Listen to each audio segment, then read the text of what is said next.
Good evening, good evening. Sam Tolbert, Sound of Joy Music Services, and we've got something interfering in our page that should not be there. Let's see what this is. You should not be there, whoever you are. Oh, that's who you are. Okay, I know who this is. Let's just get it out of the way.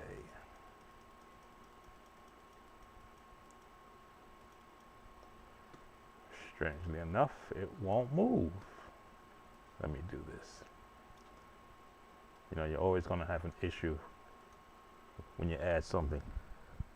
So how is everyone doing? I am monitoring those who are coming in. What do I need to have? I don't want to make sure I miss anyone. This is a friendly musician place. This is where I do my work. If you want to call it the work of the Lord, I'll look at it like that. I'm here to be the online support reference for church musicians, not only those who have got some time in, but for those who are coming in for their first time and don't have a local mentor or even someone in their state that could give them the ins and outs as to what they need to be able to be efficient in the field of church music. So I give everyone an opportunity to ask me questions. As I often say in the stream, I monitor every comment that is typed in. If I can answer it, I will. If I can't, I do use Chat GPT as my go-to now. It used to be Google, now it's Chat GPT. So if a music question comes up, because I am not the top shelf in music theory, I am a accomplished, retired church musician who lived through the eras of the 70s, 80s, 90s, into the 2000s, up until 2019, learning everything musically related to a church. But along the way, of course, I listened to other genres of music and borrowed and reharmonized and improvised. So I like to be able to say I'm a well-rounded church musician, retired of course, but I haven't lost any of the actual skill set that I learned over time. I am monitoring, so if you see my head turning a lot, it's because I am monitoring what's coming over the chat. We have 7 who are in the room right now. Welcome, Dimitri. And some of you who are coming in may have posted or made a comment for a particular song to be learned. So we're going to do them in the number that you see them. The way I have them posted is how they came in to me on the different days. Some came in on the same multiple requests on the same day. So I've got them all labeled up. I haven't heard them all, but some of them I've actually done in another key. We'll talk about that when we get there. There is a skill set that are the viewers of my channel. They are everywhere from the number system users extensively to those who are advanced. And sometimes I will get comments as to slow it down, or those chords are not really the ones I want to learn. I understand that. That's why I always say, I always give an actual disclaimer.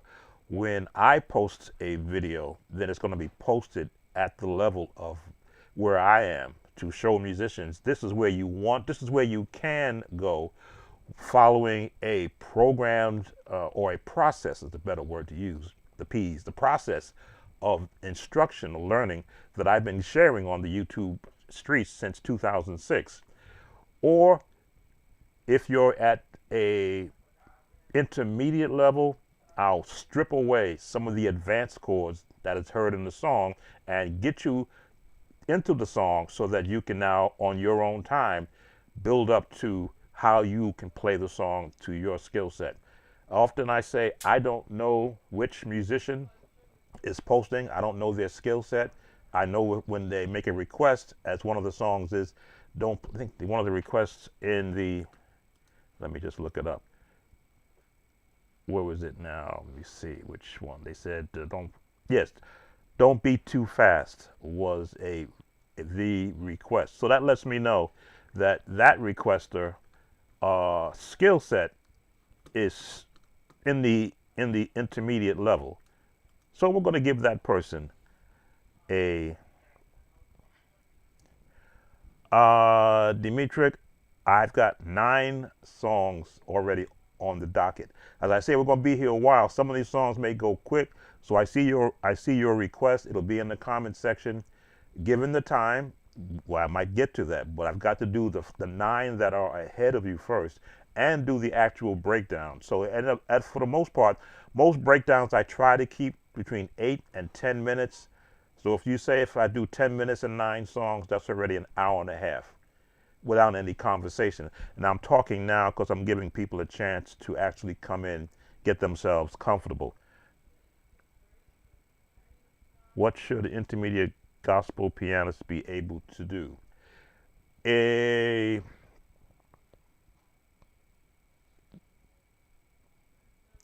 I want to answer this correctly because I was an intermediate pianist, gospel pianist back in my day. You should be able to recognize the major chord sound, the minor chord sound, a minor 6 chord sound, a diminished chord sound, and a minor 6 chord sound. In other words, if you hear that song, hear somebody play a chord, you shouldn't be questioning what chord are you playing. You should be able to recognize it because it should have been part of your practice regimen. Now, I did create this page just to make sure I could talk to that, and that would be this page right here. Let me just change my camera setting around. We're going to do it live. Nope, wrong camera. There we go, this camera.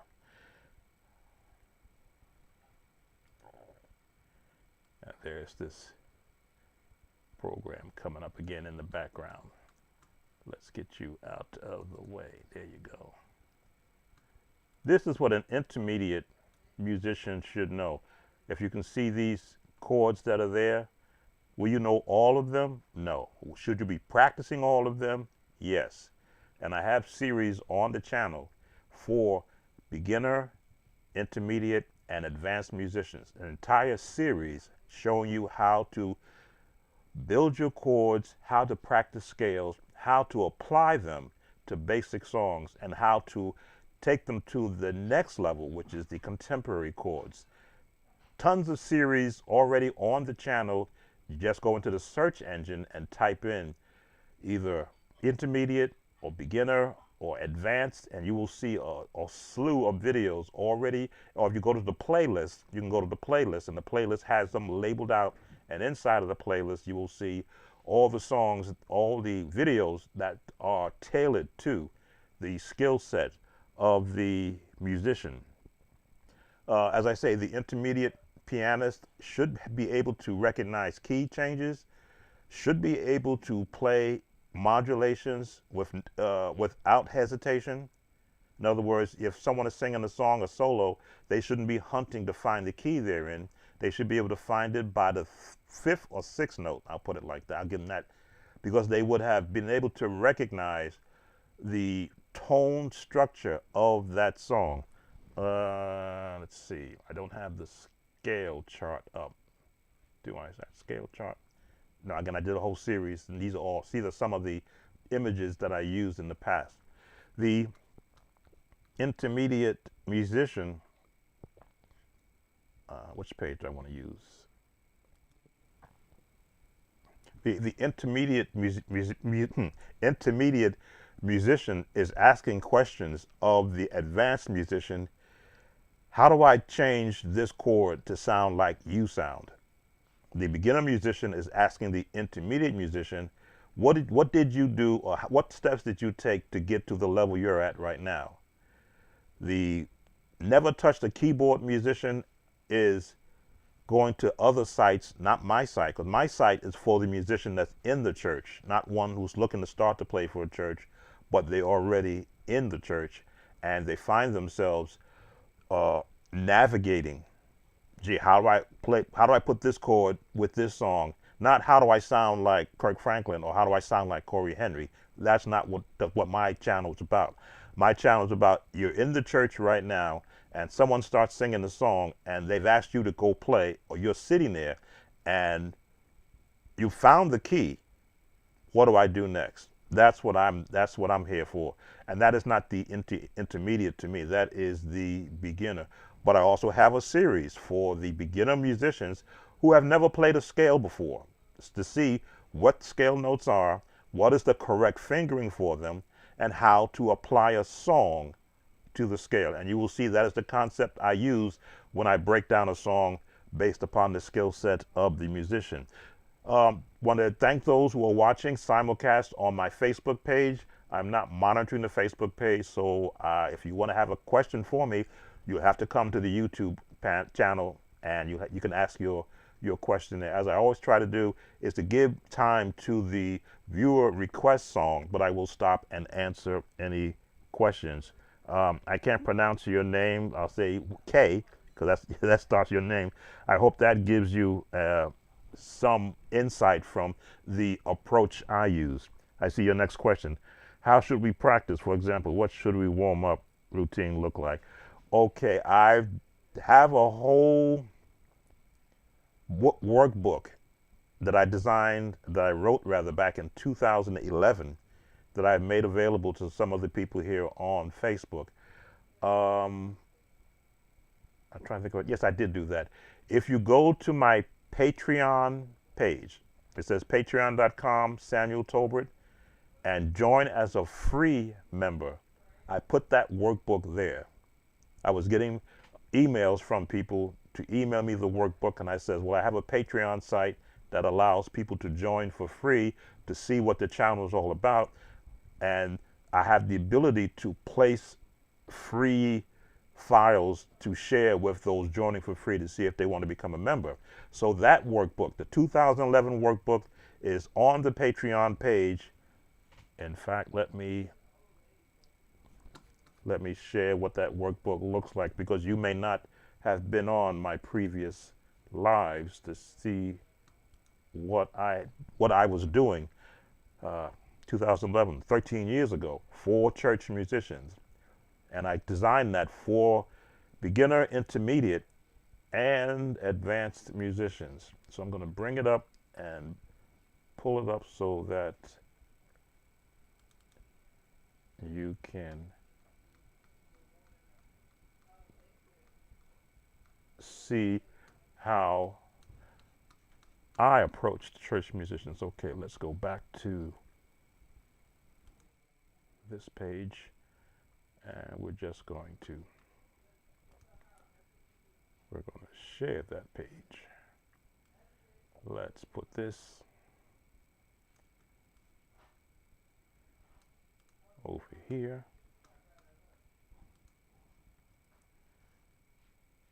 Because there are no wrong questions. There are unasked questions, and then you leave wondering.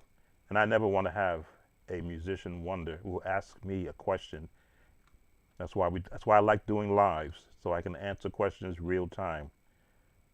Let's see. Just got to pull it up. There we go.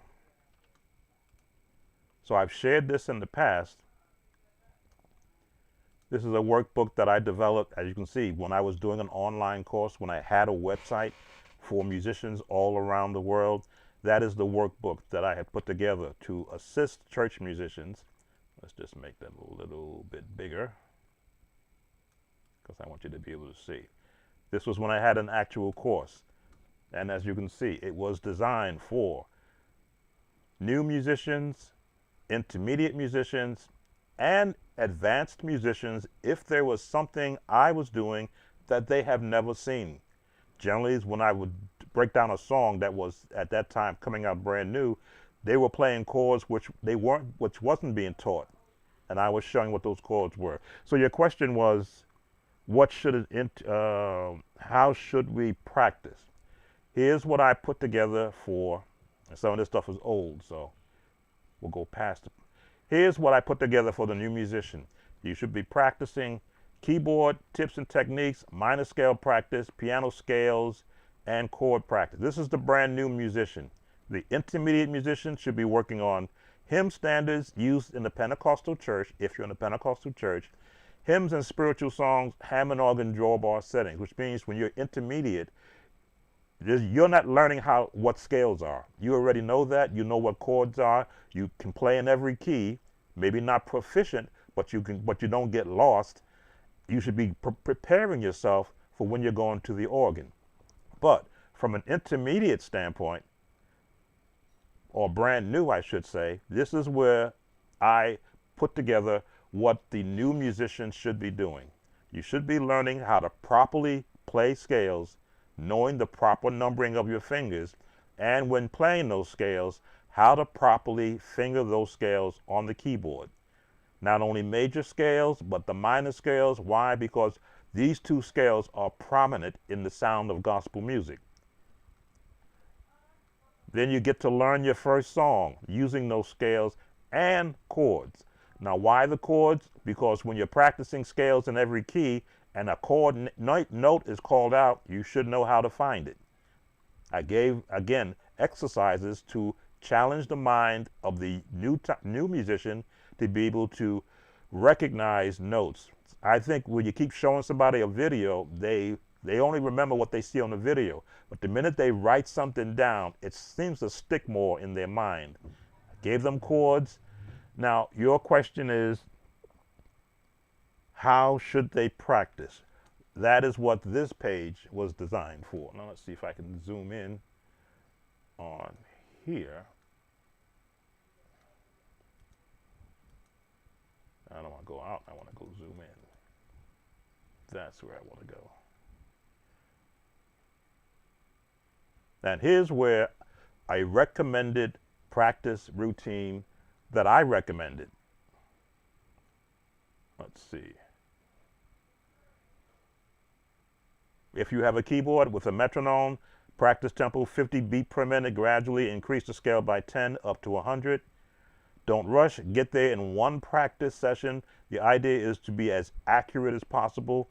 This will help you when we cover gospel runs. Again, you can't play gospel runs if you can't play scales. As the new musician, I believe it's important that you follow a routine of practice until you are ready to go at it on your own. So if you don't have a practice routine, if you just sit down to the piano and just start playing because that's all you know how to do, because no one has told you or shown you what they do. Again, a lot of musicians church-wise hide the way that they practice because they don't want you to catch them and surpass them. You know, that's life. If you put in the time, you should show fruits from putting in that time. So I put together, during my 2011 lesson course online, a template of how and what I suggest you should practice it. Of course, start off with prayer. And if you don't have a prayer, there is one in the book already before you get started. Start with fingering in every key, duration 5 to 10 minutes. This is not done for an hour practicing scales. If you're doing them correctly, it'll take under 5 minutes to do every scale. Now, again, I like to show this so that I don't just speak from, let's see, this should be the page. What I like to show is what I'm speaking from. If you're doing the C major scale, let me put on my headphones so that I can hear.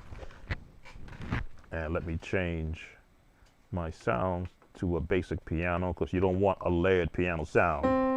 All right. So if you're practicing the C major scale, doing the correct fingering,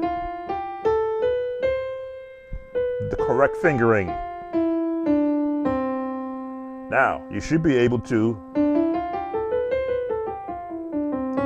go up to the next scale, correct fingering, go to the next scale, correct fingering, next scale, the next scale without hesitation. Now I'm talking, normally I mess up.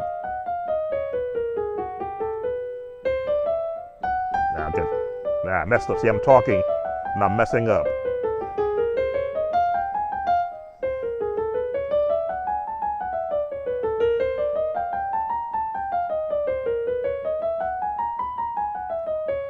And you're back to C. That didn't take hours. That took less than a minute. And I went through every scale. I give you the minor scale also.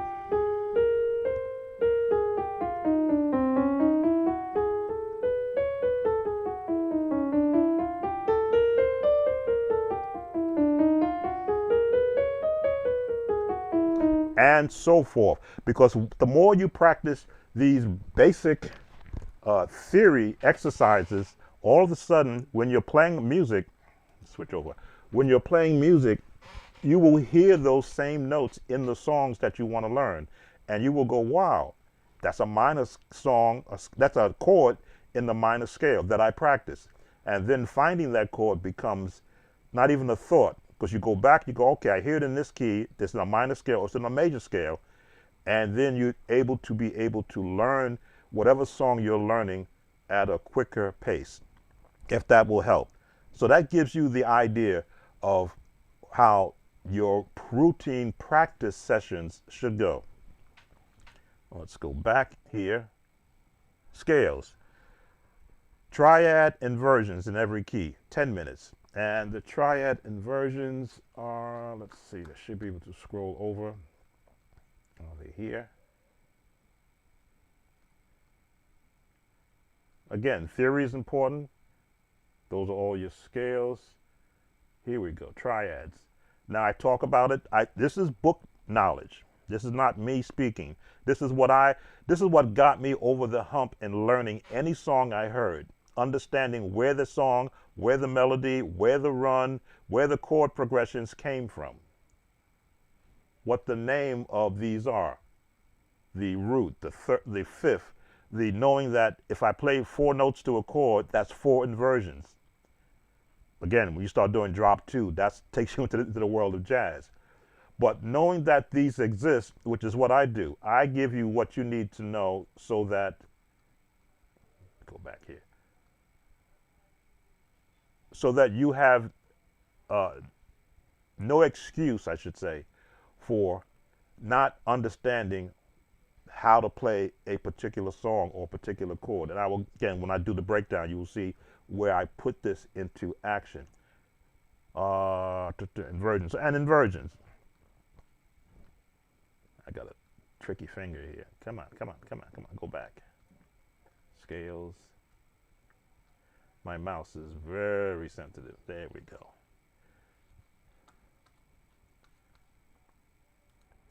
Inversions. If you're in the key of C, 1, root, first, second. Then it repeats, root, first, second. If you do them in every key, not only do you learn what they sound like, but you train the muscles in your hand.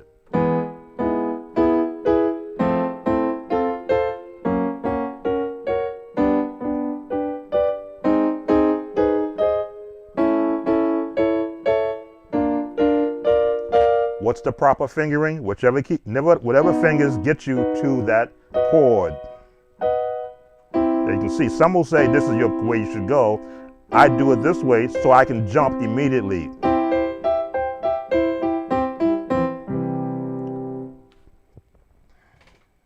Welcome, Sunny D.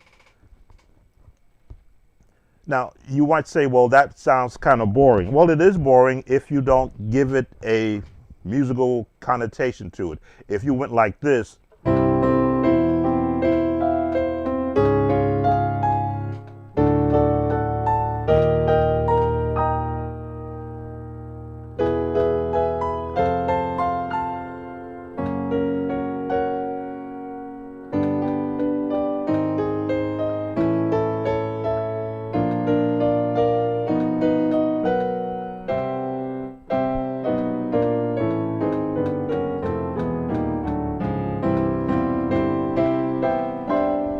just jumping across the keyboard is a way for you to be able to take the basic practice exercises that you're going to be using in songs.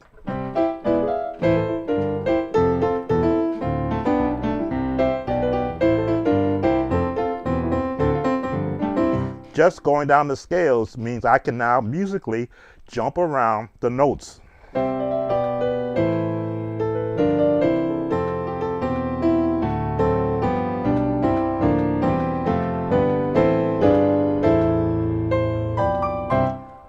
This is what the practice is going to do for you. You're now going to listen to not only what you hear in other recordings, but what you could perhaps make up for yourself. Oh, Sunny D, welcome for. Thank you for spending some time with me. Looks like wow, 24:27. That's almost 11:30 p.m.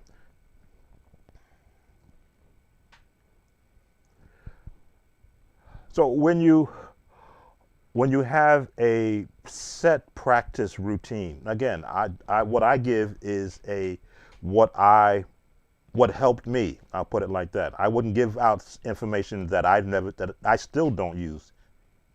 I still refer to the basics. We didn't cover both hands. We just did the right hand.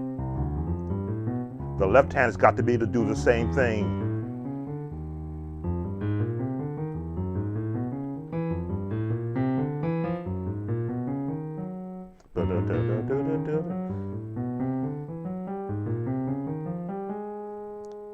Okay, A, B flat, D, E flat, and back to C.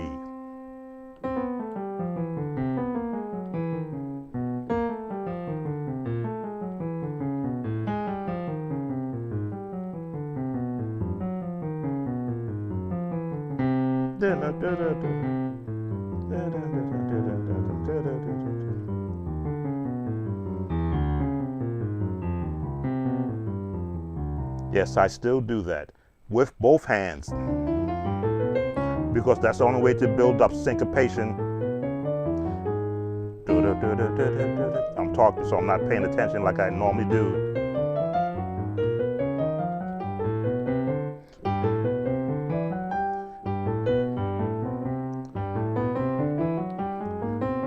Gotta pay attention to what I'm doing. And when you rush it, you just slow it down, which is what I need to do because I'm talking at the same time and demonstrating the way that I practice. Not back then, but right now still.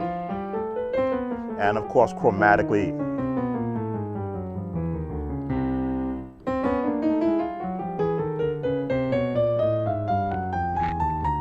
They should wind up on the same note in syncopation. Missed up there. But all of that goes into what you should be practicing.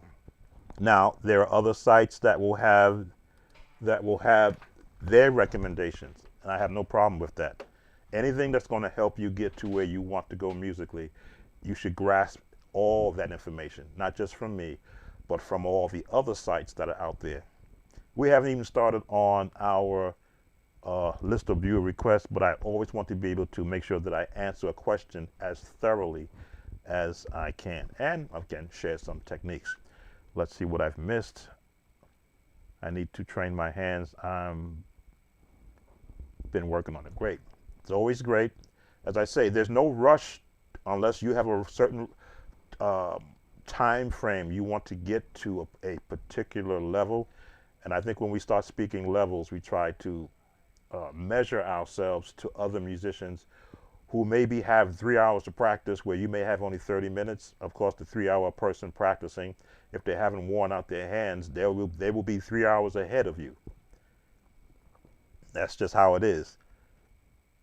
Brother Robert, seems like it might be difficult to memorize to play every scale, all 12 keys. It just seems like so much to remember. Best to write it down and rehearse it, scales at once. It's good to have information in front of you so that you don't have to write it. That is why I developed this book, so that musicians can, this is an actual PDF.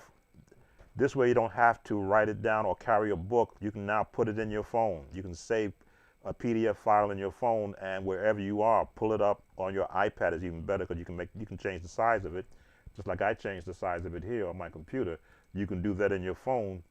And when you're in a place where you want to practice, and you say, let's say you want to practice the scales in, we'll give you an off key, scales in E, and you want to use the correct fingering.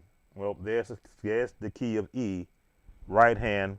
It's going to start with the 1, 2, 3, Next note, 1, 2, 3, 4. And as it continues, cross on the 1, 2, 3, 1, 1, 2, 3, 4, 5.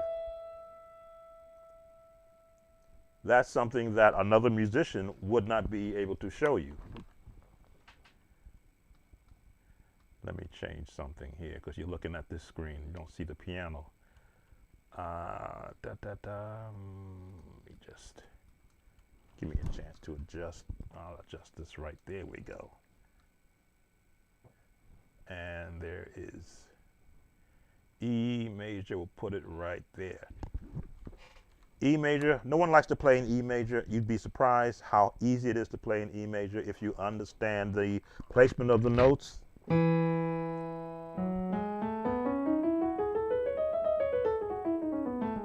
That's 2 octaves, and that is the practice right there. 4 octaves, 5 octaves, 1, 2, 3, 4, 5, 6, all the way to the top. Just by understanding where the notes, where your fingers go in corresponding to playing the notes. And that's just not the right hand. That is the left hand also. Now you don't want to go too far with the left hand, but you can go all the way to the top. And you can see I do it very fluently because I practice it purposely. Because I want to have my hands to be able to give me any run on any hand that I want to do. If I want to do this run,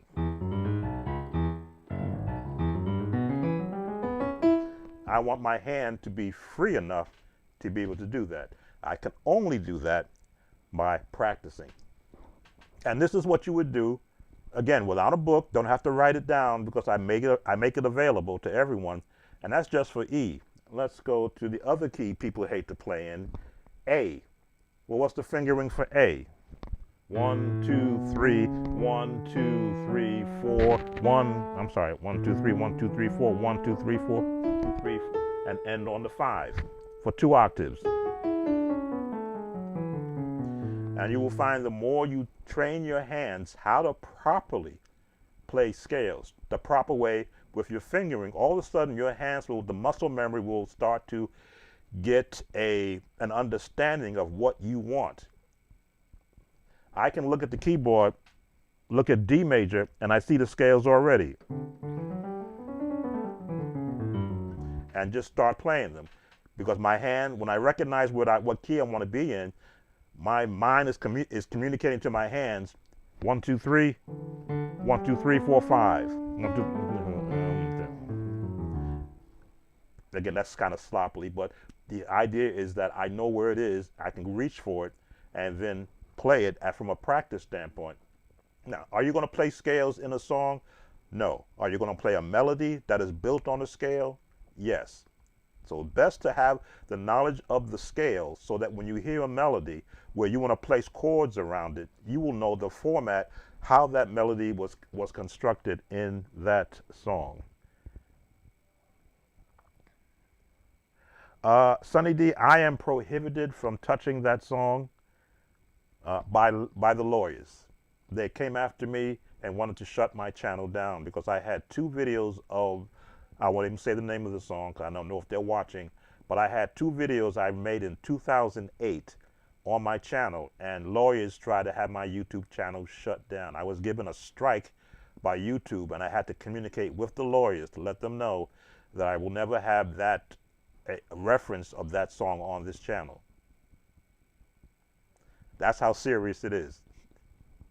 They wanted to shut my channel down because I had, from 2008, I had 2 videos of that song, but I wasn't the only one. I put the warning out to other people who I knew had that song, and they said, yeah, they came after them too.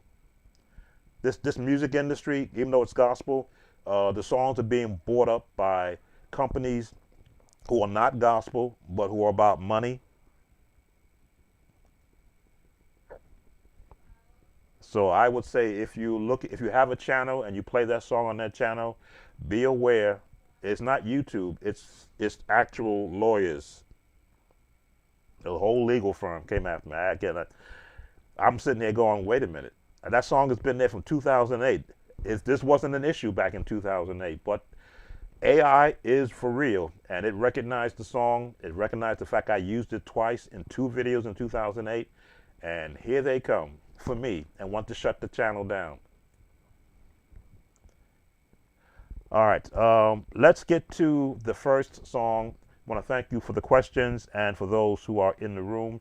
I know that you're here to see the live viewer requests, but I always want to give an answer to those who do come into the channel and make me aware that they have questions. So, What a Fellowship by Milton Bingham is #1. That is the oldest viewer request from June that I did not get to. So we're going to go to this page, and that's not what I wanted to see. This page.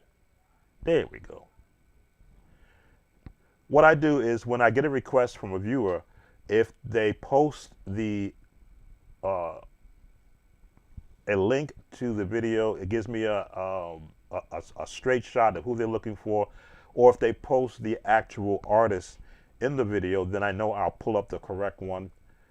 There have been so many versions of What a Fellowship done by choirs of this era. I was expecting to hear the Chicago Mass Choir version. When I began to play this version, I'm like, oh, this is Sunday morning church version. A lot easier.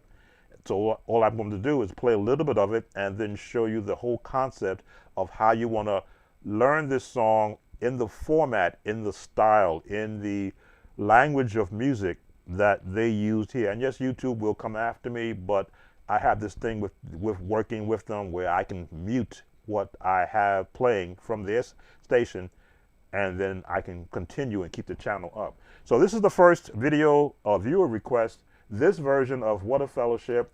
Let's listen to some of it, and then we'll start to tear it apart. Fair use, exercising my fair use right to be able to critique and to reuse information without asking permission. Here we go. Actually, no, it's not going to start because I have to redirect my sound. There we go. And let's make sure it's not too loud. There we go.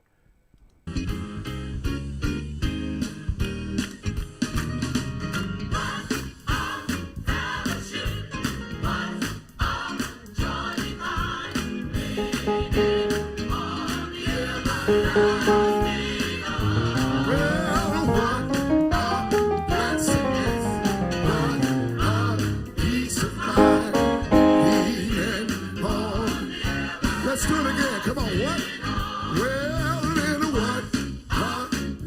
So we've got our key, A flat. We've got our scale. We hear the melody built on the scales.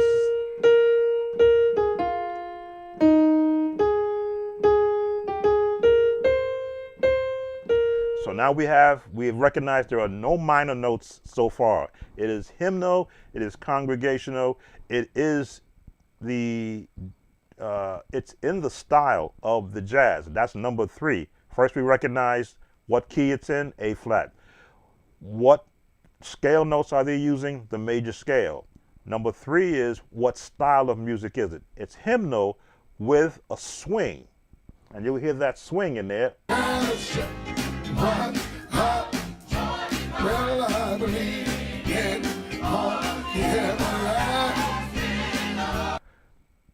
YouTube's going to have me cut that out, but that's okay. I'm aware of that. So now you hear the version of it, it's swinging.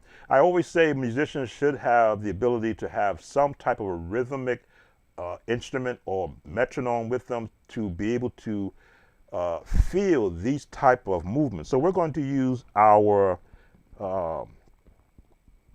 C-dub hoop triggers. I believe that's the correct title, which is available for free on the App Store and I believe in the Android store. And their free version of it gives us a beat we can work with so that we can kind of match that. But before I go there, let's go to our page, and I have a camera set up here.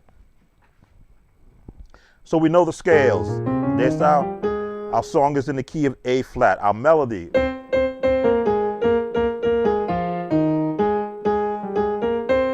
Right in the scale. And in that melody, we hear our chords.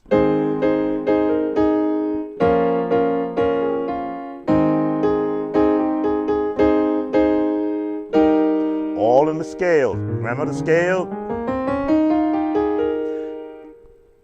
A chord is a broken scale. Those are the notes of the scale. You get a chord when you separate the notes. There's your 1, there's your 2, this is your Nashville number system chord, your 3, your 4, your 5, your 6, which is always a minor, sometimes, your 7, which is usually diminished, and back to 1. So using that number system, because I said I would talk to the number system for those musicians who do use the number system, this is a cheat sheet for rapidly learning a song. The 1, inversion, right? There's your 1 there, but these are inversion. That's your 2, but an inversion. Your first inversion. Now, what chord do you want to put here? There's your 6 to your 5. Now, it may sound better. The jazz look at this chord. That's the jazz look at the chord. But what is a jazz chord? An additional note added to the number system. What are we going to call this? D minor 7 flat 5. I always look at Chordy app so I can give the technical name for it. But for me, it is a 6 chord or a F minor chord with all the notes added to give it that jazz sound, and resolved to the 5 with a 7th note. And I've often said the jazz influence on gospel came from the musicians, in my estimation, coming from the jazz world and getting an opportunity to play in the church, and they didn't stop playing their chords, they brought their chords with them. So the 6th chord is what is good for this run. What a fellowship, what a joy divine, leading on the everlasting arms. So those chords now, as you extend them out, again, that I showed the earlier chord chart of all the particular chords that are available to you when you extend those chords out from the number system. This is still the 1, this is still the 2, this is still the 1 or the 3, based upon your lowest note. This is the 6th chord. 6th chord. And this is that, okay, because it's the B flat is the lowest note, it gets another name designation, but that's really what it is. You see, I moved the 7th note down there, but that gives it that that gospel sound, and it repeats. What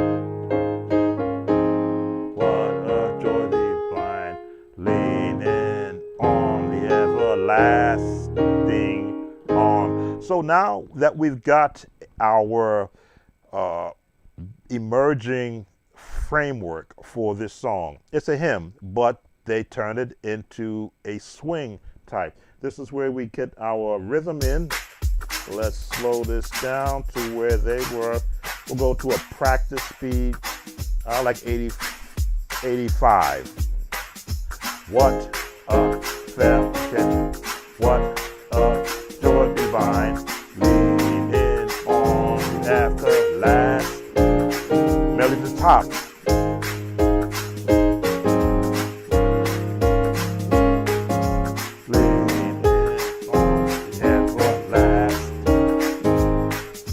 So what happens now, and I may slow that down just a little bit from a practice stand. Let's take it down to 80 beats.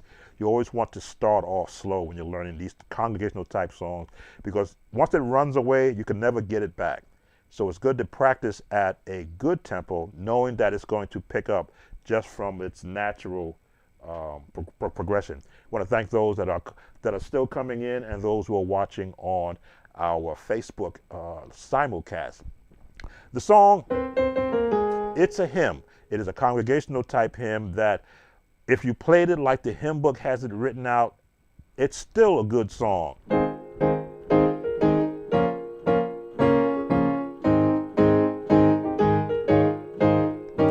And that was good for that era of musician. But when the Pentecostal churches began to go free willy-nilly, basically, I'm from the era of the 70s where my father was a church musician. He doesn't play it like I play it. He will have his style of the era in which he was more comfortable playing it. My era being indoctrinated into the big band sound as a French horn player and learning the big band movements, I learned to just float around the song. What?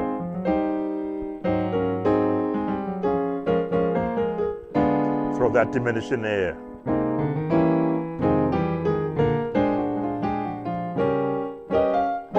That's the era of music that I was indoctrinated in.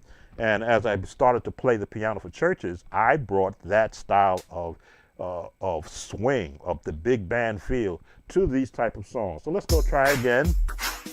A little bit slower. 1, 2, 3 for the viewer. What a fellowship. What a glory divine.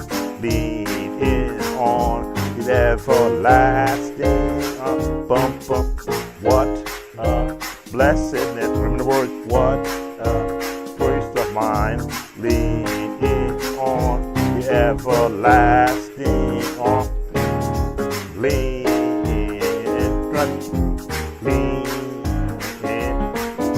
safe and secure from all alarm.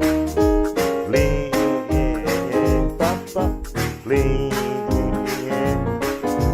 leaning on the everlasting arm.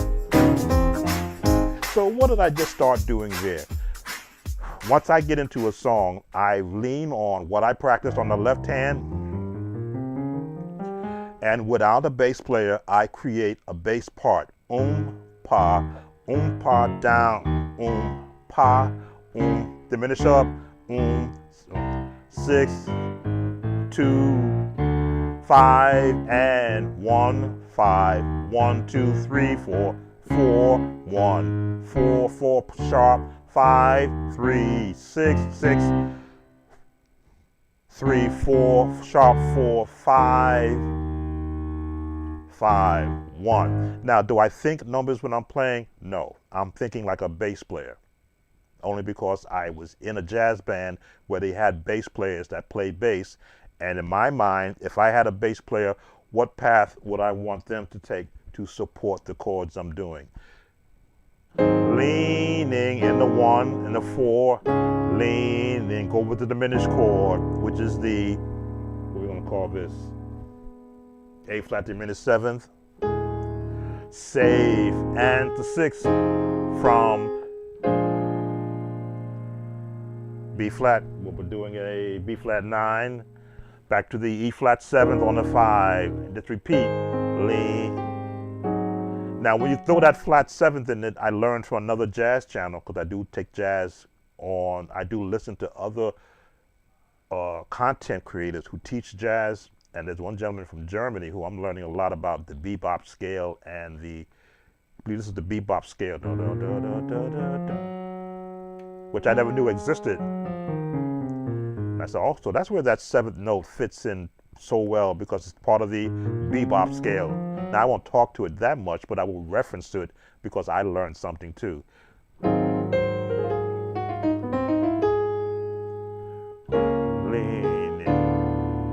And as you can see, I'm melody dominant. Why? Because being melody dominant makes sure I can have my pick and choice of what chords I want to put with it and whether or not it's going to fit. If I want to go leaning, lean, I'm picking different chords. Safe and secure from all harmonizing it, but because I can hear where the melody is going to follow, then I can look at, well, what potential chords would still fit, would resolve. Can I bounce to basically passing tones to get back to the original song? Lean in, basic, lean, diminished chord, leaning on the everlasting arms. So scales, the chords, chord progressions, passing tone, these are the progressions.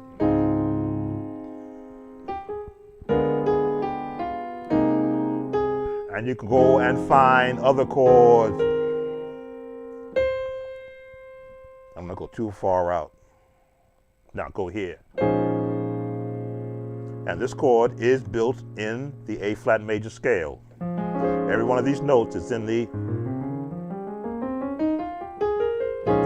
it's just I don't play all the notes, but I play the ones that sound pretty. Now I'm outside with a diminished chord, back into the scale, outside because of this note. Now I'm back into the scale. Now I'm outside with the diminished note. Lean in on the everlasting, or the everlast. Passing tone to get to here. On. There's a question that came up. Let me see. I don't want to miss any questions. Let me just see what we have. One of the songs they sang was, that was first. I was embarrassed, but I had no chance. I wasn't no chance to prepare. Oh, I'm sorry. I guess I messed up. Oh, you had to play that song, Sunny D, and you were unfamiliar with it. Yeah, it's when you don't have, and that's part of the book that I showed back from 2011. I posted in there songs that every musician should know, to standards, I should say, of that time, 2011. Every musician should know to be able to feel comfortable in how to plan an actual music service. It's more than just a praise team standing up and all you're playing is in the 1, you're going to play in the 6, you're going to play in the 4, then you're going to play in the 5, then you're going to play in the 4, then you're going to play in the 6, then you're going to play in the 5, then you go back to the 1. It's more than that in a Pentecostal church, because they'll change the key on you and start singing a hymn that you've never heard of. I try to give as many examples of what I experienced as a musician back in my day. Even when the early praise team songs started coming out, from the West Angeles church, I had to learn a whole different concept as to how many chords do I want to put with those songs, because some of them were actual productions. When it's actual production, they've brought, especially the West Coast music, Saints in Praise, those songs were, I always like to digress so I can speak to what I experienced when I had to learn, "Oh, magnify the Lord, for he is worthy to be praised." I had to look at that song and say, okay, they're doing it like this. How do I want to approach it? D flat.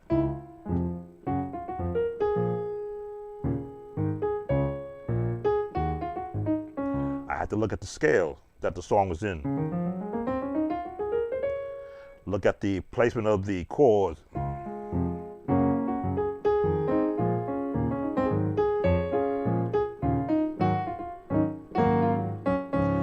So the chords were basic, but I, again, like to be able to build out a song from the basic chord. Then look at again, not having an actual bass player, welcome Gwen, not having an actual bass player, I had to hear where the chords might go. Let's run down a little nice tempo. Oh, magnify, oh, magnify, and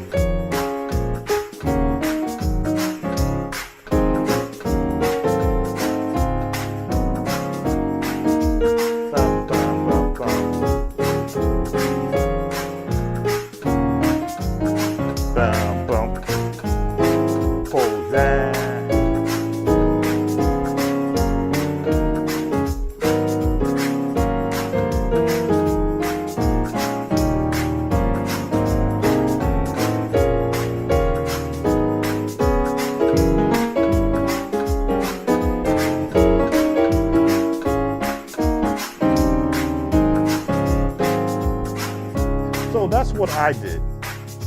I learned the song in its bass sense. Then I said, okay, I like to throw in movement to get to the 4. Contemporary, walk it up.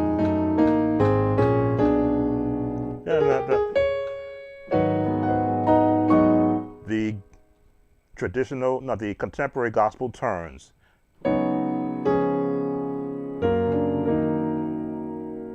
But not every musician was doing that. They were playing it basic, and I guess they were getting bored. I never like to be bored when I'm playing music.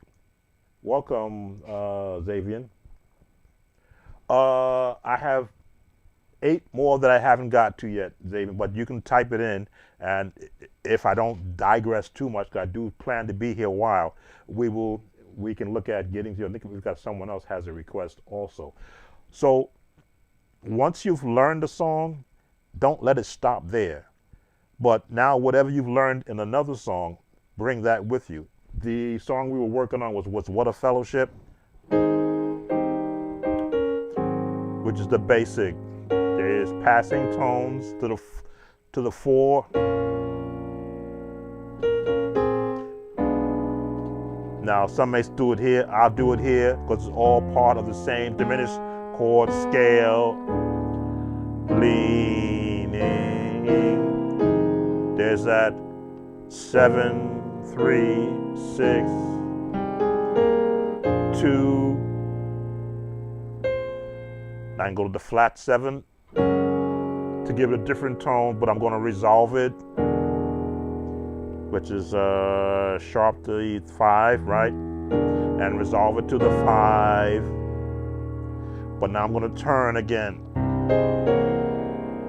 These are passing tone to get to the 6. The 7, which is like the 5. The flat 7 will be on the 1. This time we're going to go to the 4. Sharp the 4 to the D, and the 5, then on the everlasting. So, and we've covered, I'm going to let it play back a little bit more, but we've covered the swing in the song. We've covered the potential chords you could use, because we are going to listen to some snippets from the request. I'm trying to get my mouse to, where is it? The magic mouse, there we go. Let's see what we got here.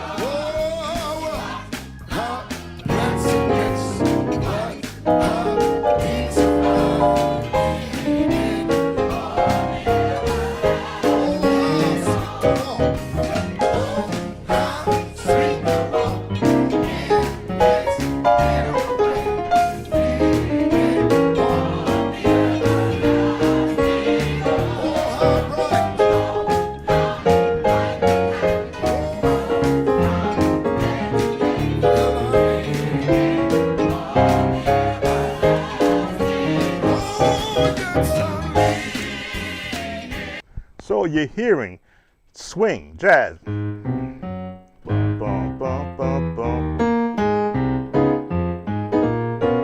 The flat's the bebop scale.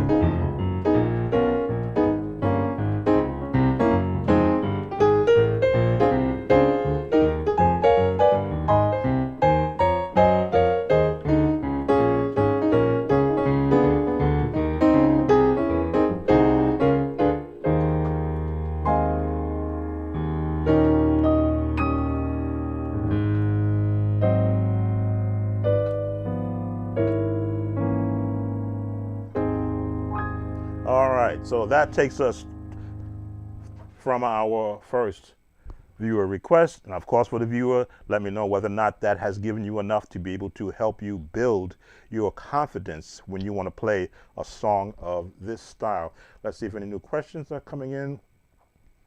Can you go over This Is the Day, an older video of you playing? This is the day that the Lord has made. They come after me on that one. Key of E flat.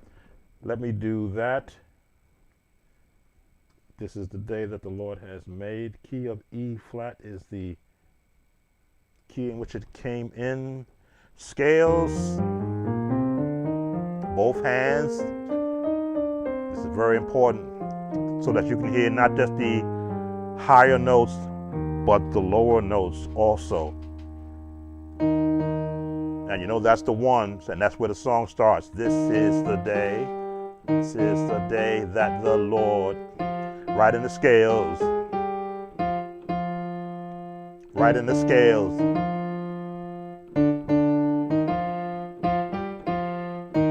Right in the scales. 5 to 6. And played it in a while.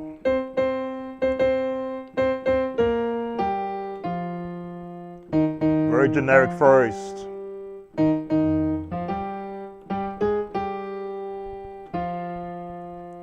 You always want to keep it generic. Now you want to get the next picture again. What are the bass chords? Well, we see we're in the number system already. The 1, 2, 3, 4, 5, 6, 7, and the 1. So that's where our generic chords are going to come from. The 1. You can throw a 2 in there, back to the 1. Now you can stay in the 1 or go to the 6. To the 2. Now here you can go to a major on the 2 to give that turn for the 4. Now as you can see, I can't get that same chord in it, so I go do the inversion. That's why practicing inversions are important on both hands, so your left hand can be a support to the chord. To the 1, 1. Now that 7th chord. 1, 2, 3, 4, 5, 6, 7, flat. That's going to take you to the 4. Very basic.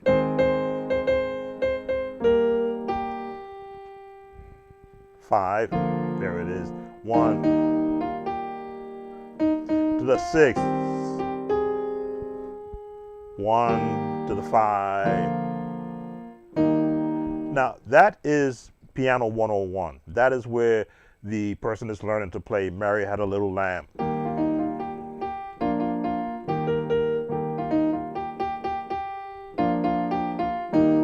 Those are the number system chords. That's why I say I don't like the number system for intermediate to advanced musicians. The newer musicians should be learning to play by the numbers. When you get into the intermediate range, then you have graduated from the number system and you've graduated into chords, progressions, and passing tones.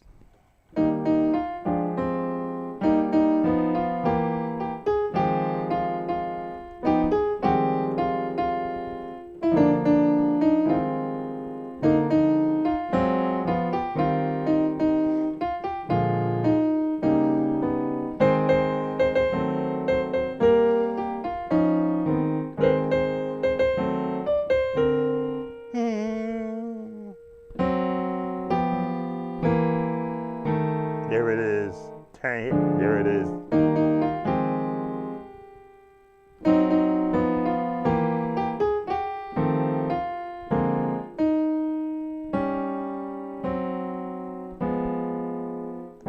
That's where the intermediate musician should be.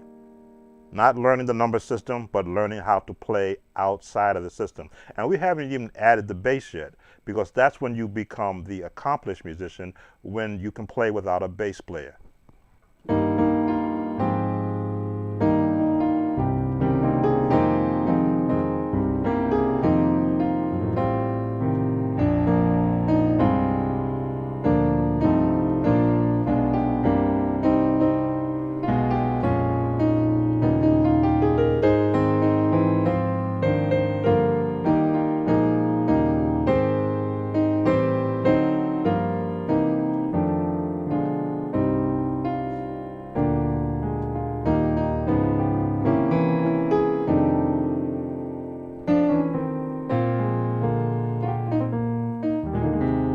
That's when you begin to now merge every other song you have learned and you borrow what you hear on the. I borrowed so many chords from so many different songs just to do that one demonstration. Starting, of course, with where the notes are in context of the major scale, and then picking and choosing which particular chords I want to play with it. So let's put our beat with it.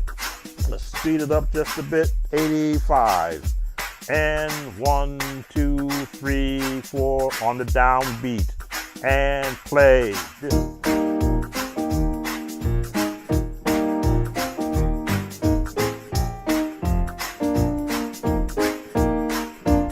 Basic notes.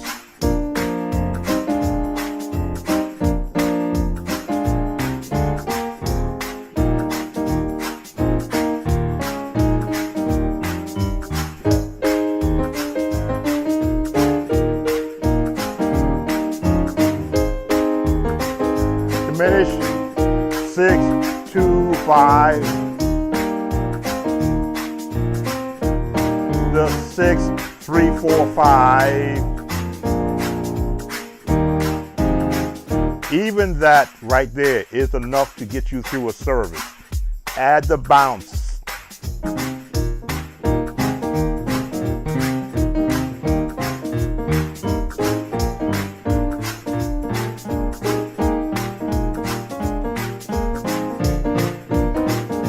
All this bounce in your left hand.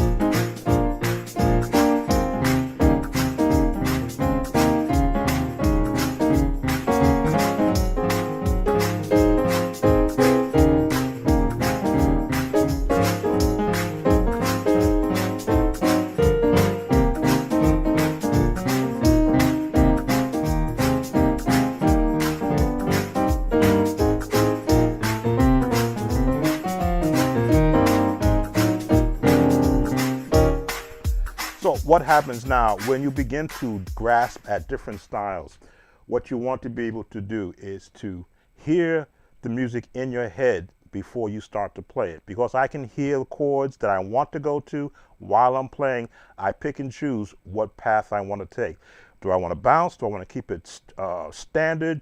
Do I want to stay within the context of the music? Usually when it's a congregational song, you want them to hear their parts first, which is the melody. So before you start throwing a lot of chords and lose the melody while they're singing, then you lose the establishment of the song. There's plenty of time in this song, because we haven't even covered, I will enter his gates with thanksgiving in my heart. Enter his courts with praise. If they still do that part of the song. The song had actually 2 parts to it, which you could use separately in the actual song. Dimitri, you have a question. Where do you get the drum beats from? The Chordy app that I spoke about is C-Dub Hoop Triggers. It's available on the internet.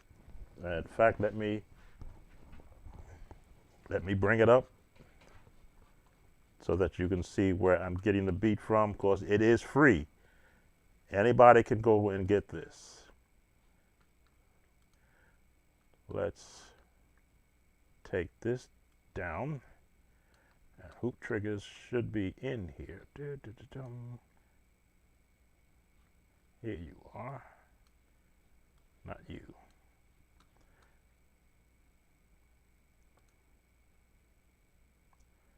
I don't know why I don't see it.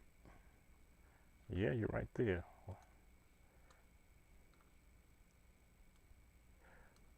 There you go. This is the app called Hoop Triggers. I gotta flip this around. Flip. There you go. I don't mind giving another young man who created a tremendous product his props. We just change some of this around. I like symmetry. So if I take time to clean up, that's because that's just me. This is the Hoop Triggers app. That is a free download. That is the app that I am using. you go to the Apple App Store. You can download it for free. You will get, let me go into it now. You get the very first set, which is called Praise Medley. That is free for you to use. The other ones you're going to have to pay for by subscription. But the first one that I use is what I wanted it for, was that in-house church beat. And in here, they give you 4 songs with the ability to have background vocals, instruments. The background vocals are good around E flat to D flat. If you go to any lower, any higher, they sound like chipmunks or they sound like groundhogs. So I stay within the context of, if I'm doing something in E flat, I'll use that. Victory is mine, I'm a soldier. Since I laid my burdens down, no way I'm doubting. I shut off the background vocals and I shut off the music because I don't need a bass player and music. I just need the rhythm. And that is where my rhythm is coming from. A free app, and you can adjust the tempo to whatever speed you want. If you want them to go to shout tempo, which for me should be 145.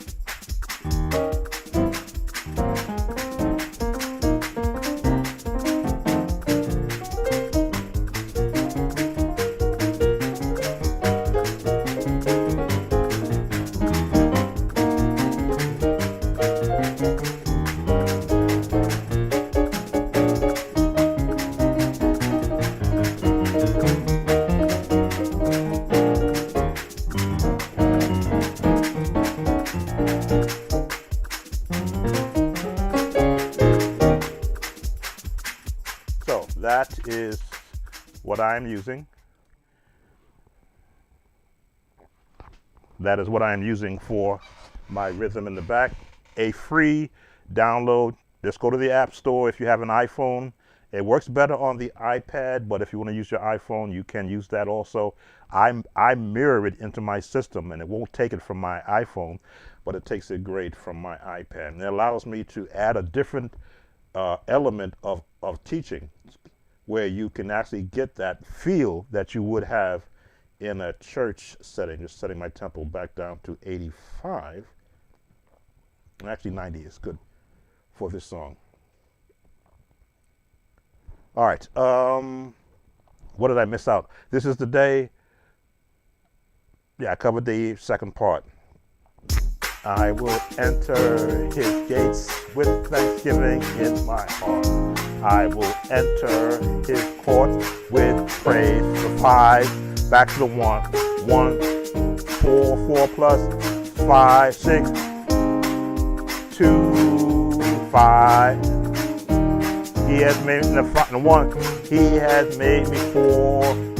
He has made me 6, 2, 5. 1, 5, 6, 1, 5, 1, 3, 4, 4 plus 5, 6, 2, 5, 5. So when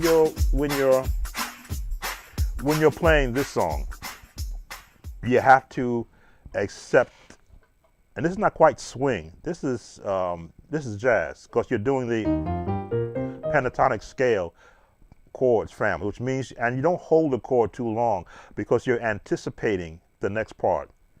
He has made me change, diminish to, there's a passing tone. He has passing, you're landing there. Diminish passing, your chord, and rejoice for the 5, 8, 1, 2, 1, 2, 3. Your turn, because you're taking a breath, back to the 1, 4, diminish up. Now here you can make this turn, which is the 7, 2, 6, sharp to 1, or flat to 2, to 2, rejoice for 5.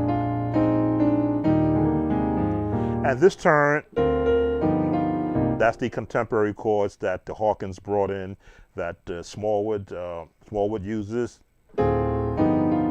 that Kirk Franklin uses. Those are their turn chords. They all borrowed it from whoever brought it out from a jazz world. 7, 2, 6. Sharp the 1 with a diminished chord. Again, inversions help you do this. To the 2, 1, 7, 3, 6. That's their turnaround.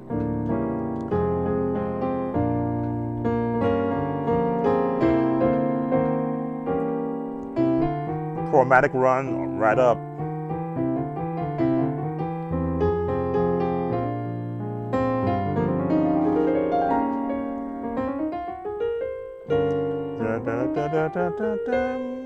That's the diminished. No, that's the minor. No, yeah, diminished run.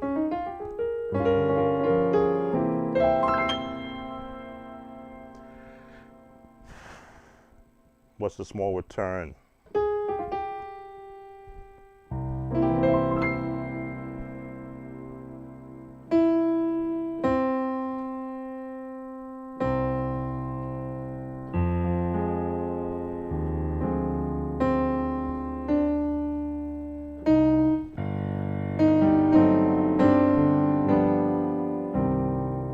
Psalm 8, I borrowed that run.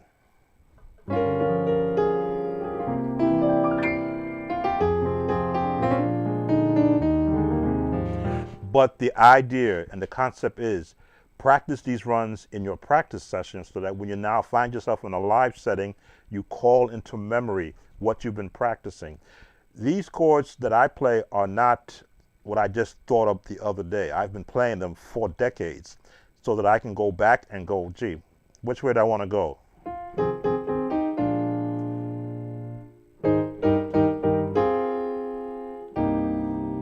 Basic, but I want to switch it up.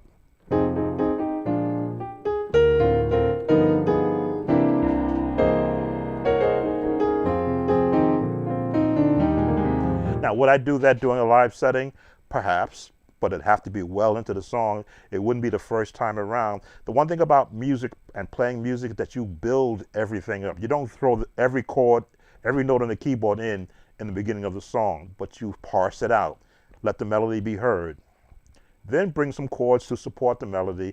Then bring some progressions and some passing chords to support once the melody takes on the life of its own.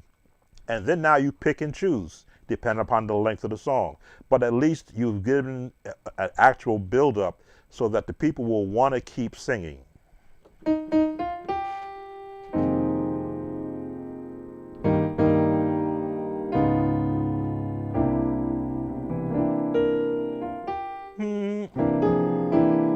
There it is.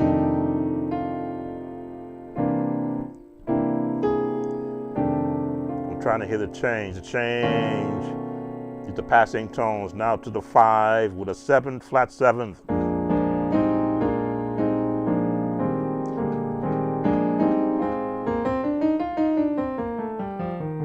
Right down the scale.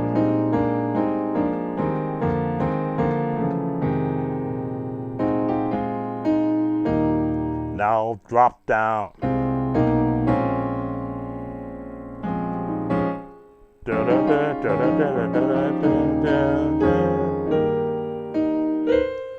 Now I can stay in the 4 or go here. This is the day. Passing tones.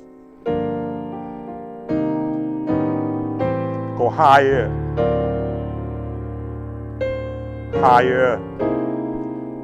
Contemporary.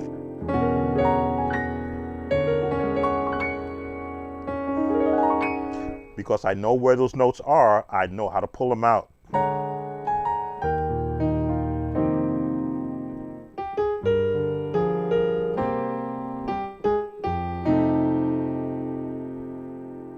Different turn.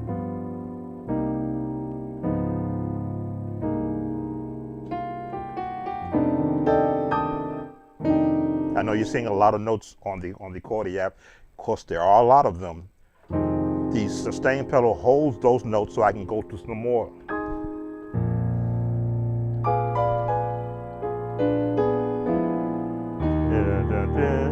Minor, drop the thumb, and complete the chord.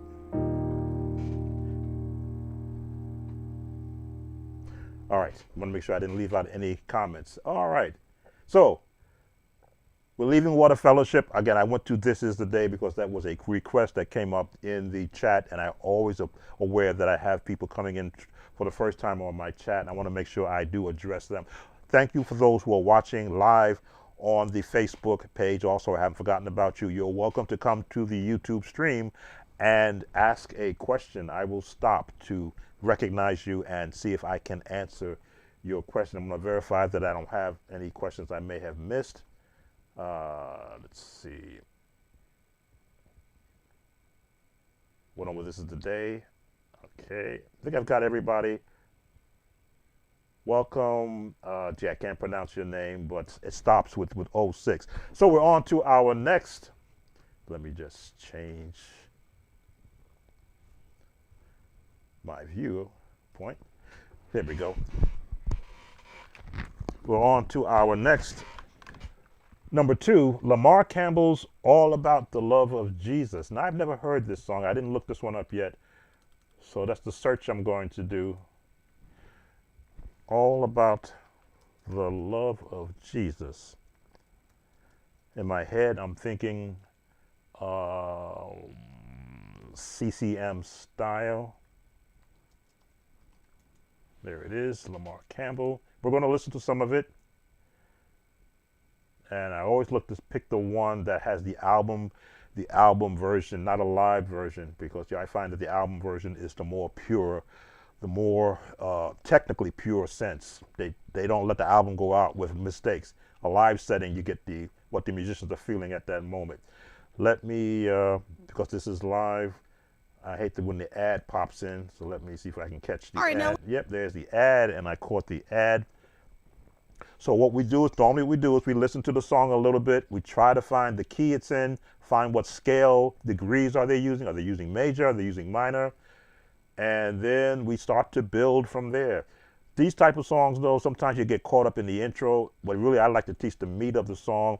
Number 2, Lamar Campbell's All About the Love of Jesus. And we can, there's the ad is gone. Let's listen to it.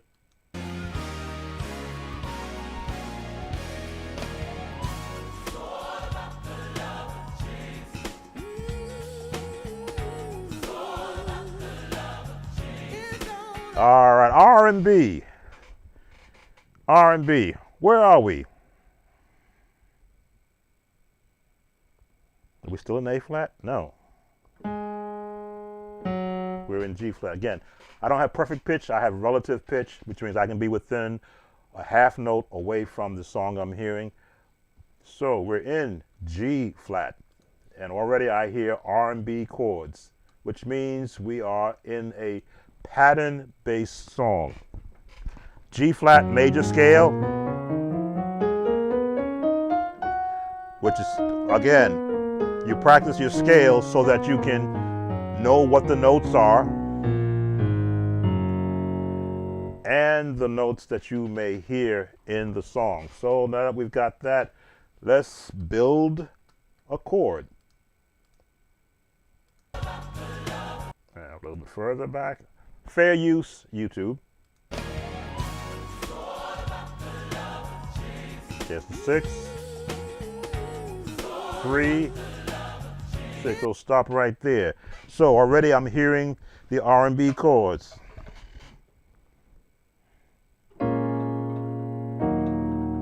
There's the 2.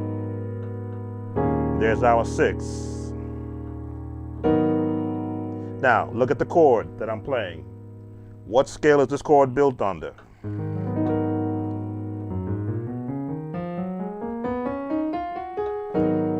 Right, because I know the scale and I can hear the chord, I hear the highest note. Why? Because I practice the scales in more than one octave, so I can hear the highest note, and I can hear the lowest note because I practice the scales in the lowest note.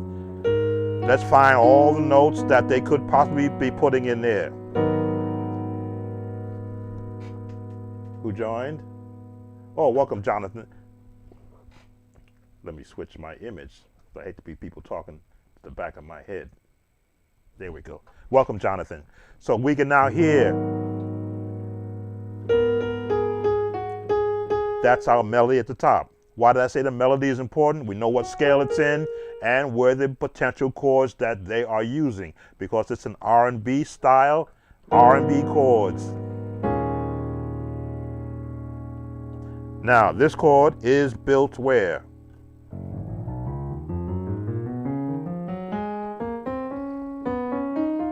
In the scales. This is so easy to, once you have a firm understanding of the purpose of the scales, to see where people build their chords from. All they're doing is stretching out a scale and giving you the lowest note as its determining sound, R&B sound. All right, so we got those first two. Let's see what's next coming up. Fair use, because I never heard this before, but you can see how easily I'm able to put it together.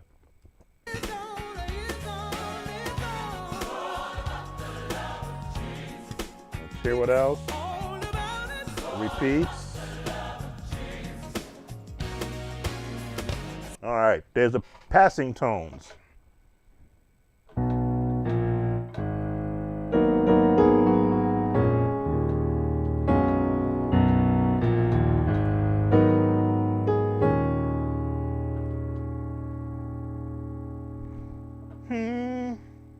I'm trying to hear the chord.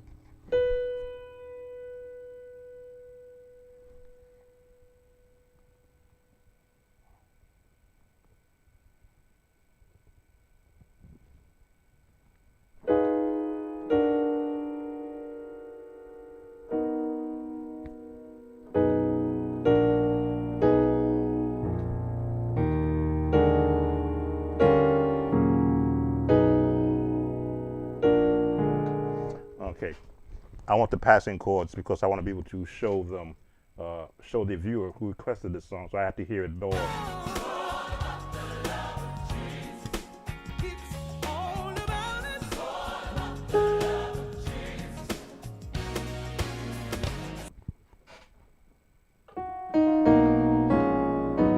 Again, very basic if I would pay attention. Right in the scales, right?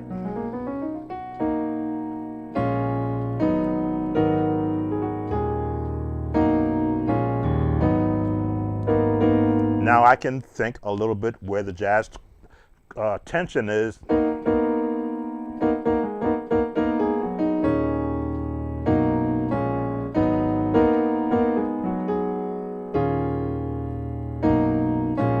And I can, again, begin to improvise. So let's go past that point, now that we got that part.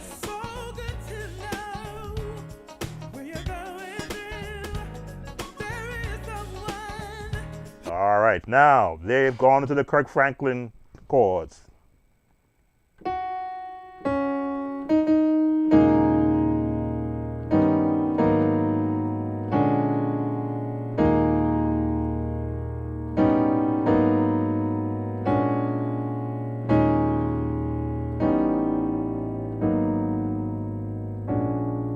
I'm hearing all the notes around that. Now I'm going to separate them and just go with shorter notes.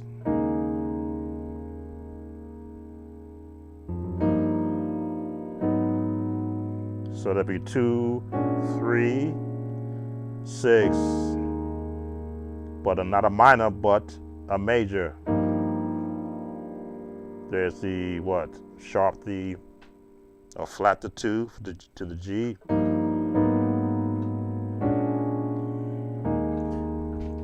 Let's make sure I got that correct. Let's listen.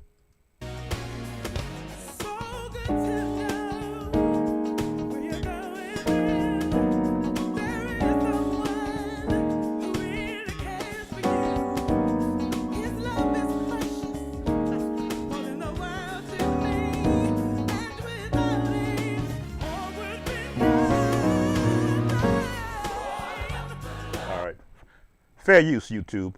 So we've got the pattern now. Starts here.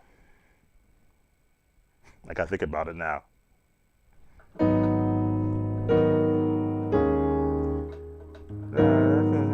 There it is.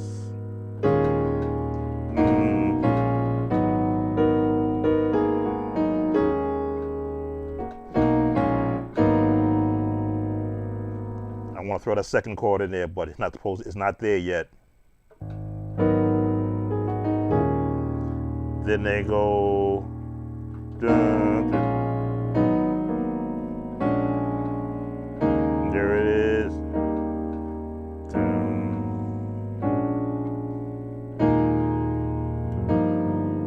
And all these notes, once you know where your major scale is, the minute they throw in an off note, you don't have to far to look, because it's going to be usually a half a note sharp, a half a note flat of the scale. These notes are still in the G flat major scale, but this note is not. Where is it at? It's a full note away from, or half a note away from, half a note from. So it's not far off the beaten path. It's just how are they using it? Are they putting it close, or are they spreading it out? I'm spreading it out.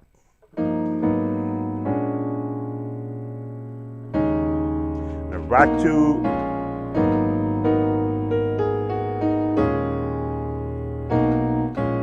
all right, so that's going to repeat. Let's go forward a little bit, because that's going to wash and rinse.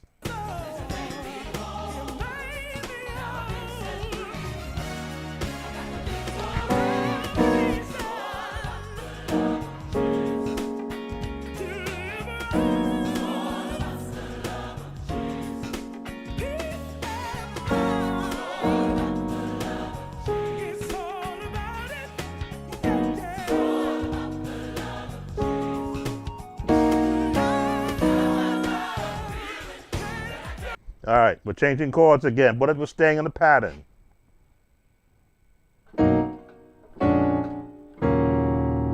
That's what I'm waiting to hear. And that's all it is. Once you understand and have learned the original chords, now you take the time to hear what are they changing. And of course, your vocals are doing their thing, so we're not even going to deal with the vocals. That's a whole different story, to learn the vocals and the chords, because I did that as a young musician up until I wasn't doing it anymore. But I had to learn, which is the jazz feel. Make sure there are any questions there. Okay, now let's go back and listen.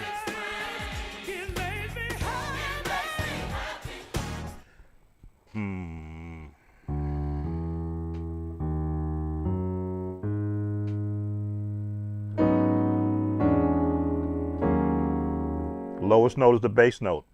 That's why I had to go back and redo, not this, but it's this one.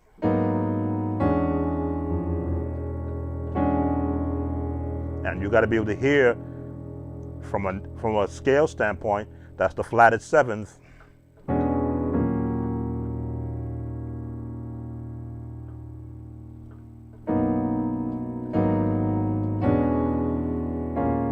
Subtle note changes, they can play the same chords from a different parts of the song. The vocals will be doing something different, and just that subtle change will give you a whole different tone, which is why I speak of jazz, R&B, gospel, hymns, anthems, spirituals. Those are languages in music. Contemporary, urban contemporary, southern contemporary, all the different titles that we add to gospel music, they are all a series of notes being played differently, but they're the same notes. If you were to put a classical style to this,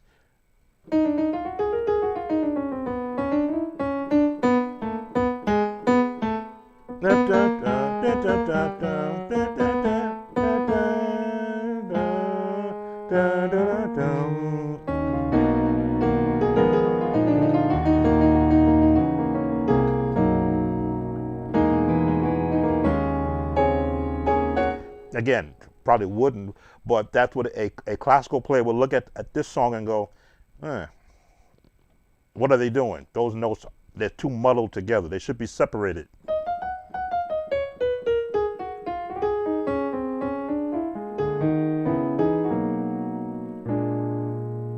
Let me see, what was that chord?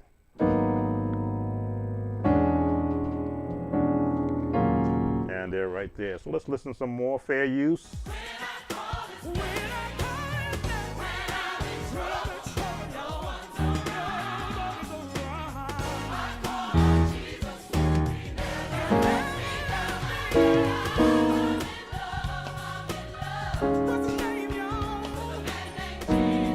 Same chord.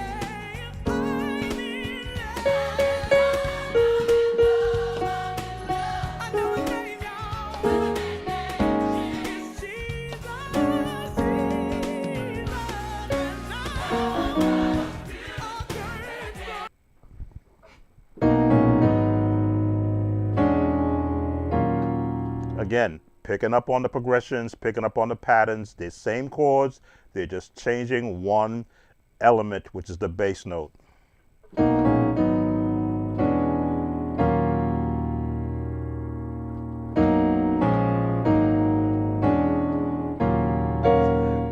Yes, I love traditional gospel. That's what I cut my teeth on, I will say 80% of the time. Then when the gospel began to morph into the jazz tones, I go, okay, the big band sound. This is Chicago Mass, Mississippi Mass, Georgia Mass, LA Mass. When they began to go contemporary, I go, okay, the big band sound. I can do the God is my everything.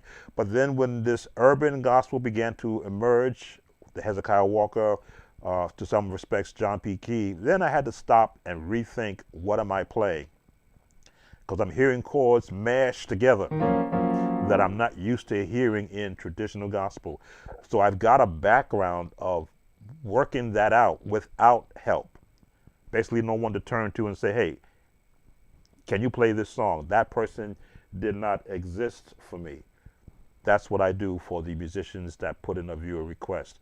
I become that ear, that eye, that visual producer of content that can help you navigate these type of songs. If I had to play this back in this day, I'd be doing this, the same exact thing I'm doing now. How long is this song? 5 minutes? Let's see what else there is, because there's got to be more.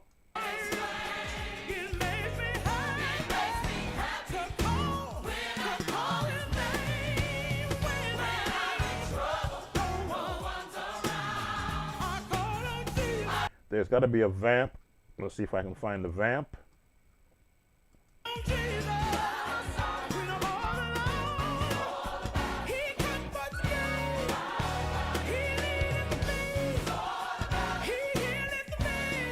Okay.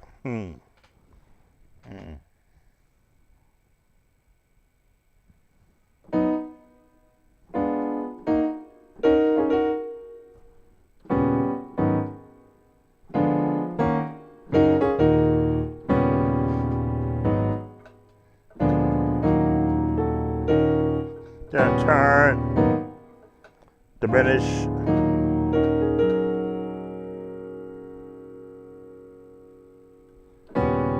Okay. Turning on the 6 to diminish to the 6. Stay in the 6. Stay in the 6, which is why I don't like the number system, because if you call out a number system and you put 3 chords in it, which chord are you going to play in the 6? This is the 2, flat or sharp 5 or flat to 6. Now you're in the 6. You're still in the 6, but look at the chord change.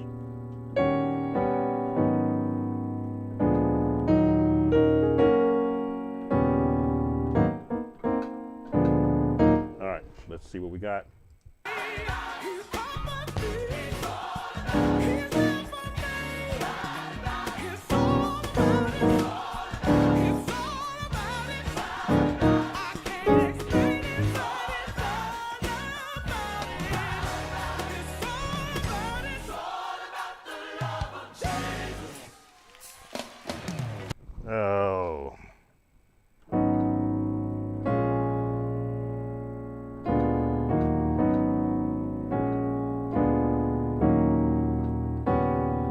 There's a walk up.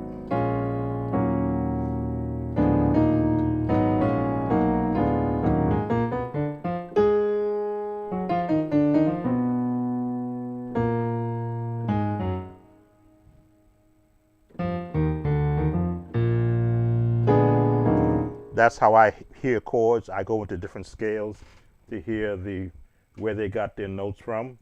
Let's go back and listen.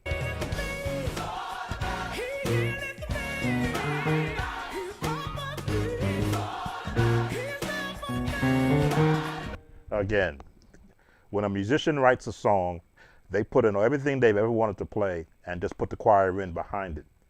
So yes, for the viewer who requested this song, this is a lot to show in a live setting. This would be one where we would do a one-on-one consultation together, and I need to hear musically where you are, because there's so much music in this song. The R&B style, the big band sound, I can hear the horns with the big band sound, contemporary choir voicing to where your chords have to be able to match where their voicing is. That's why some songs I don't do, because it's too long to get into an 8 to 10 minute video. It requires a one-on-one session, which I do offer one-on-one sessions on Skype, because that allows you to record the video for your own records, and it gives the best quality video chat. Even Zoom, I have trouble using Zoom. In fact, I don't use Zoom anymore. I just use Skype. So that's all we're going to do with Lamar Campbell's All About the Love of Jesus. Again, YouTube, I know you're going to come after me, but it's fair use, repurposing the video for teaching and educational purposes. Again, I want to thank those that have stayed. We've been on so far, I know it's over an hour and 47 minutes so far. And I thank you for keeping up with me. And we're just getting to song number 3. Song number 3 is an easy one, Trouble in My Way. I did it in the key of C, I believe, and this requester wanted it in the key of F, and they wanted it in a slowed down version. So, Trouble in My Way, I've got to cry sometimes. I lay awake at night, that's all right. Jesus, he will fix it after a while. So we're going to give an easier version, key of F, major.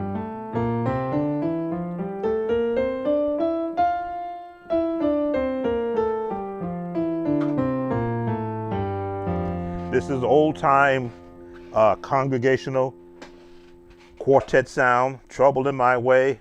And again, the requester wanted it slowed down, which means they want a stripped down version of it, because this is a song that builds off of the swing style.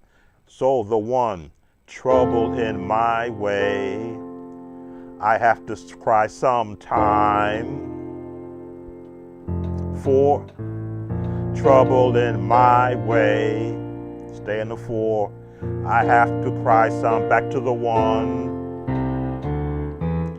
I weigh a lake at night, 2 chords, that's all right. The 3 with a 7th on the 1, that's all right. To the 4 and back to the 1, Jesus, who will fix it. To the 4, Jesus, he will fix it after a while. So that is generic, but can be used. And let's slow this down for the viewer, down to 70, roll down to 70. And trouble in my way, trouble in my way. Got to cry sometime too. Trouble in my way. I have to cry sometime. I lay awake at night. That's all right. Jesus, he will fix it. Jesus, he will fix it. Jesus, he will fix it. 6 after a while. So if you want to do this song and use this kind of tempo, you're going to have to jump or bounce. In my way, I cry some. 4, trouble in my way. Back to the one, try sometime. I'd awake at night. That's alright. Jesus, he will fix it. Jesus, he will fix it. Jesus, he will fix it. After a while. Now that's a little fast. I'm going to slow it down to 65, which is glad you can do it this. And put those turn chords in. Trouble in.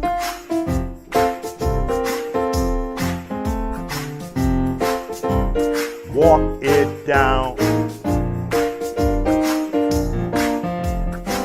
I have to cry some. I wait awake at night. That's alright. And walk the bass. Walk the bass.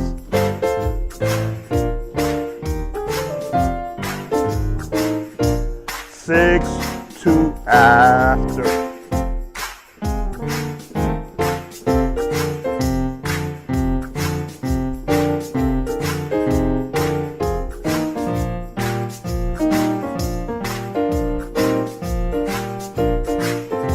Easy bounce.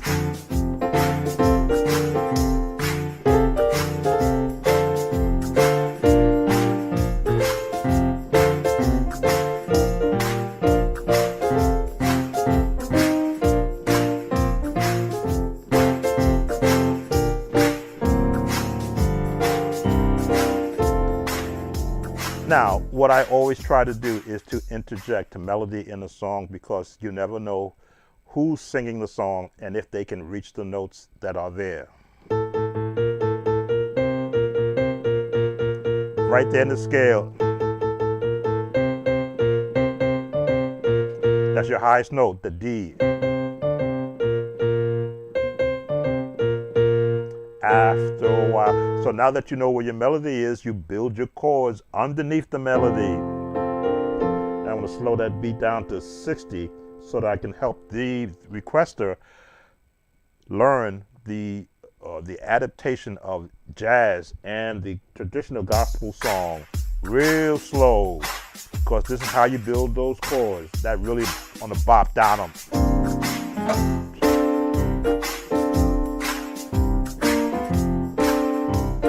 Walk it up on the bass.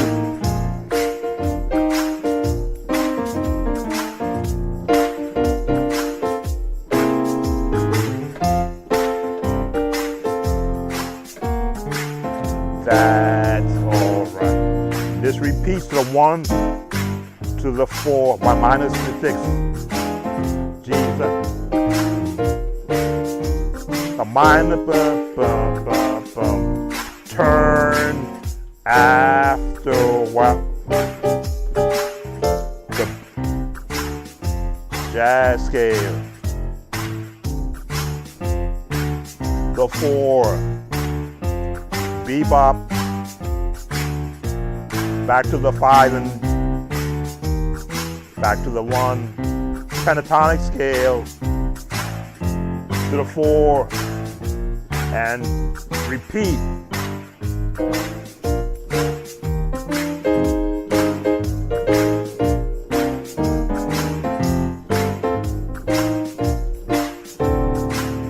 After a while. All right, so like I say, some of these requests are going to be easy and quick to get to. The last one, that Lamar Campbell one, yeah, that that was a thought process one. Scale of the key of F is not a hard key to play in when you think about what notes are consistent in the key of F. F, G, A, B flat, C, D, E, and F. Knowing that each of these notes have chords assigned to them. Once you know what chords you can draw from in each of the notes of a scale, you can bring that into your playing. Trouble in my way, I lie from time. Trouble in my way, I have to cry sometime. Lay awake at night. That's all right. You know it's going to the 7 to the minor 6.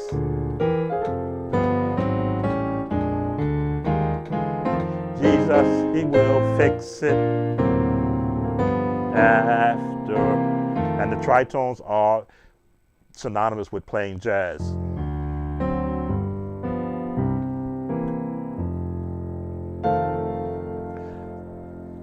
Build your scale repertoire. Build the chords associated with the notes in the scale. Learn their turnaround, and this song will become child's play at any speed. Okay, next song we're going to is Walter Hawkins, Full and Complete. I did listen to it when it was first offered because I've never heard of this song before, and then I heard, oh, okay, that is a different side of the music of that era. I definitely will get a copyright on this one, but I want you to be able to hear. You're welcome, Jonathan. I don't use Apple products, lots of love, only Android. I believe Android also has the hoop triggers as part of their store. Go to your Android store and look for, let's show you what that is again. I don't know if it's still there. It might still be there. Yes. What you're going to look for is, there we go, hoop triggers.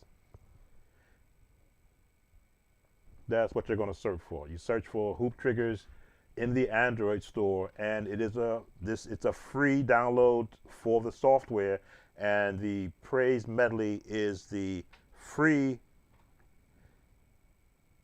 demo of what.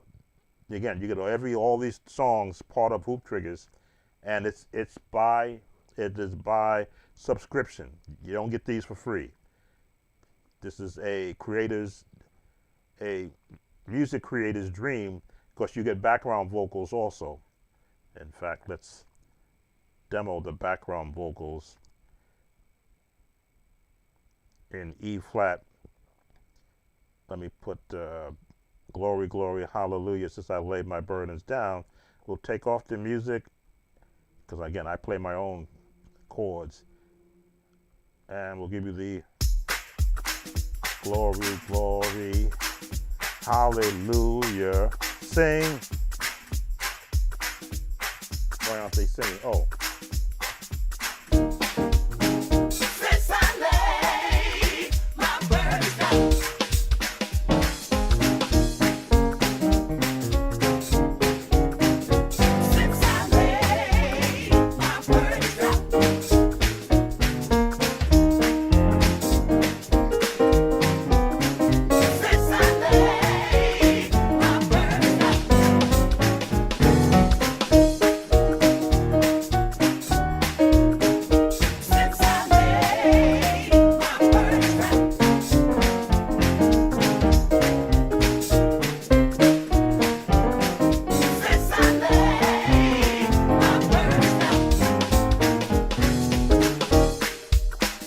This one. I'm a soldier in the army. In the army of the Lord. Yes, in the army. Oh.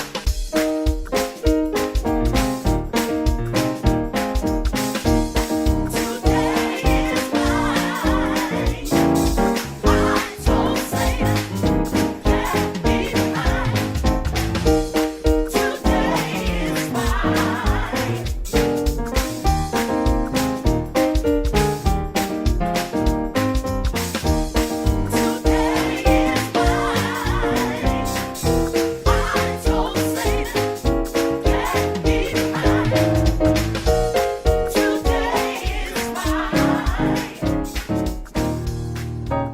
So that is Hoop Triggers free app software. They give you the Praise Medley as the free version of it.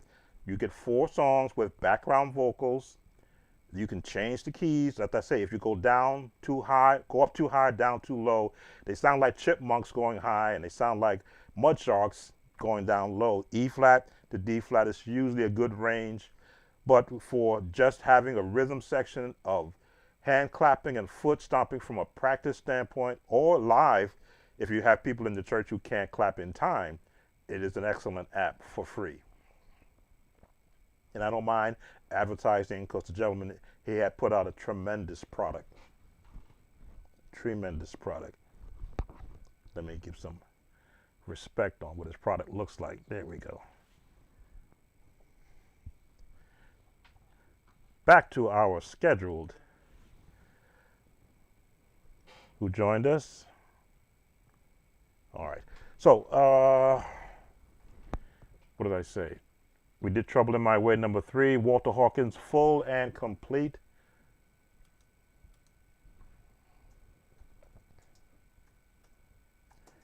As I say, I did listen to some of it, and I'm like, oh, okay, this is one I did not learn.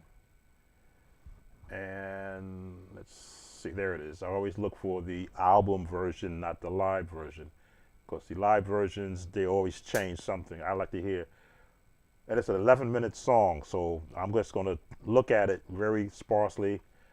Let's see if I can catch the ads. There we go, I caught the ad. The Hawkins songs will, let me just change my view. Do I want to change my view? No, change my camera. There we go. Because I got to hear this first. There we go. The Hawkins songs have a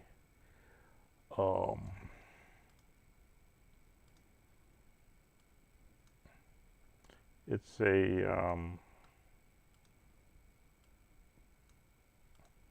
I always try to find a proper word. A flavoring of chords that are unique to his style. And once you learn that flavoring of chords, you will hear it in other songs that they have created. Okay, we can now go into it. Let's hear what we got from an opening.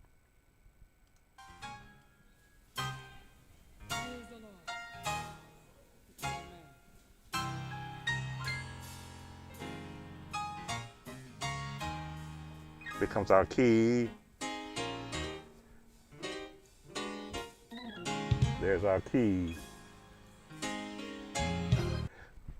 Excuse me. Let's see if I can do this now within E flat. Oh, A flat. There we go. I was listening to all the changes.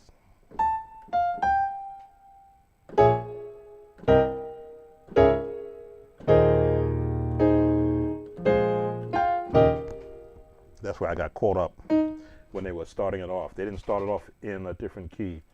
We're not going to worry too much about the intro.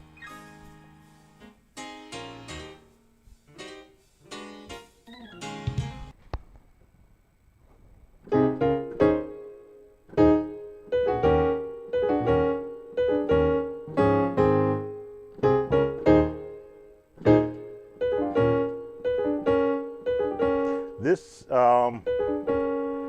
when you learn the techniques, where am I? When you learn the techniques of songs, of musicians in songs, who are musicians first, then songwriters second, you learn to, you add to your repertoire of touch. To get that roll, you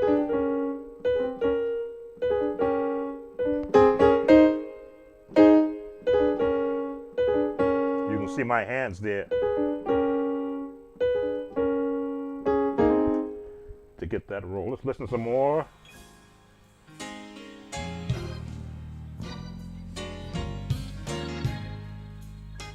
The devil.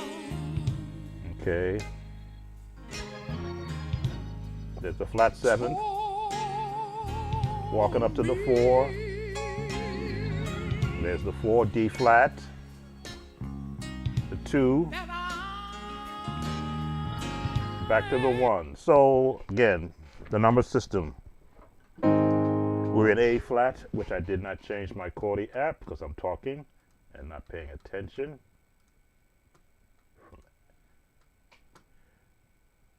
And this is gospel, contemporary gospel. So you're going to hear elements of the traditional, my chair is lowering down, so traditional gospel sound.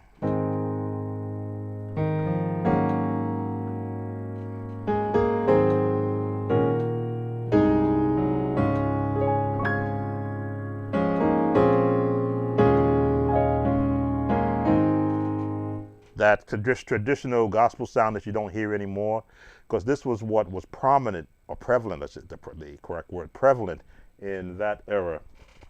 Keep forgetting to switch my camera. That's why I gotta always pan to the left. Okay. Whatever was prevalent back in that day, that's the sound. The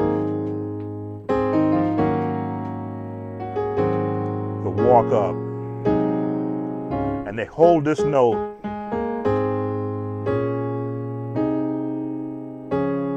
Just hearing the type, when you hear them hang on one note, you know they're just walking up. Right up the scale with that flat seventh to take you to the 4, that D flat. Then they go to the 2, 5, 1. All right, let's see what we got coming after this. Fair use, YouTube. Doesn't really mean anything.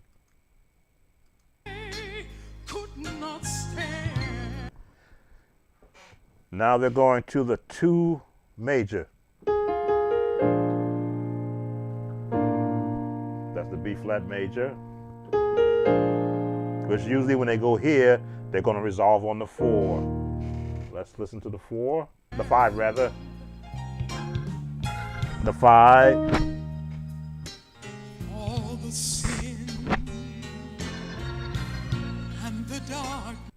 Okay.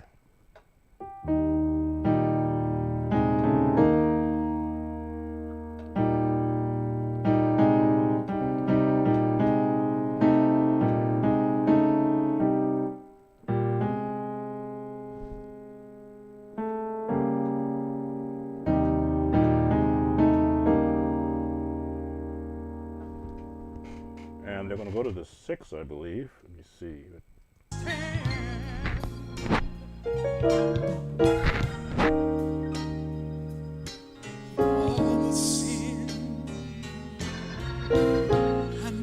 Oh, to the 2.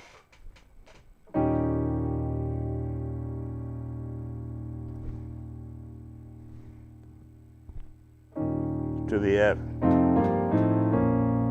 Yeah, I had not heard these changes in decades. Take it to the 2 minor. Darkness. Back to the flat 7. Again, a song like this is one I would do on a one-on-one basis because they're introducing the changes of an era that you don't hear anymore, which means it requires study. It requires understanding why they're going from to the 1, the flat 7 to the 4, to the 5, then the 1, then they went to the 2, to the 5, then to the 6, to the 2, and that's where we are right now. And then they go to the 7, that's where we stopped, right there. The 1, 4. Hyundai. We got an ad. Okay.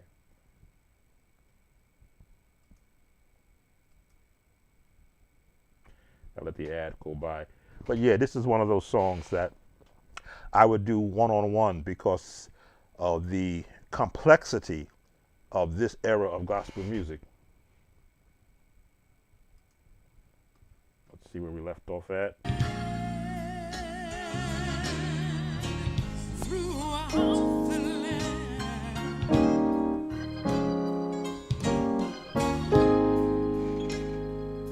Just look at the drugs and disease.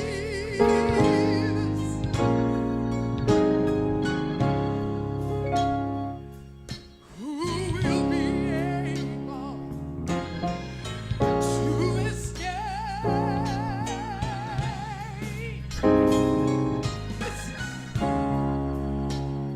Diminish. but the word of God spoke swiftly to me.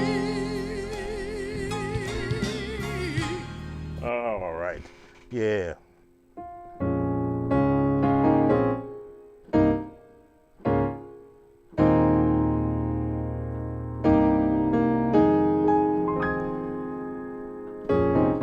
I can hear that walk up coming, not even hearing the song.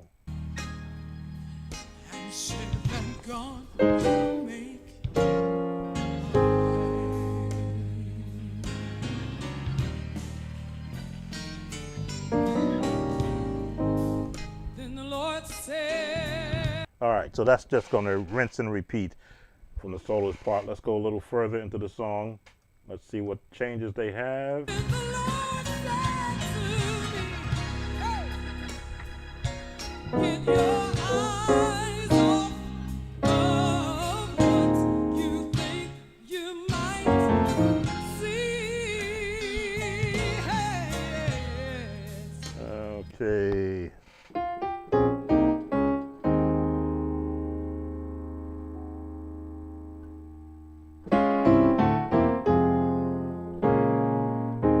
Yeah, this is old contemporary gospel. and put all your trust in me.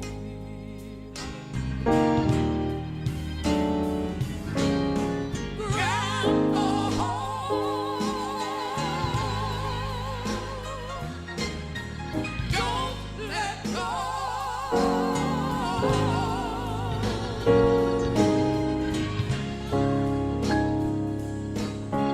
Hold on for life. Hallelujah. Place your feet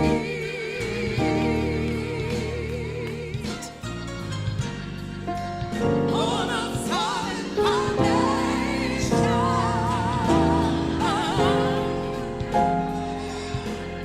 Set your eyes on Christ. I'm trying to keep YouTube from coming after me right now during this live stream by playing so much of the song, but I want to hear the pattern that they're looking at, that they're using.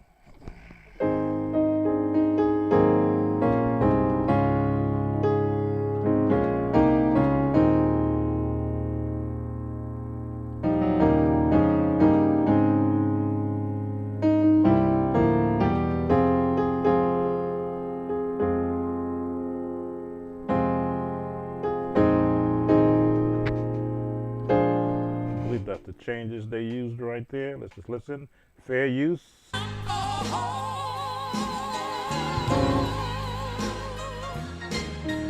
Don't let go.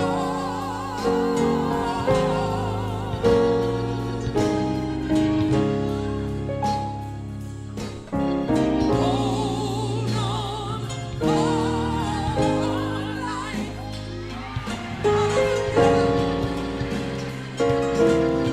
Place your feet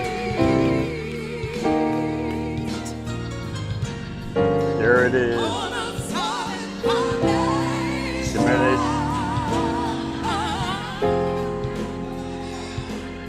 Set your eyes on Christ. Yeah. For He's the one who delivers. Jesus is the and He'll heal.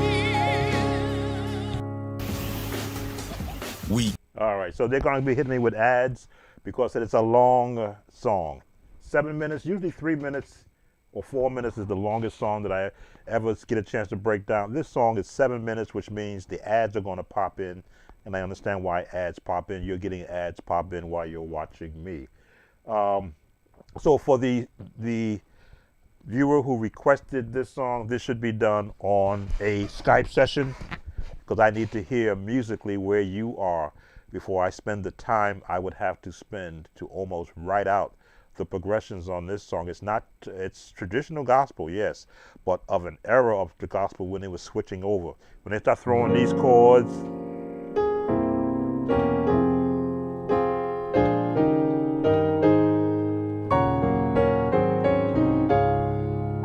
I came up in this era.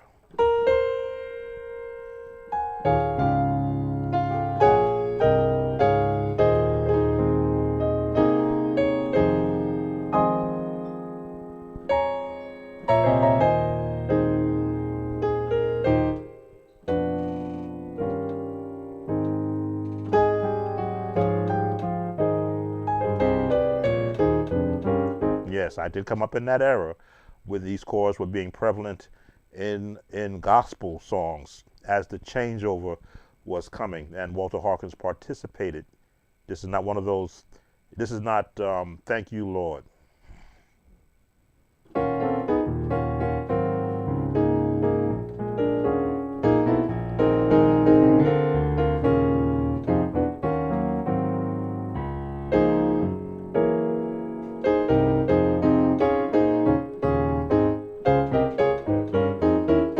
That was the changeover that the Hawkins family entered into gospel music. But this song has elements of the traditional gospel sound with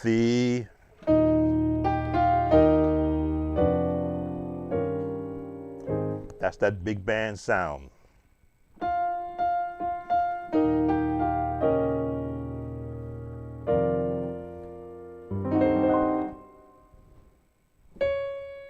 Diminish, yeah, there it is.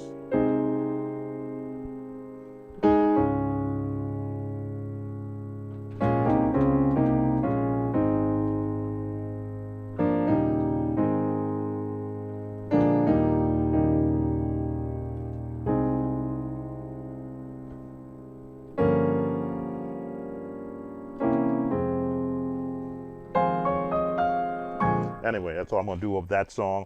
So for the viewer, I'll go back through my notes and see who the viewer was that requested it. I'll make sure that they get my a response that this song really requires a lot of time, that I can't turn this into an 8-minute video, though it is a tremendous song to learn because of the movement, not just of the left hand, but of the right hand chords. Who is still here?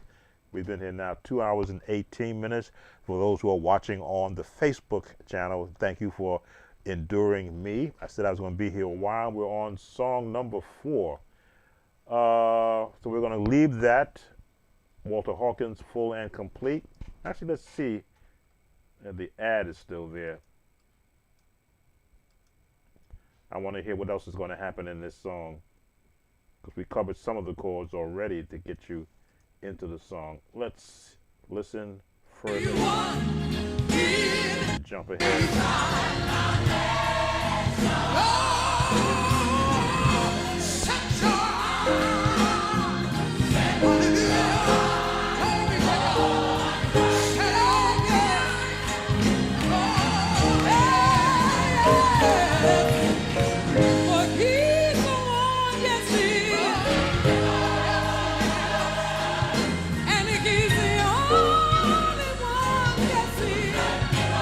All right, so the chords repeat, but they change the vocal, that's the tone around it.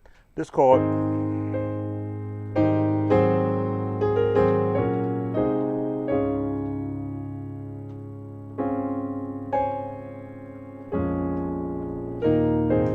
once you get the grasp of those chords, you will find that the song is repeating those chords. They're just changing the choir vocals and the lead vocals. So those are the predominant chords: the 1, the flat 7th, the 4, the 5, back to the 1, and then they go to the 5, and they go back to the 4, the 6, or the 3 to the 6.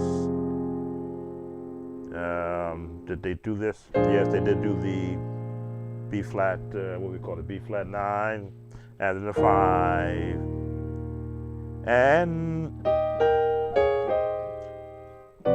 you hear this change. those chords will get you through this song. Welcome, Victor.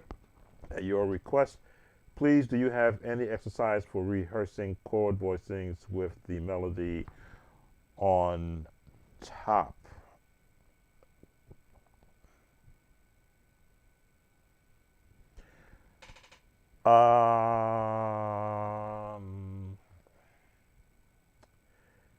If you do a search on my channel for God is My Everything, again, that's an old video. That was pre-Chordy app, but I did post in it the choir voicing.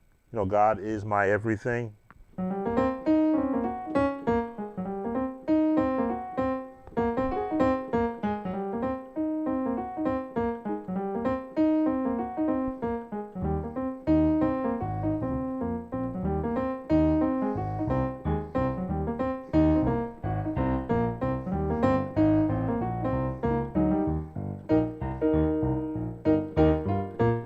I put three-part harmony purposely in that song so musicians can learn it, the three-part harmonies for the choir, and so that they could learn the concept of what three-part harmony is.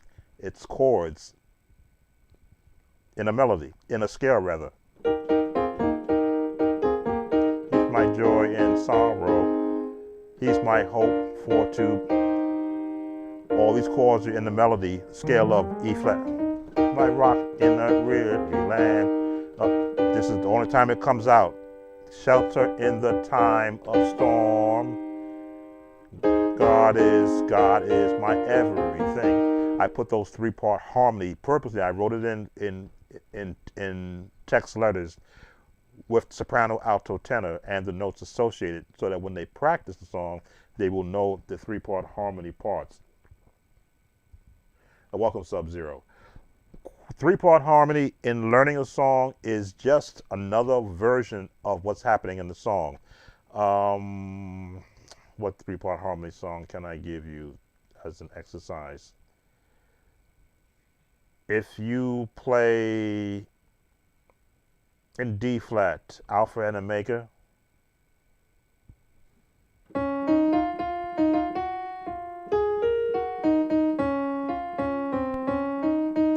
that's in unison, right in the scales.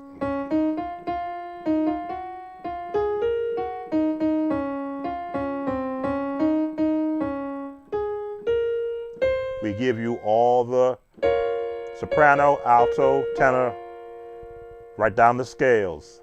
The glory, we worship you, O Lord.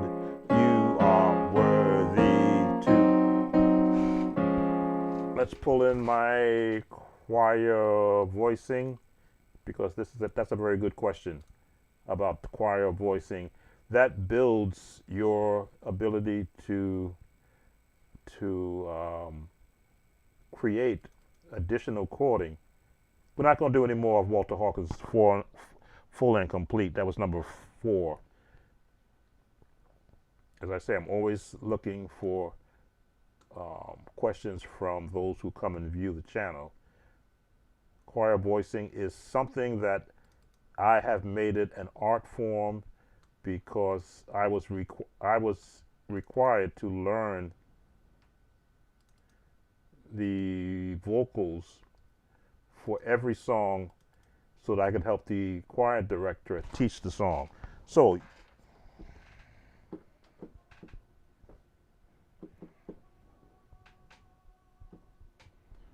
and you cannot hear that.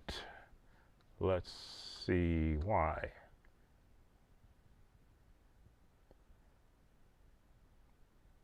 Why can't you hear that?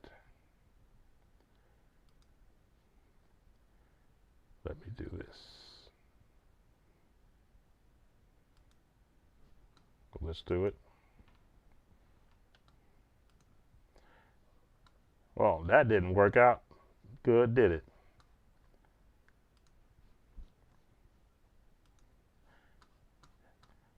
I brought in the wrong thing.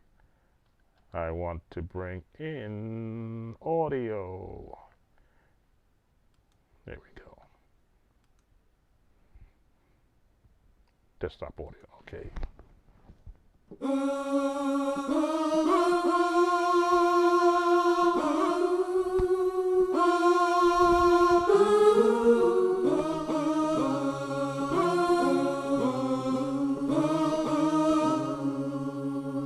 Now, if I wanted to turn that into three-part harmony, where would I go? Soprano, alto, tenor. You are alpha and omega. We worship you, our Lord. You are worthy to be. So these notes are all in the scale. When you practice inversions in every key, you can hear where the placement might be for vocals. If I want to add a bass, let me see.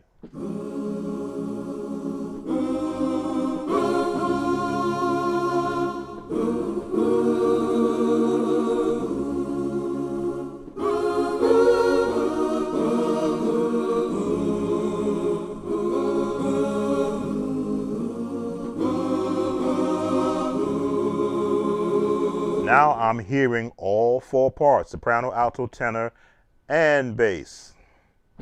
I can now change them up.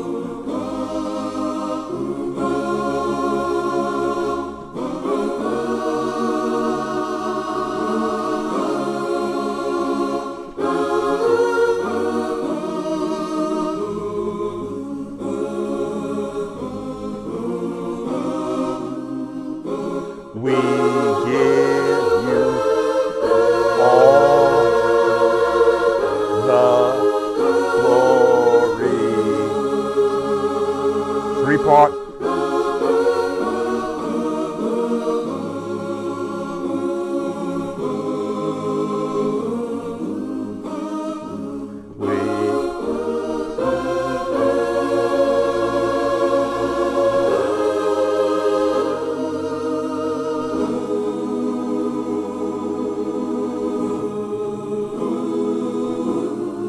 I hear those changes.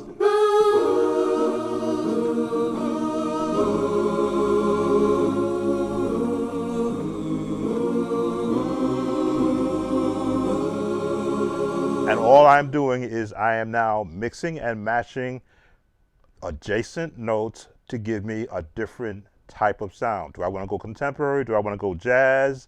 Do I want to go classical, which is basically minor notes? Or do I want to go straight?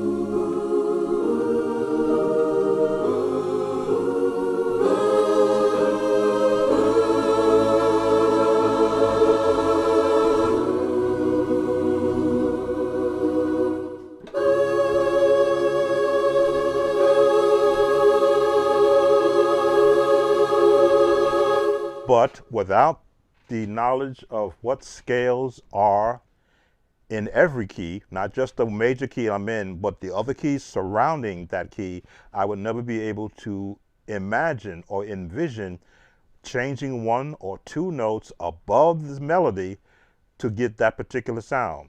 But I have to be able to practice it first and then imagine in my mind, what if I went sharp, flat, diminished, a minor six, a seventh chord. That's when you practice at home. And then when you go live, and you're doing a song like that, you can now look at how you've been chording the song, traditional, and again, find a different way to build around it. Springfields, welcome. Spring, Florida. How do a beginner add chords and melody? Sub-Zero, I think I did catch you. A beginner begins to add melody by learning major scales, the minor scales, the harmonic minor scales, and I'll throw in the jazz minor scale. That's how you begin to learn melody. Melody is just the the path of a scale of a song. If I were to, I'm trying to get a very basic song that is relative today. I can't go to the CCM songs because that's a whole different genre of music. If I went to, let me see, which one? No, I can't pick that one because I'll get caught on that one.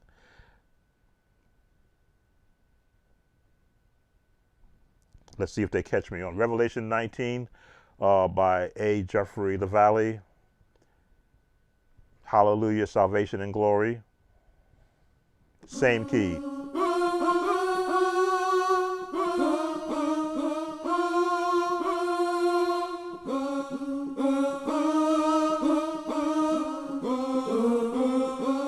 Right in the scales.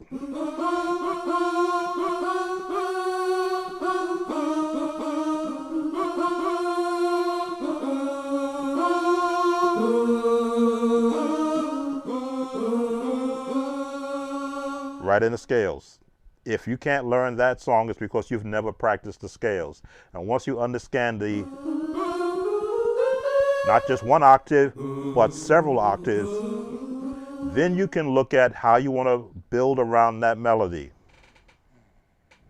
Let me see.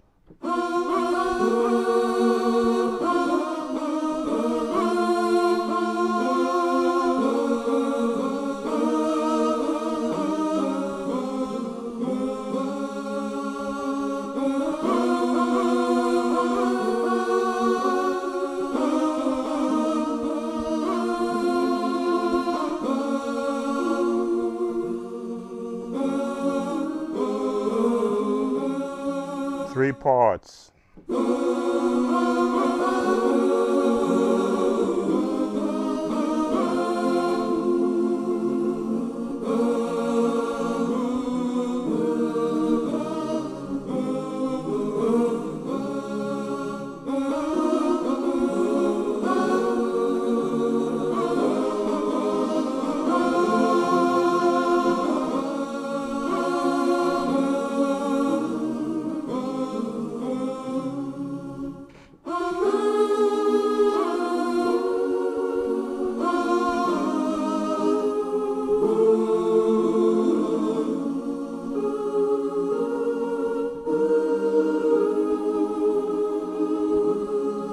Because I know where the melody is going, I know the scale notes, I know the notes that are circumventing that scale that I'm in, pick and choose what I want to add to it to be able to color the song. And I'm using a sample tank, voices, mixed voices is what it's called, mixed soul voices as my plug-in to give me those voices. So my other question is, how to begin to find the key of a singer? Scales. If someone is singing a song and if it's not an original song, and if they know the song correctly, that's always going to be an issue for a young musician or beginner musician. Is the singer, someone gets up, they want to sing a solo. The first thing you're doing is you're trembling because you're hoping, number one, you know the song, and that if you're a number system user, that you can apply the number system some way to force the singer to sing what you can play, not to play what the singer is singing. That's the difference between the beginner musician and the intermediate musician, because the intermediate musician would have already been burned by trying to force the singer to sing how much they know.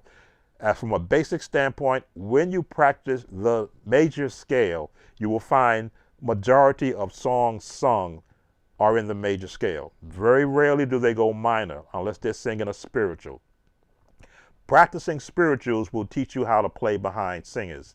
If you were to hear somebody singing I Will Trust in the Lord, they usually sing it in E flat minor.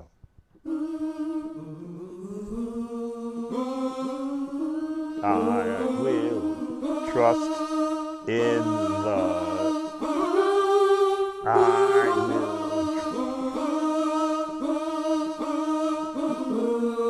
I will trust in the.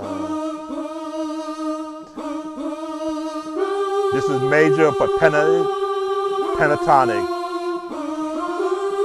That's the highest note. No, this is the highest note. The C.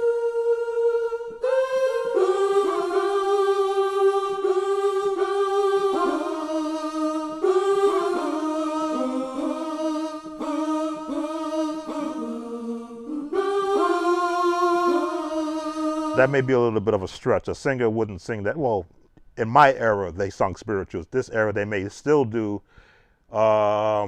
His Eyes on the Sparrow, and they always start that in the wrong key. They should start it based upon their voice range. If they're a soprano, they should sing that song in E flat. If they're an alto, they should sing it in B flat. If they're in a tenor, they should sing it in D flat. So let's go to a soprano. They should do it in A flat. His Eyes on the Sparrow. You want to do the melody scale? You know it starts low. And it's a jazz song.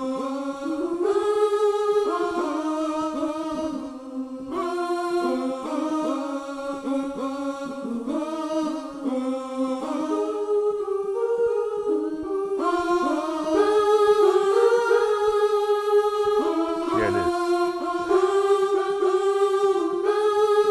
That's the lowest note.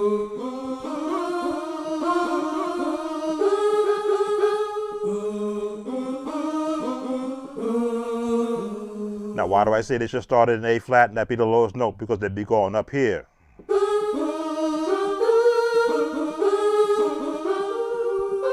That's their highest note.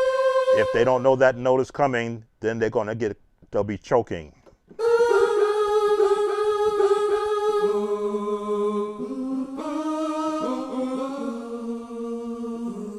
Or they can end up here. So as a musician, once you understand the nature of what scales are, they are just musical tones spaced half a space apart, all up to give you that major sound. Then you know where you're going to build your chords from.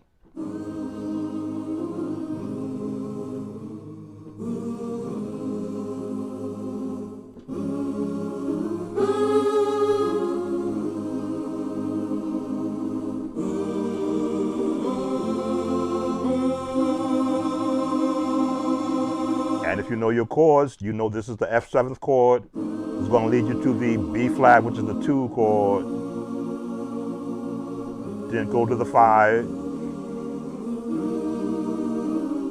And if you know your jazz turns, you know how to do passing tones to get you to the 5 again. To the 1, the 7th, 4, your passing tone.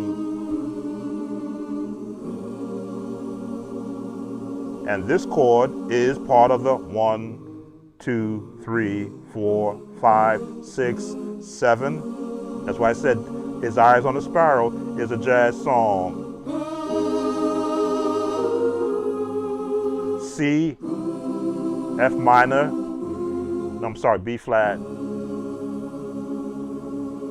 From the B flat, you're gonna go to a major 2, which is the B flat major. Circle of fourths, if you know about the circle of fourths, to the E flat. His eyes on flatted. This chord is always going to be a minor because it's going to go down to the, what is it going to call this chord? C major 7, 5.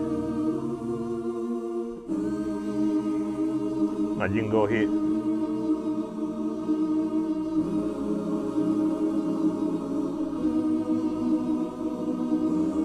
These are all notes around the scale. His eye is on the, back to that minor. 5 over a major.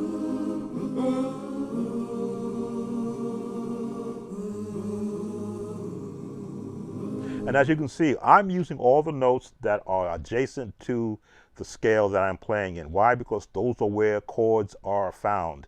In the adjacent notes, extended chords, they're not in the number system, but they are adjacent. Major, minor, diminish, sevenths, right? Yep. Adjacent notes of the scale are what gives those beautiful tones. And we're not even doing the extended chords yet.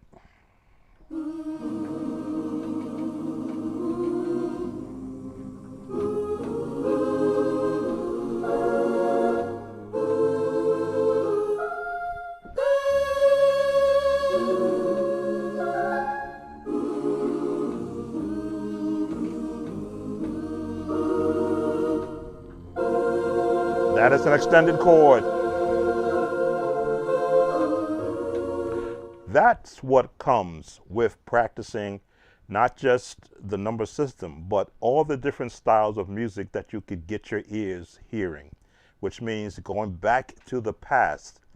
My chords are from an era of music that is not being used very much, the big band sound, which allows me to borrow those movements.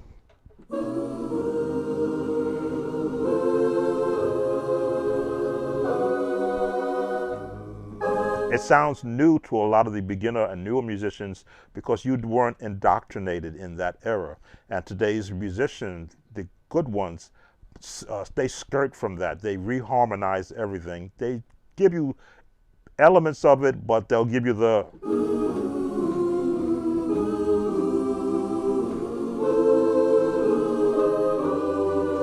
and so confuse your hearing, you won't know what's right or what's wrong because they make everything right or everything wrong. Or if it sounds good, then it's right. No, if it supports a melody line, is correct in its substance.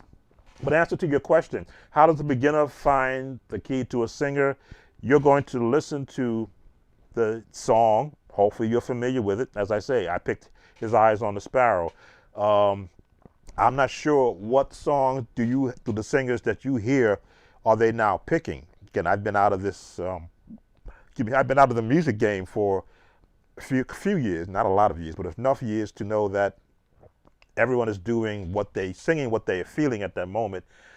And if they're picking songs that, like if someone were to pick Break Every Chain and start singing that with me, I'd be like, huh? Why are they singing that? If they start in the right key.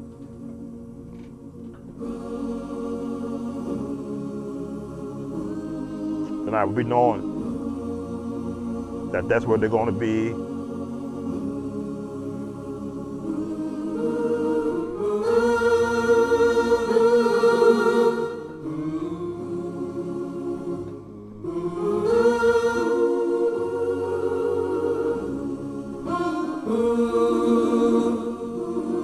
I would have a hard time because I'm used to hearing melodies, melodic notes of a scale, every now and then going in and out of it to give that that jazz feel of improv. But when it's so sterilized, I'm like, okay, I got to play sterilized music. Sometimes I struggle because the singer before I start playing, and it gets hard. It will get hard if you are unfamiliar with the song. I'm trying to think.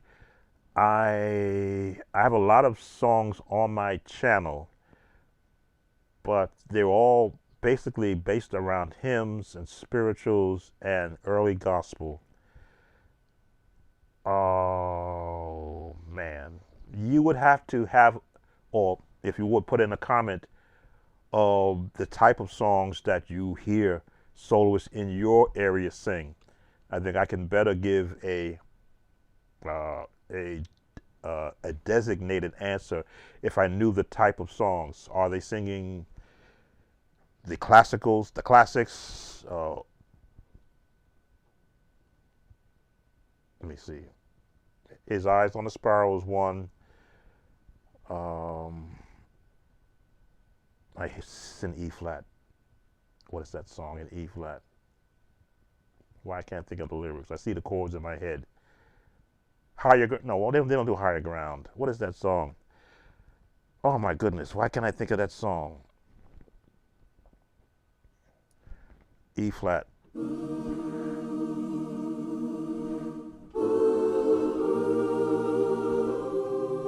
Why can't I think of that song? Oh, what is that song that they do? Great is Thy Faithfulness.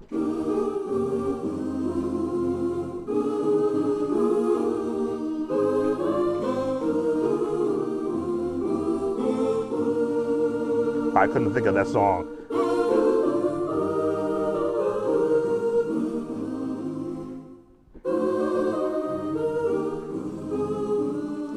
That song is written entirely in the scales.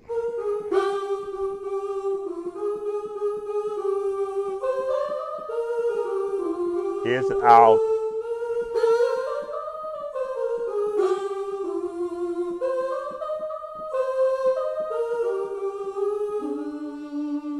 It's entirely, greatest thy faithfulness, entirely in the scales, except for this one occidental. Because they're using that path to lead you from the 4 or the 2 to the 5. But following the F path. Now you could stay there or go to the 7th, which is the jazz town.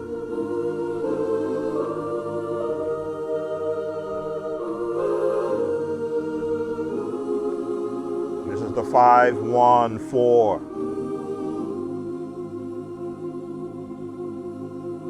Now traditional is the diminished walk up. The 3, 2, 5, 1, 6, 2, 5. Great.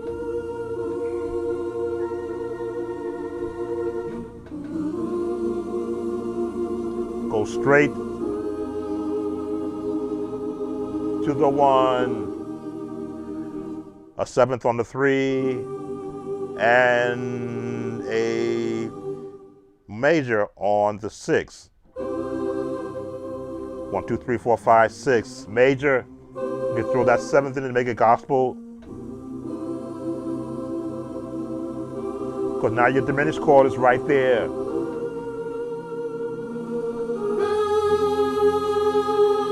And the morning by morning is scaled.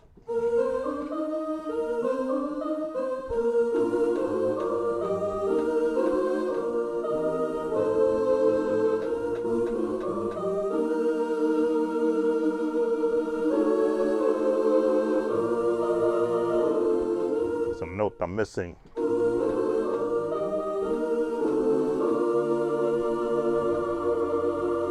There it is. I told you I can hear when I'm not playing the correct notes because I practice different approaches to doing that part of the song. Come on.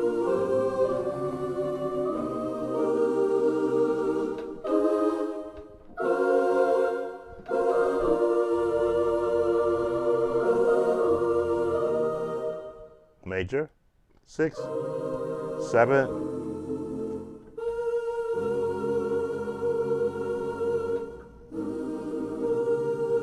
All I.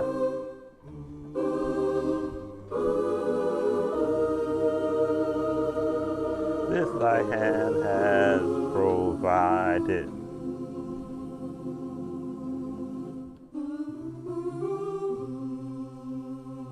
Great. All great. Pick and choose which one to use. Great is. If they're still doing great, is thy faithfulness. One of the songs is Let Freedom Fill the Room. Okay, I'm unfamiliar with Let Freedom Fill the Room.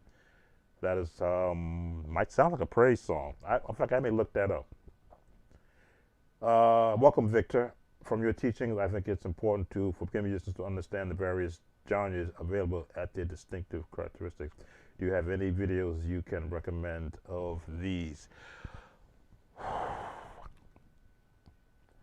You'll have to go through my catalog. There's over 2,450 videos in my catalog alone where I showcase various songs from different eras. If you have the mind of a sponge, as I did and still have as a musician, where I'm always looking to hear something that I've never played before or hear something that I've never used before. As I say, when the eras of gospel music began to change, like if you hear one song from one group, the next group is using the same chords, but they just changed the words and the approach to those chords. It made it easier to learn, which is kind of what's happening today. When you're working with just a major, minor, major chord progressions, you find that a lot of songs have the same progressions, just a different key, and they start on the 6 instead of starting on the 4. They start on the 4 instead of starting on the 1. They start on the on the 1 and they go to the 4 rather than the 1 to the 6, but it's the same chord just placed differently. In my era, they learned whoever had the hottest song, other songwriters would borrow from that genre of music, be it major or minor, seventh, big band, um, or contemporary, and use take their song and write around that same genre of music.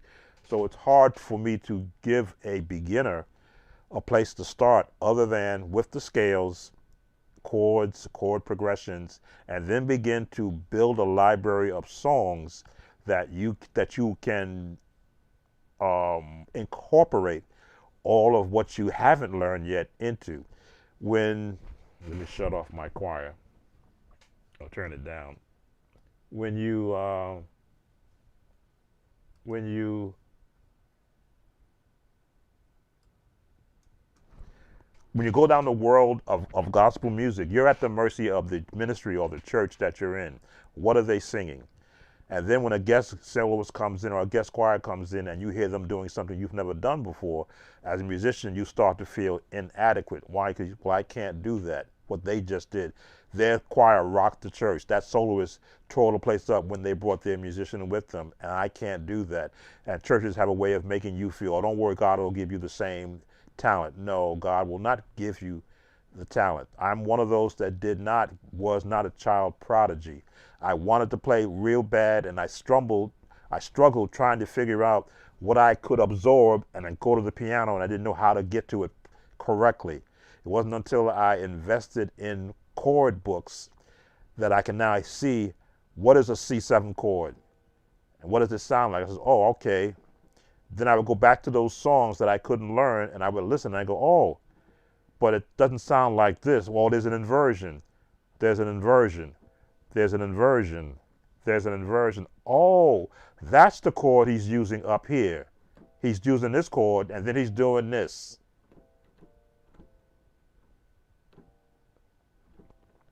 Then it began to make sense. I went back to those very songs that I was struggling with the first part of knowledge, what a C7 chord is. Then when they went to the major seventh, I'm like, okay, what songs are using that song? Wait a minute. Let's look at the inversions. Oh, I hear these chords in other songs. But I don't hear that, but I hear that. I hear that. Then I go, oh, that's where they're getting that chord from. And I began to build a platform of chording under me. I could hear the melody with no problem. I can do the 3-part harmony. It was the chords that were being surrounded that I had the issue with. So I began to, welcome Dimitri, Nothing Else Matters, Brent Jones request. How long have I been on? Going on hour 3. I'm retired, so I don't have a job to go to tomorrow. So once I began to apply the chords that I've never learned and learned how they are formed so that my fingers could automatically go to any key and play those chords. Let me see. I used to practice this. So I can hear these changes in any key. And not just this inversion, but this inversion and up. Dum, dum, dum, dum, dum, dum, dum. There we go.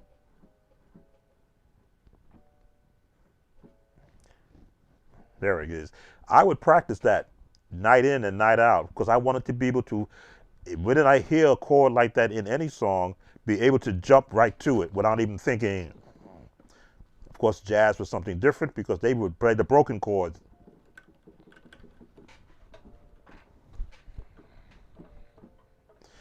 That's when I had to now learn styles. What was I hearing? Not just the chord, but the bass at the bottom, so that I can go.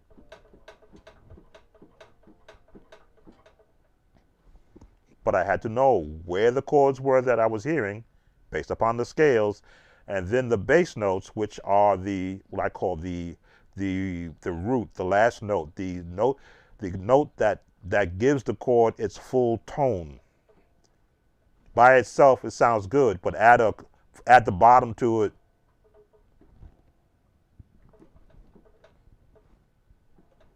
There it is. I had to hear where it was going. Or, so, what I would suggest, if the beginner is on my channel, there are several channels out there, because I'm also subscribed to other content creators on YouTube that teach in the realm of gospel music. We all teach differently, but we all teach to build the musician up from where they currently are. First, number one, recognize where are you? Can you play chromatic scales with both hands without stumbling? Because if you can do this, then you can train your ears to hear every note in this range, so that when you hear a chord to a song, you will have no problem, because you would have practiced it and your ear would know this is low, this is high, this is the middle. The number system is merely traveling up the path of the scale with chords, and not separating yourself from where they goes. That's easy for C, but when you go to D flat, all of a sudden now a different number, a different muscle memory has to take place, and you've got to be able to hear. There it is, which is seeing the scale, knowing that this note, and this note follows the path of the scale. Same thing when you change keys. I heard it being wrong, but now I'm looking at. And I can play in D fluently, but when I'm talking, I have to look at what I'm doing. Follow the scales. Follow the notes that are in the scale.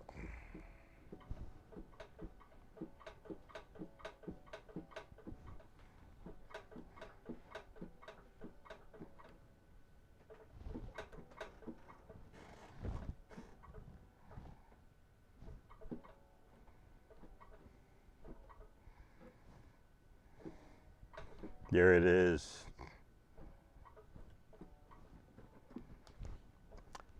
And train your mind. You're training your mind, and once you train your mind can train your hands, and then your muscles will take over after that, because you'll be able to look at A chord and play it. Think a E flat chord and play it. Think a B major chord and put a flat seventh on it, and you'll play it, because you will know where the notes are and what it sounds like. If that helps to answer your question. You don't hear the keyboard. What happened? Looks like I lost. Goodness, I didn't realize that I had lost the keyboard. This is what happens sometimes. It will drop and not tell me. Let's go here.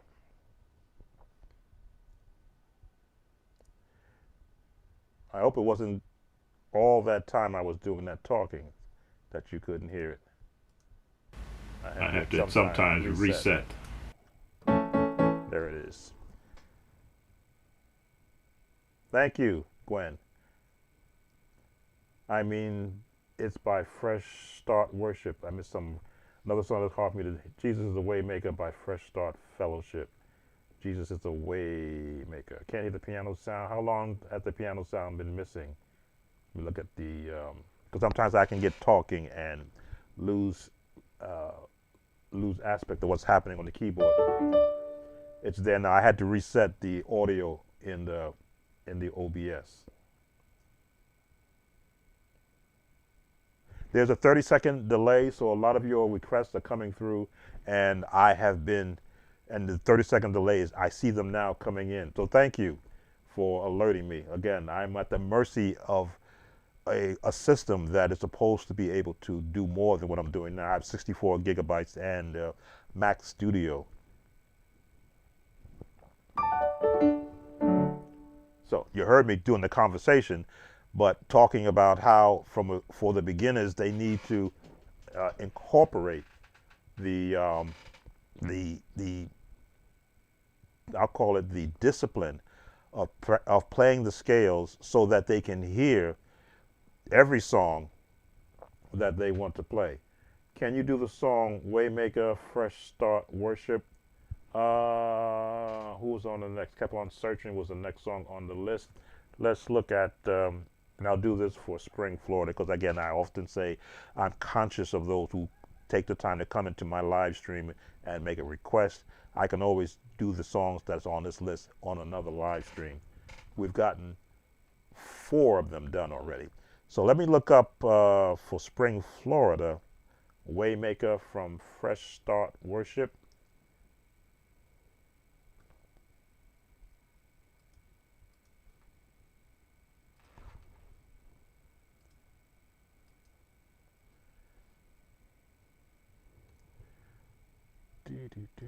Trying to change my camera. There it is. Waymaker, Fresh Start Worship.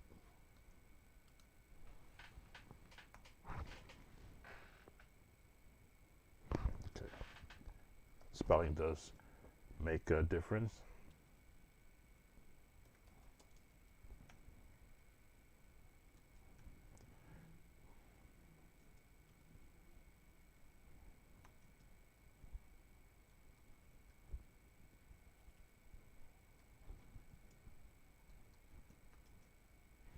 There we go.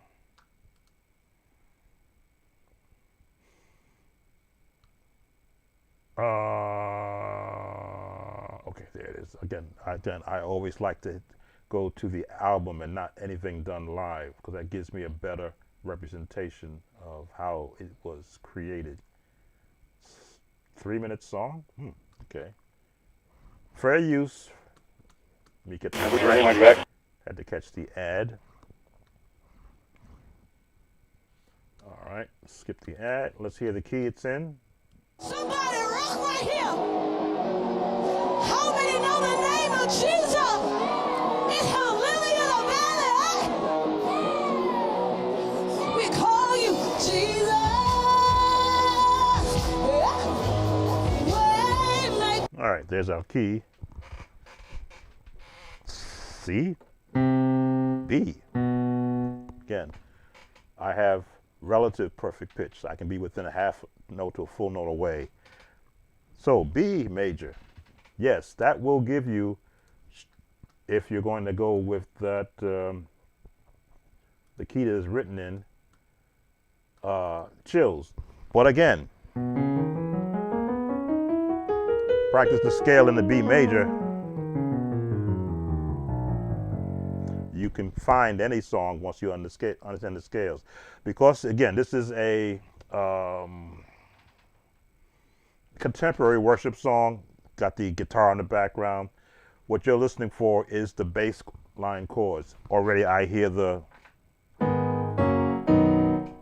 6, 4, 1. Jesus. 4.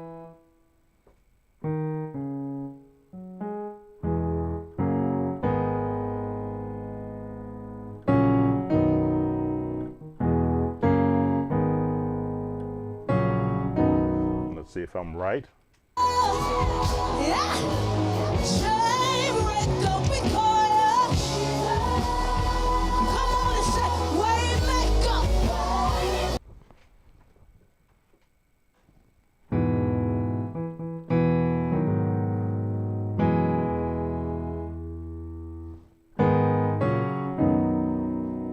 Yeah, just trying to hit a path. The first path I gotta get. We call you.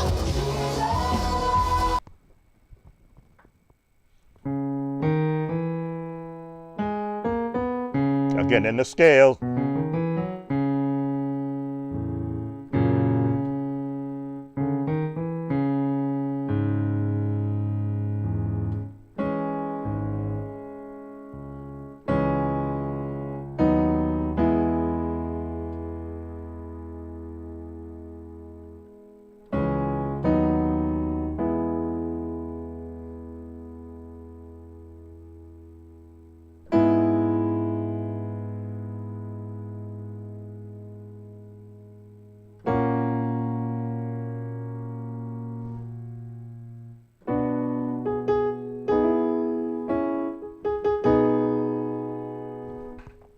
gotta hit the top note.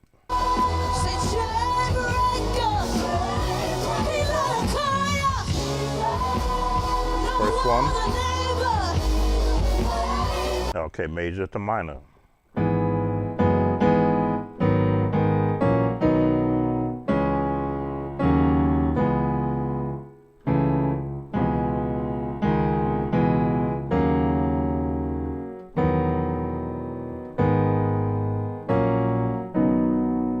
Again, the contemporary sound is simplistic to where I got to separate now all the other songs I've been learning and try to find the easiest path. The easiest path for me is to hear the chords first and then throw the bass at the bottom, because the bass can change and the chords stay the same in the contemporary world of music. So I can hear the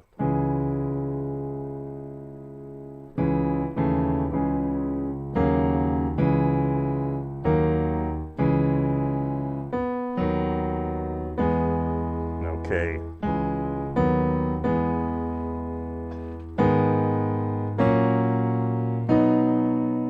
Minor, major, major, then the minor, the major, and then stay major. So that's what I'm locking in on.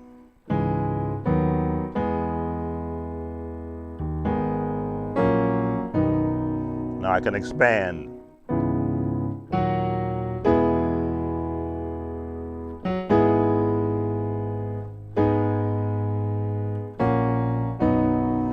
Let's see how far off I am.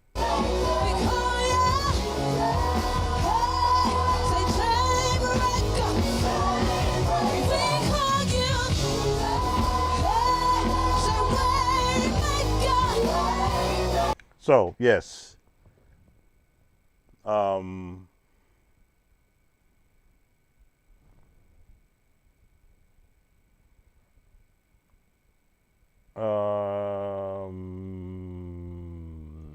Welcome, buddy.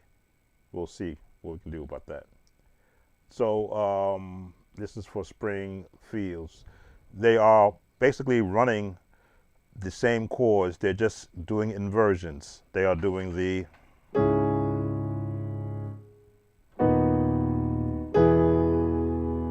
and then they're going to the minor, major, major, in B major. So if you're a number system user, it is the 2 minor, 3 major, we're over a 1 to the 4, then there's a 6, which is the minor, a 7, which is really the where's this chord?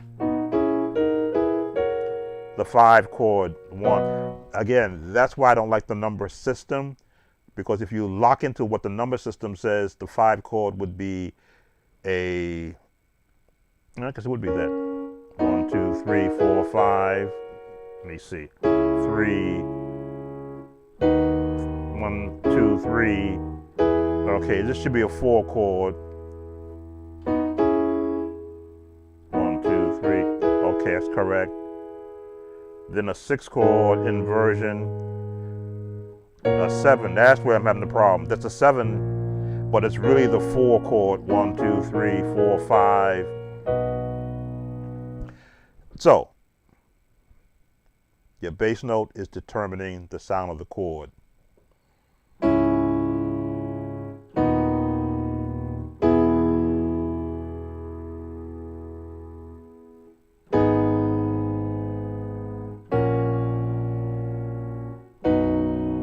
As you can see, I am putting this here, so the perfect fifth, to give a little more girth to the bottom, to make it rumble.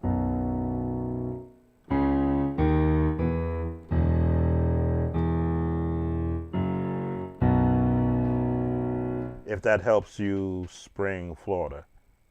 Let's see what else is happening in the song. It's a 3-minute song, right? Yeah.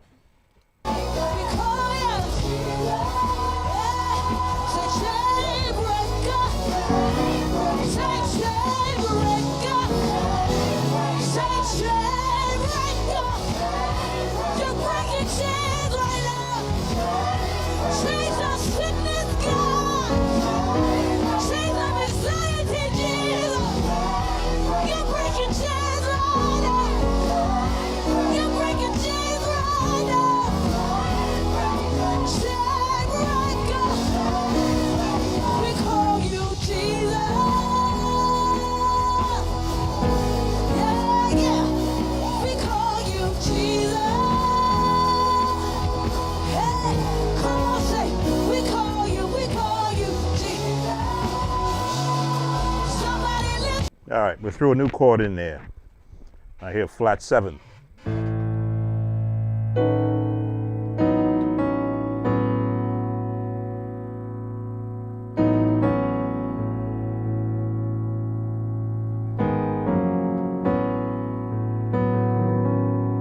And again, that's using the bass note to mask or to add a different flavor or tone. Let's see how they introduce that chord in it. Come on, say, we call you, we call you Jesus.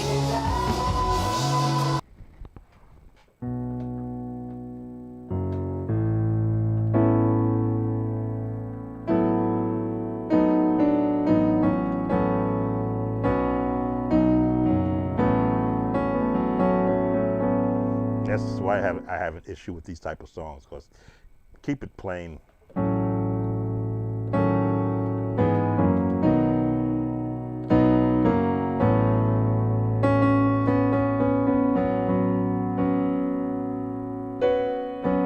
These are not the chords I would normally be playing. We call you Jesus. Somebody lift up the name. Say, Jesus. Hey, you're ready. Sing Jesus, Jesus, Jesus, Jesus, Jesus, Waymaker. Somebody say Jesus, Jesus. There it is. I had to hear the higher note.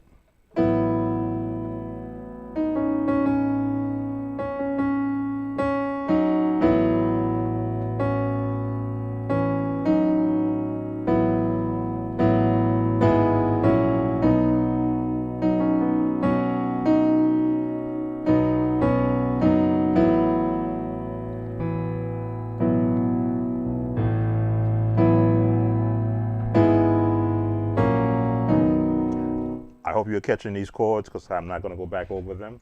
They're near the end of the song, and they pretty much revolve around those 3 progressions. You're a chain breaking God. You're a chain breaking God. Chain breaker. Somebody Yeah, young people's songs.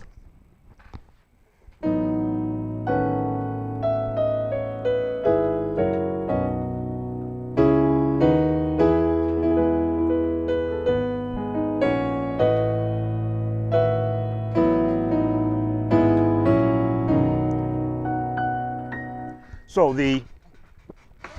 as you can see, I'm using the scales. I'm using the basic scales and then the natural number system to see where they are pitching their chords. I'm really not even listening to what their singers are doing. I'm just trying to hear what the music is doing.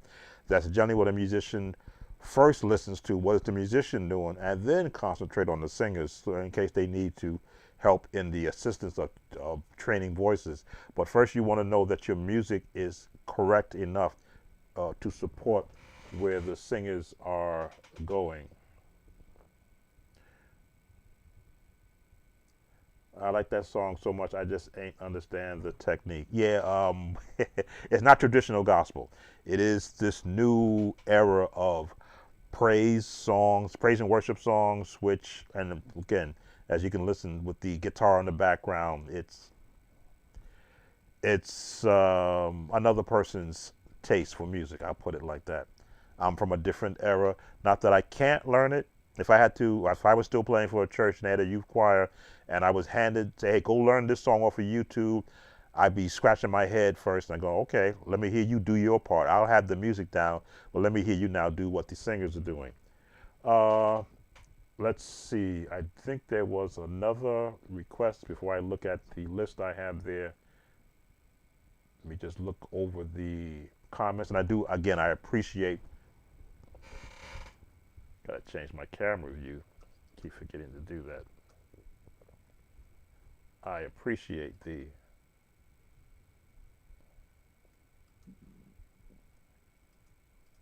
we go. I appreciate those of you who have been making comments, because it's good to know that I can reach the, give an opportunity to be reached.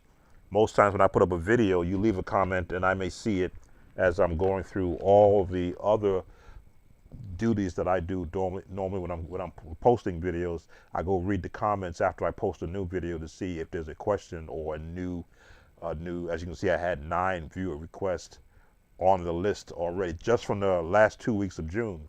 I've been trying to keep up doing 3 a day, but that wasn't fast enough. So I said, let me try and get as many done today as I possibly could. There was another request.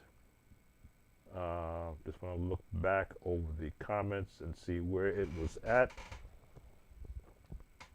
Buddy, you're going to have to be patient. As you can see, I had 9 songs up before your request.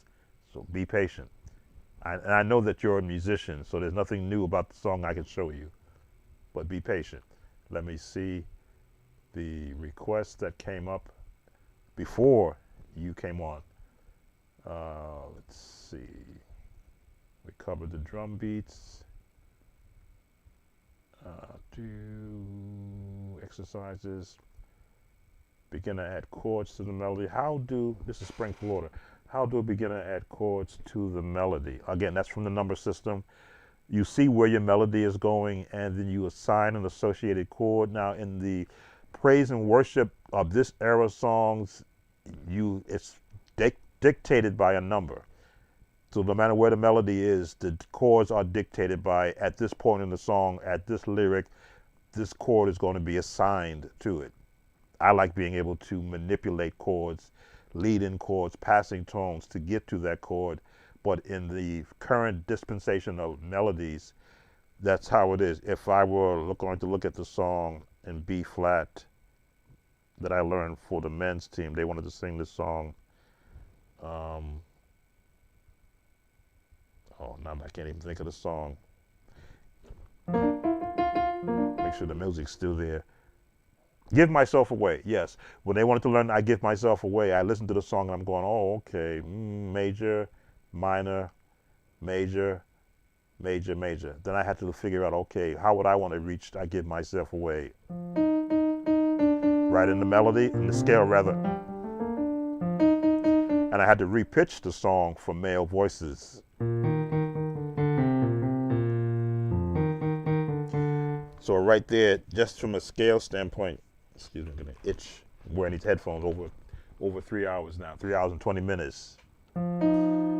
That's if I fill that chord out, it's a F7, which is the normal cycle of fourth would be B flat. Then they drop down to a straight F chord.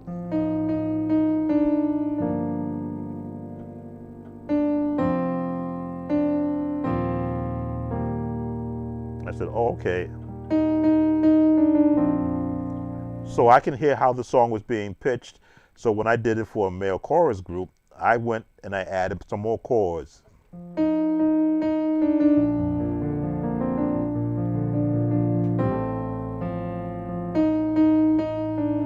This is what I added to. I put that 4-1, but 5-1, 4, then back to the 5. Then I brought it out.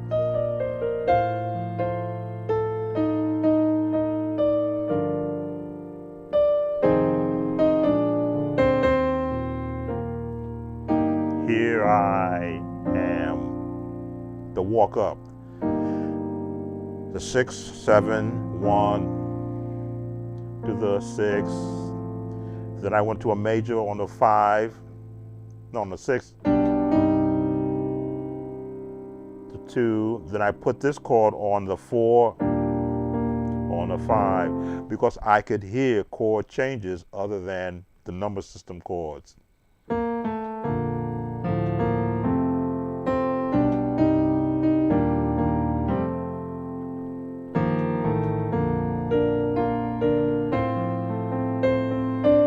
Then I put this chord.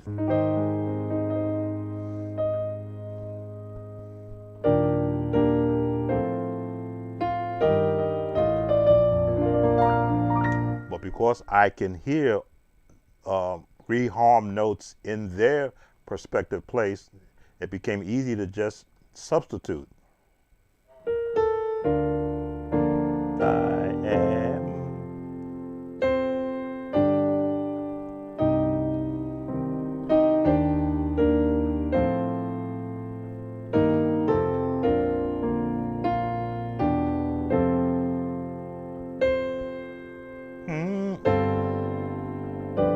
A passing tone,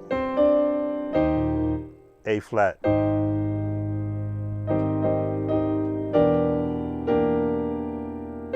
Passing tone to get to the 4, the F. Again, lock your fingers, put the thumb down. I still can't do this. I'm learning how to do this arpeggio where you can cross your fingers and get that. I'm working on it. Give my.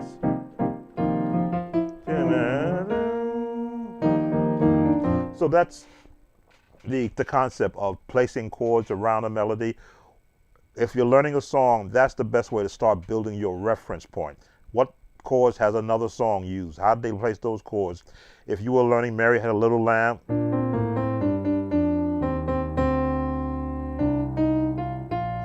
just throwing down the scale.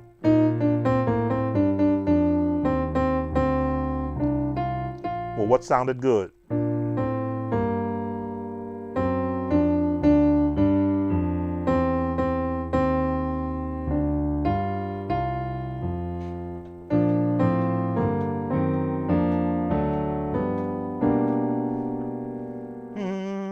G, C, F7. Now I can go to the 1 or go to the G flat. Do the inversions and resolve it.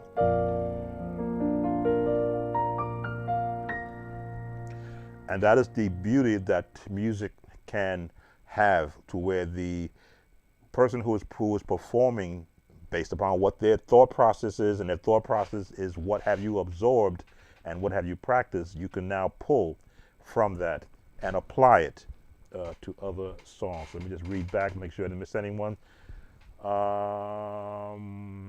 Okay, covered that. We covered the singer. Okay, understand different genres. Just reading back, I want to make sure I didn't miss any of the comments. Oh, one of the songs is Let Freedom Fill the Room. Should I cover that? Well, I covered one for you. Nothing Else Matters by Brent Jones requested. Okay, Nothing Else Matters. Nothing Else Matters. Didn't I do Nothing Else Matters as a past viewer request?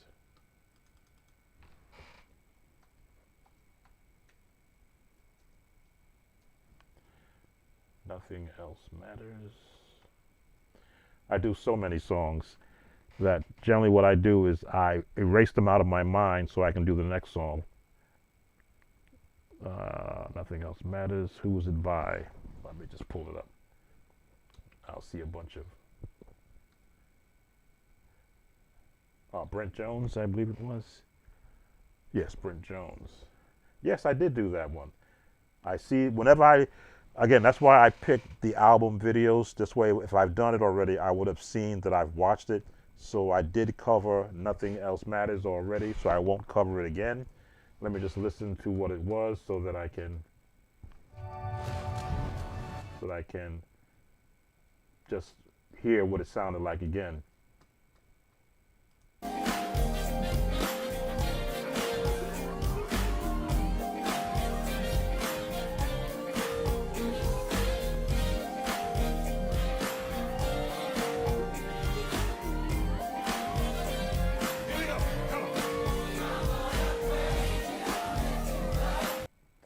Yeah, I did listen to it, which means it was on one of my lists.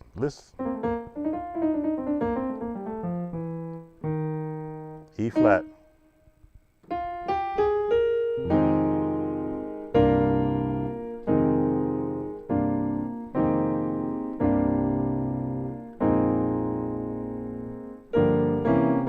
another gospel song built on the R&B, but I did listen to it, which means it may be on the channel.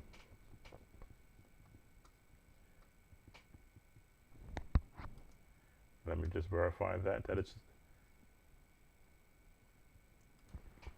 If it didn't make it, there's a reason why. As I say, I don't want to beat a dead horse and redo something that's already done.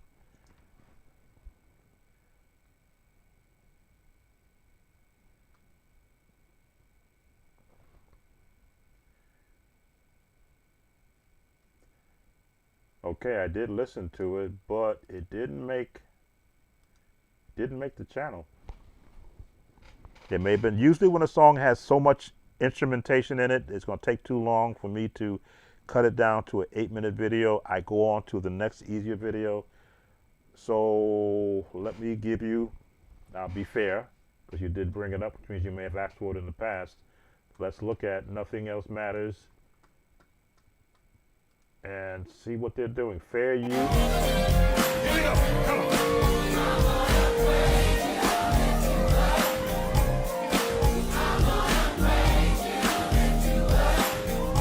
All right, E flat is where we are in the song. E flat major scale. This is the process of learning any song for me, and it's what I instruct in, because that's where you're going to hear your chords. That's where your chord is, which is built.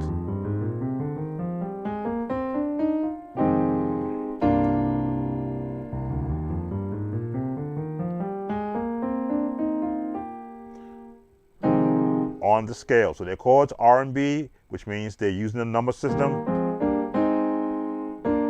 There's your R&B chord, and they're building it up, which means they're mixing the chords. I want to praise you and lift you up. Let's see what the next change is, because it's just a pattern. Once you learn the pattern, you learn the song.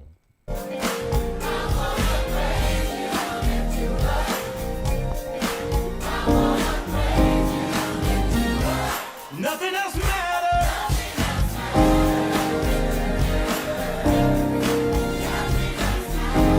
To the chords. Nothing else matters. Nothing else matters to me. No. Come on and sing the verse. With all my heart, with all my soul, and my mind. All right.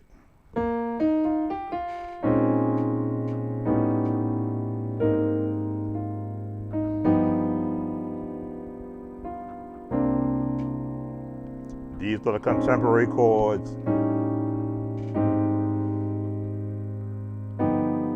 It means you got to have an ear to hear these chords.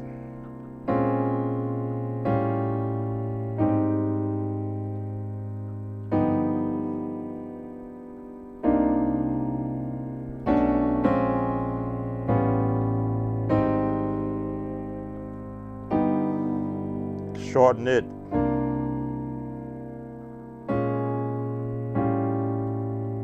Just shorten the chords.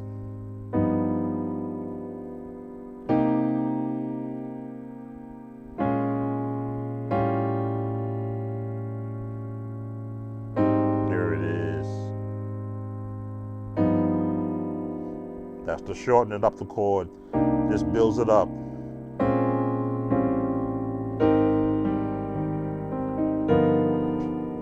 And I think it's going to come out of, I'm going to bring you right there. Let's see if I'm right. I just want to tell you how great you are. You are the star.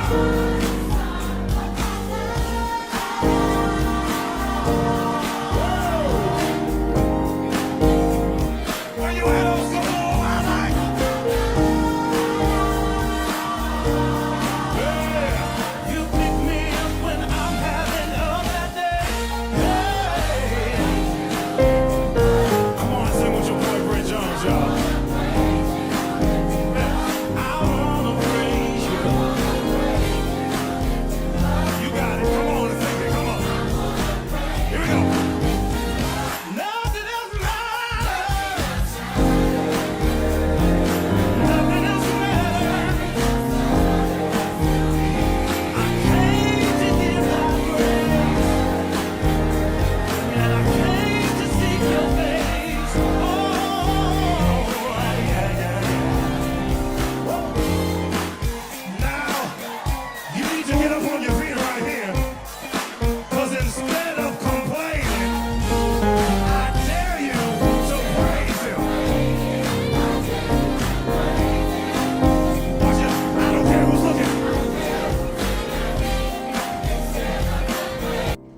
So the R&B patterns are in play. Right down the scales.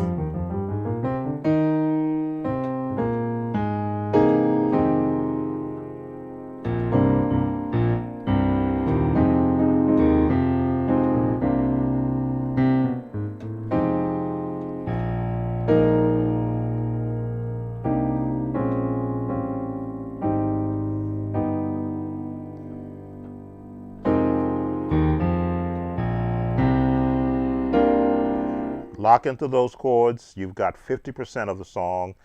This is the other 20%.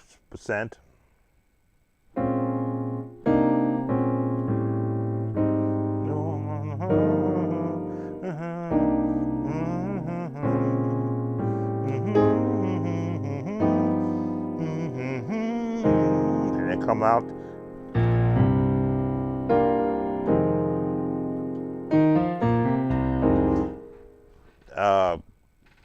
Okay. Let's see if there's anything I've missed. We'll go a little further. Okay, we changed keys.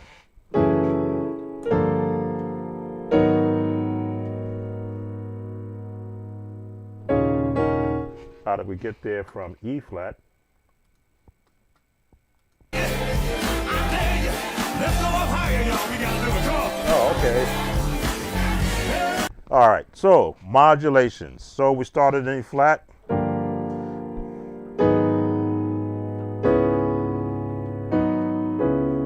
F.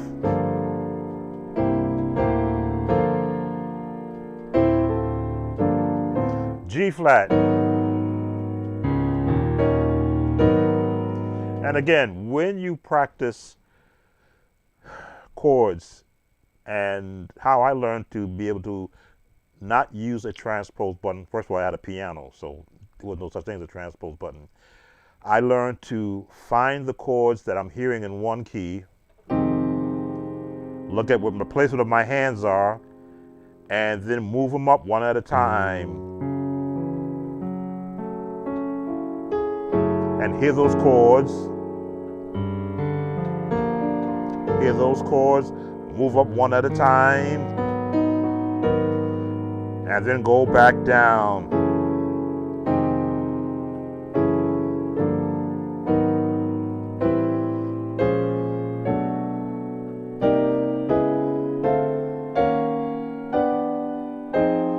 And go back down.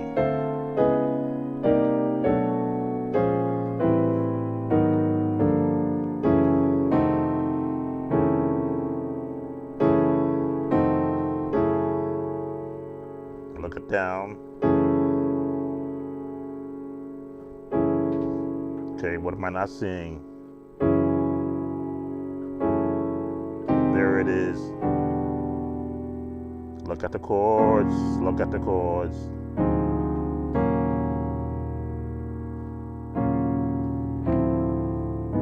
There we go. I haven't done that exercise in so long. Just so when I hear a song modulate, if they keep the same chord pattern, I go find those chords in that scale. We were in E flat, we went to D.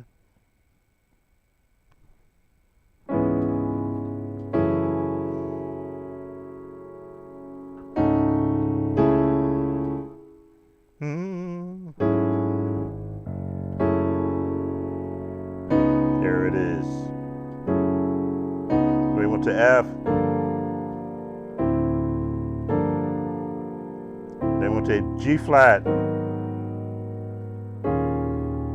And that's where we are now. I see you praising in the balcony. Come on. It's there.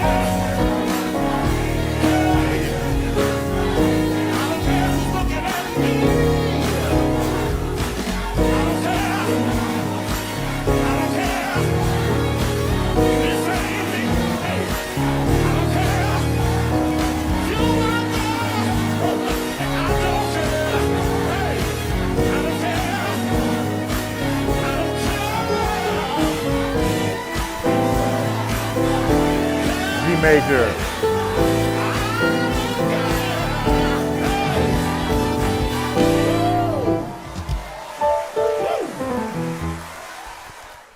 at the end. So that is. My name's Darren Tommaso. I'm a Nike. Stop that.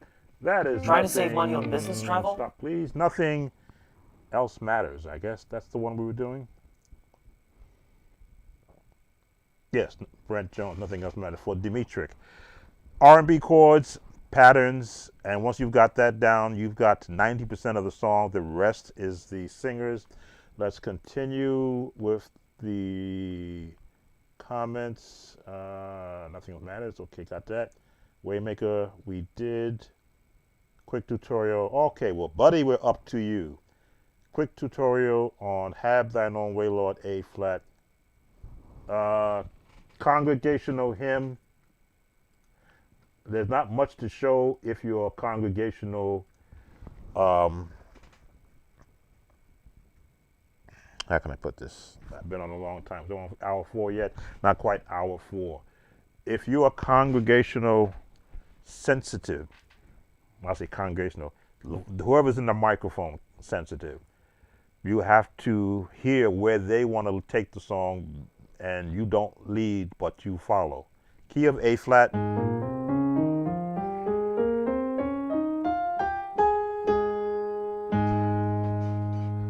Once you know the melody of the song, which starts on the 3rd note, I believe, which is the C.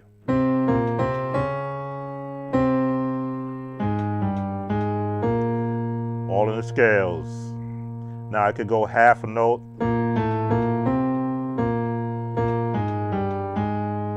Mold me and make me aft, half a note down, thy will, while I am waiting, helps yielded, and still.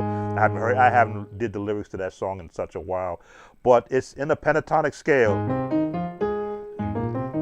which means jazz chords. The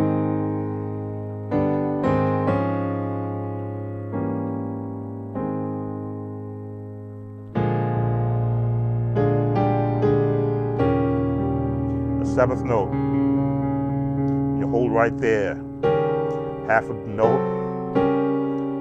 There's your jazz chord, which is in the scales.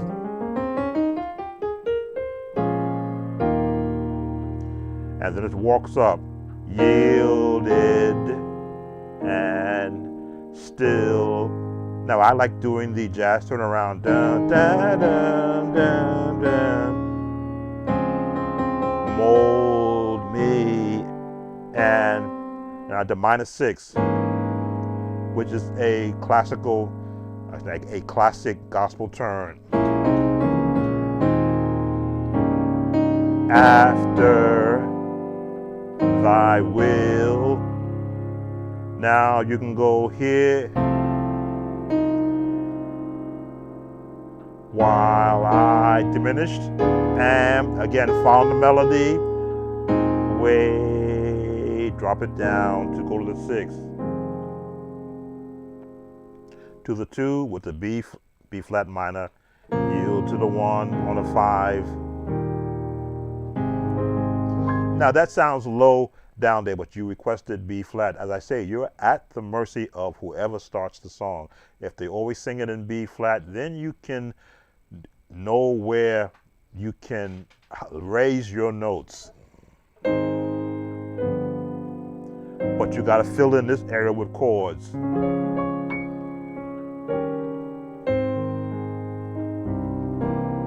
You see, I want this to give me that bottom so I can fill in this area. Because these chords in this area are important.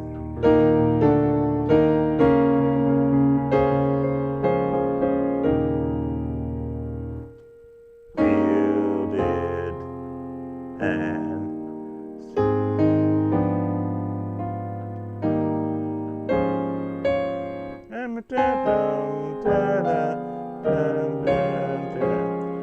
again, those are jazz turns.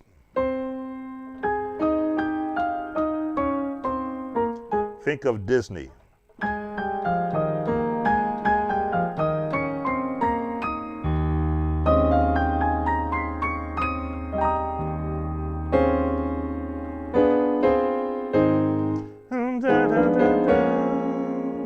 We'll take it up.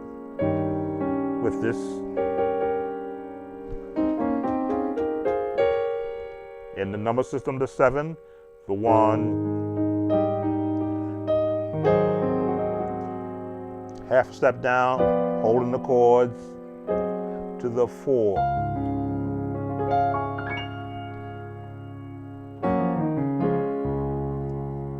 Now you could go traditional.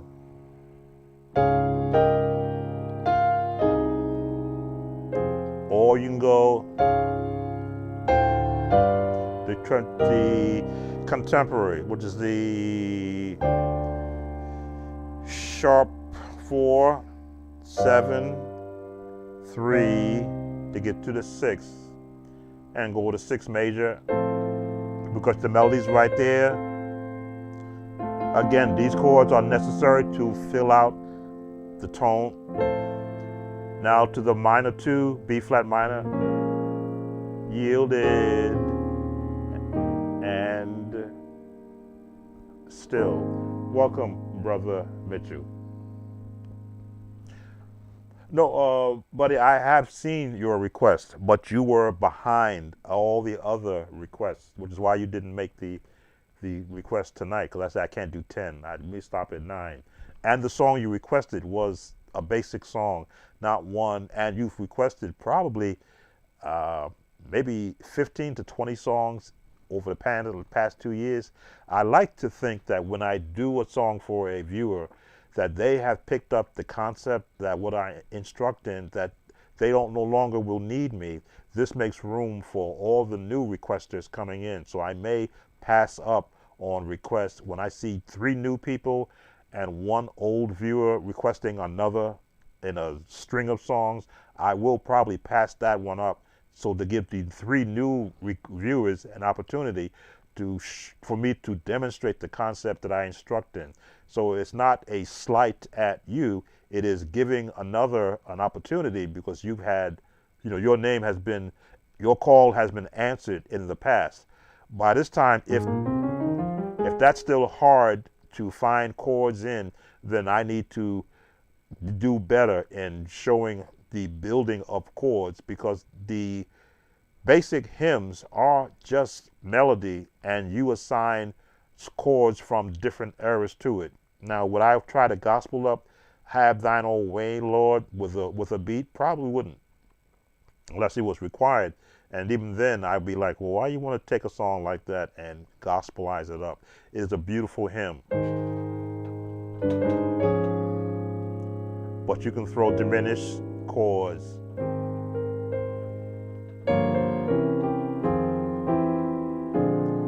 All the passing tones. Walk it down.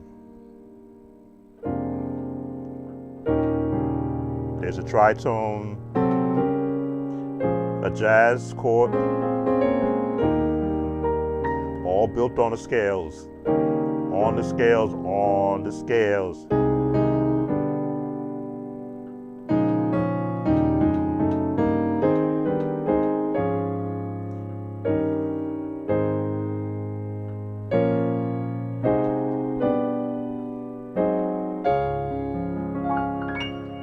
Just an arpeggio of the same chord. Melody at the top.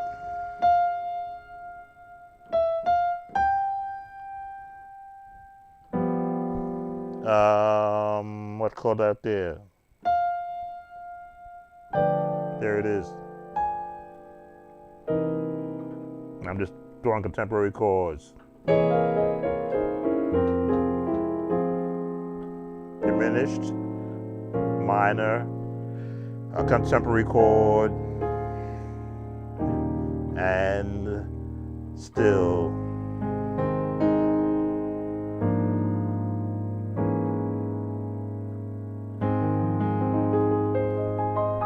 Okay, so we covered Have Thine Own Way, Lord, in A flat. Let's see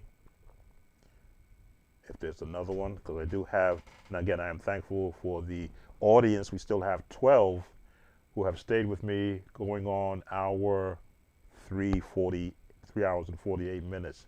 Thank you for having confidence to either leave and come back, or to have this live stream pop up on your YouTube feed. And of course, those who are watching from the Facebook page. What I do I'm going to digress just a bit. Let me switch away from the piano, because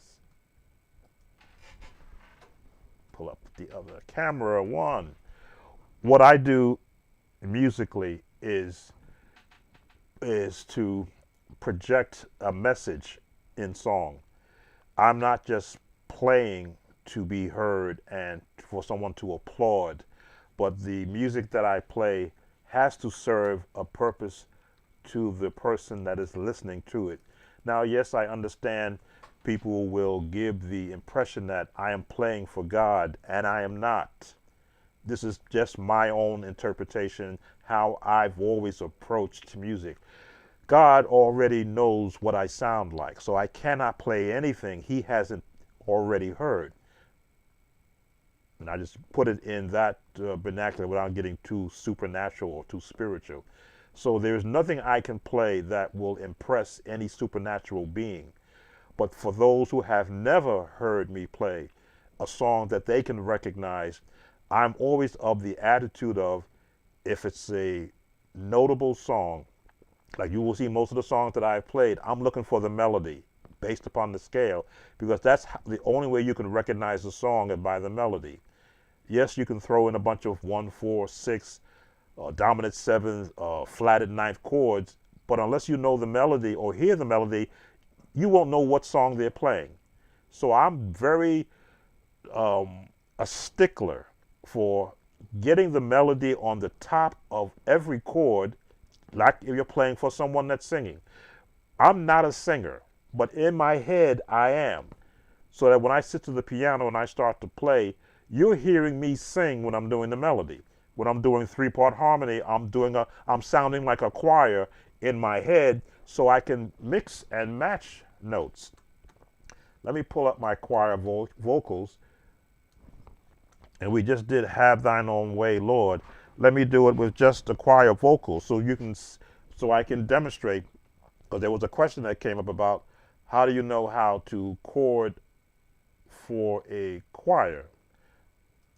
When I'm doing choir vocals in my head, soprano, alto, tenor. Half a step down, back up.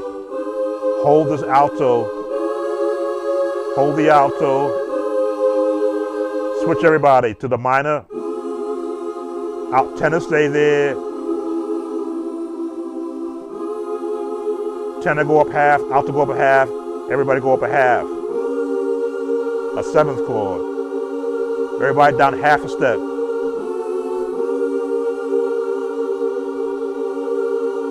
Tenor stay there, alto then soprano change.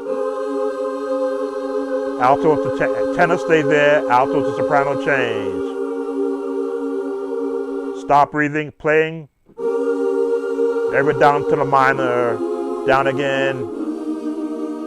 Alto stay where you are, and our tenors and alto give me the straight chord. I'm hearing all 3 of those notes in my head. 3-part harmony. When I add the 4th part, now I'm hearing the bass note.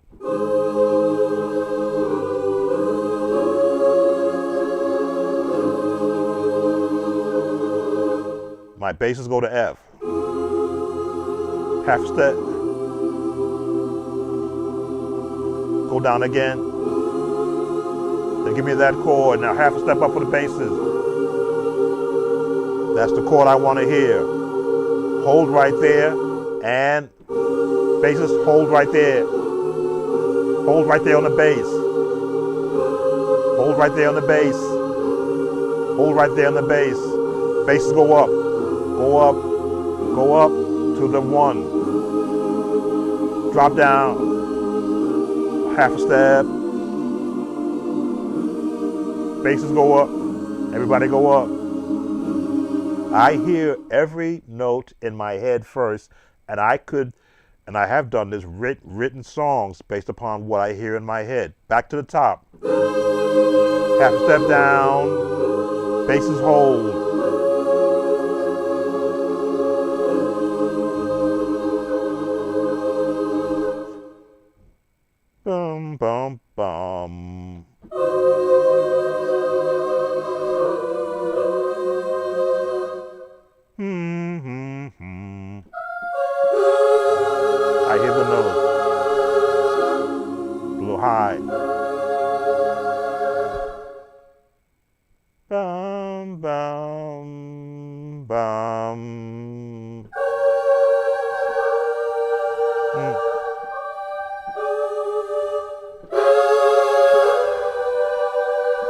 That's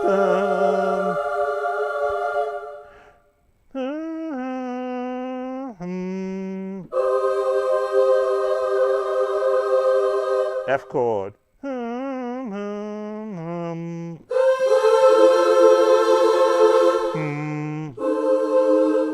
Tenor.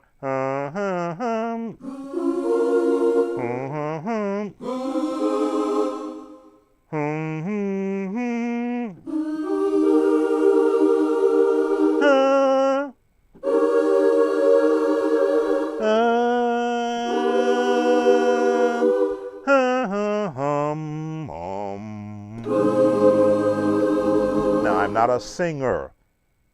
Definitely, I cannot sing anybody's part. I can play it better than I can sing it.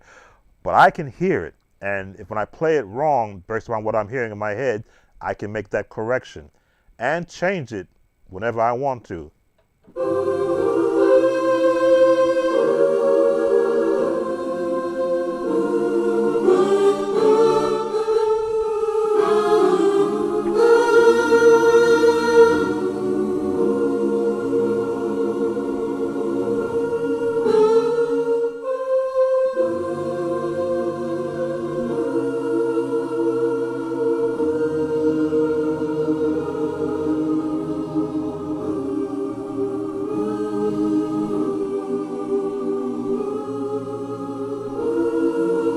I'm hearing all these chords in my head.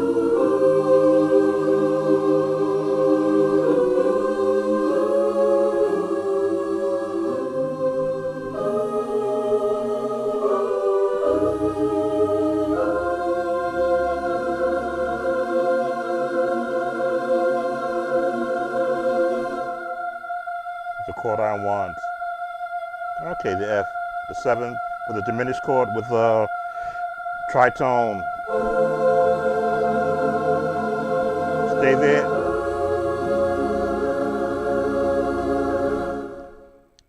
I want a diminished chord. Bum, bum, bum, bum.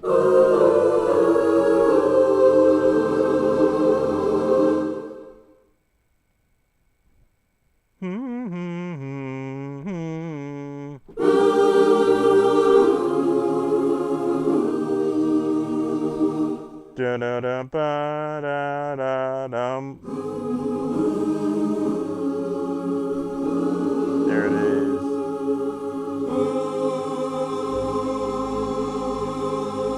So it is the ability to recognize scales that helped me to be able to improv at will while I'm playing the song.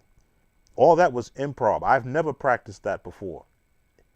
Now, the trick part is to go to A major and do the exact same thing.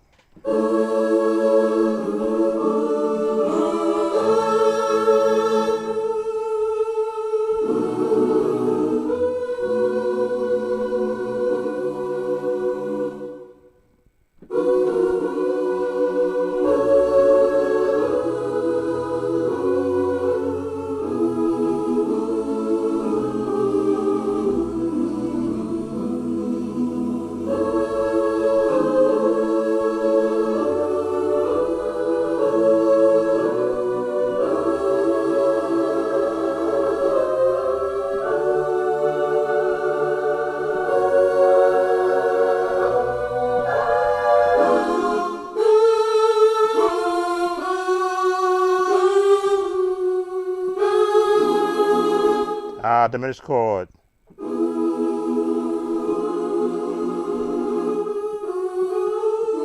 Now I've lost my diminished chord. So now I gotta hear the note.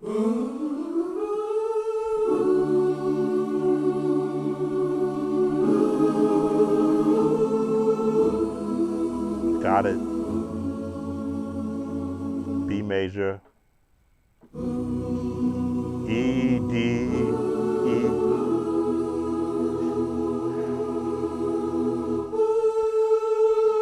An F7 to go to B flat.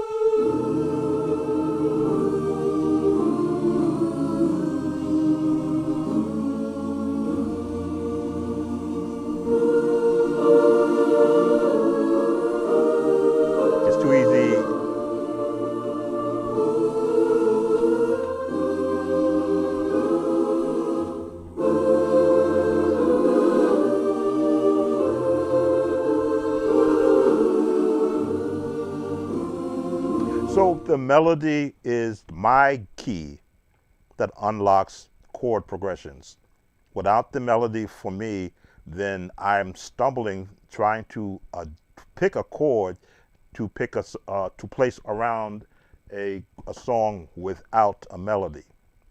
So that's why I instruct scales so that you can hear what the potential chords. First of all, the original chords. If you're a songwriter, you should be able to pick and choose what chords you want around your melody, knowing what works and what doesn't work based upon songs you've heard in the past. And what time is it? Oh, goodness, it's still early. I know it's going to be here. That's why I started at 6 p.m. Make sure I don't have any other questions. I haven't touched the transpose button in 4 weeks. Glasses up. I want to wing myself away from it since I found your channel. So, oh, no problem, Brother Robert. No problem at all.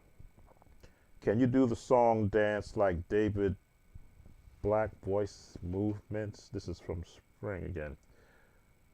Oh, have you already done full and complete? Yes, Brother Mitchell, I did do it, but I left off from it because that song has so many contemporary gospel changes. It would take too long for me to do on a live setting. I'd be an hour. And as I was playing it live, I know YouTube is going to come after me for this entire stream, and that's okay because they've been coming after me for all year now. And so this one I will leave up, and I'll take the whipping. But yes, I did cover it. You can go back and review what I did cover. You will find that the chords repeat themselves, how they place them in the song.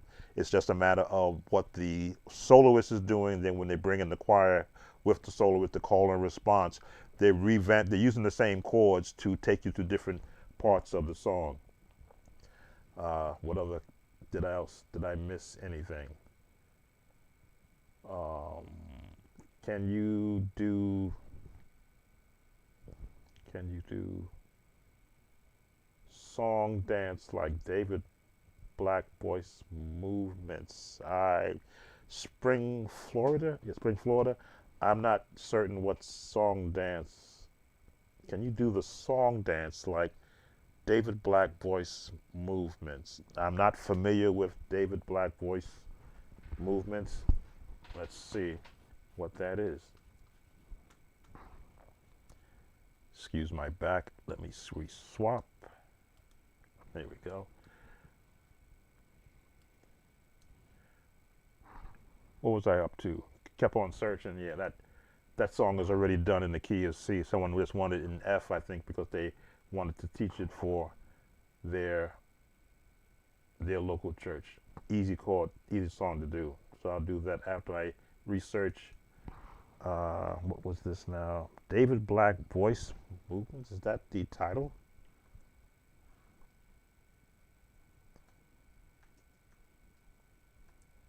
David Black voice. Oh, there it is.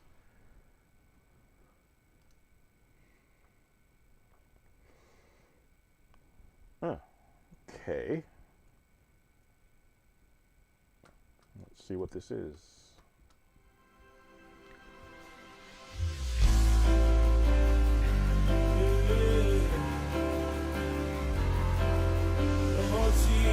Oh Jesus, all we want is your presence, Jesus.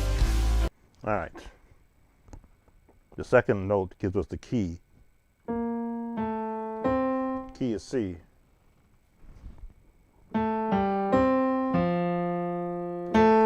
And as I had said, the same chord patterns, they just start on the sixth. Come on, can you lift up worship all across the room? All we want is your glory, Jesus.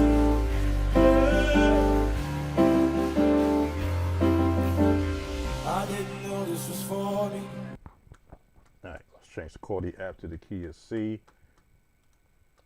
Again, the CCM songs, once you know the pattern, you can do the song.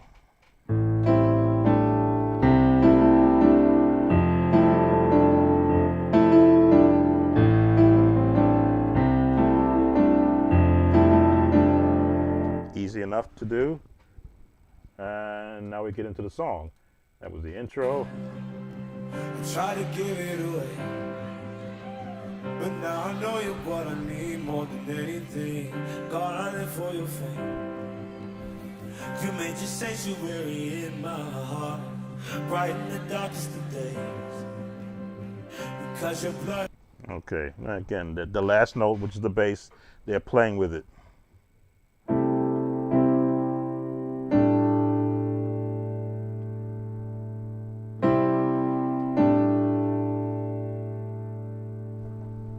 Where's the third note at?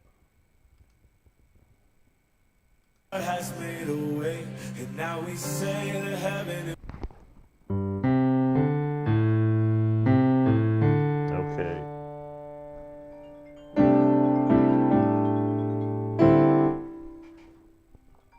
Ah, 1 second. Looks like I'm getting a phone call.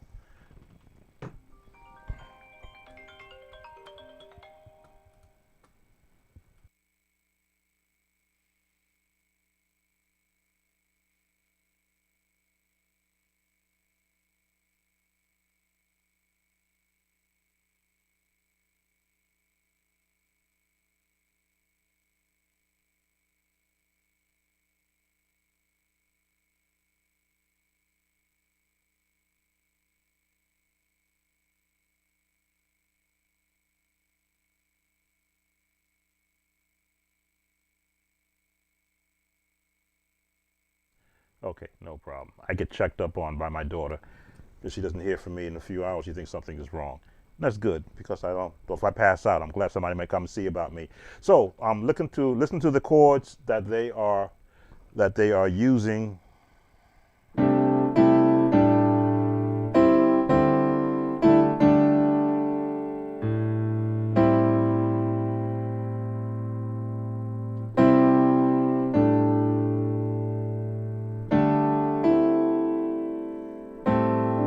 I'm trying to figure it out because they stay non-traditional even to the R&B side. Excuse me, to the CCM genre. When the art comes back to the ceiling, when the art comes back to the strings, when the art comes back to the ceiling, we're gonna when the art comes back 1 to the ceiling, to 6, 4, back to the 1, 6, 4. Come on, lift your voices now. If you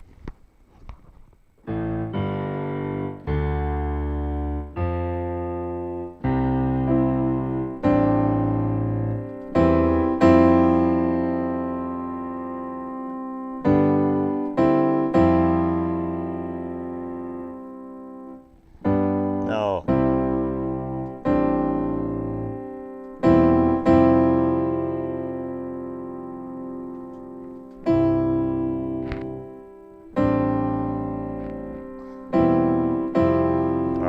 Again, these chords, you got to think about it.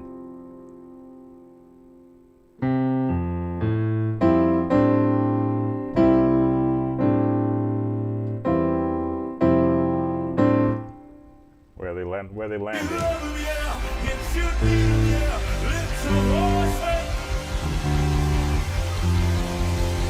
I hear the sound of the hungry. Distractions out of the way. Until your kingdom is our only priority. Until you take center stage. So put your presence on our shoulders now. And help. Okay, so these are the kind of songs that if you have the same instrumentation and the same choirs that can pull these songs off, then am I still live? Yes.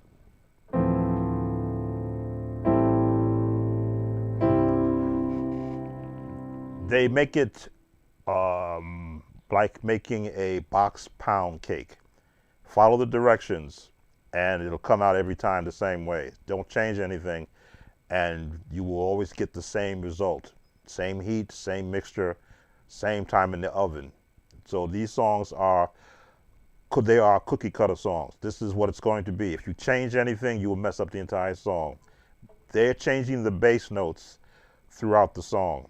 I'm thinking I'm hearing the 6, the 4, the 2, 3, and I am. But then they're going and they're changing it to the 2, to the 6, and to the 4, which is doing this to my mind. I'm like, okay, why am I following? My mind is going, why am I following this?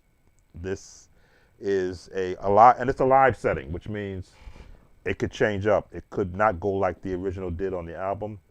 So that is, and I will leave that alone. Again, that is one of the things that I am able to do, is to concentrate hard enough to figure out where it's going, and then if it turns left on me, I'm like, okay, so they didn't follow this pattern because they changed these lyrics. So, okay, well, now what pattern are they on? Oh, they went back to the original pattern, but they're using different lyrics. If you're learning this type of music now as your main songs for your local assemblies, I hope you've got a lot of young people there, because you would drive the old people nuts. They'll just watch the screen and watch you. So I'm going to leave that alone. It's a 7-minute song, but I'm assuming that it'll just have the same chords. Let's see if they change keys at least.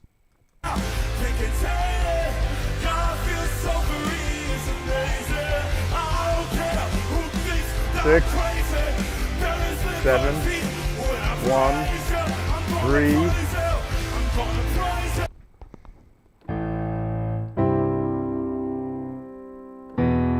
2, 4.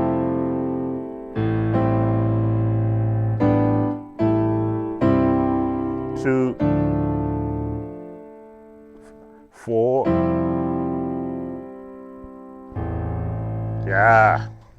Yeah.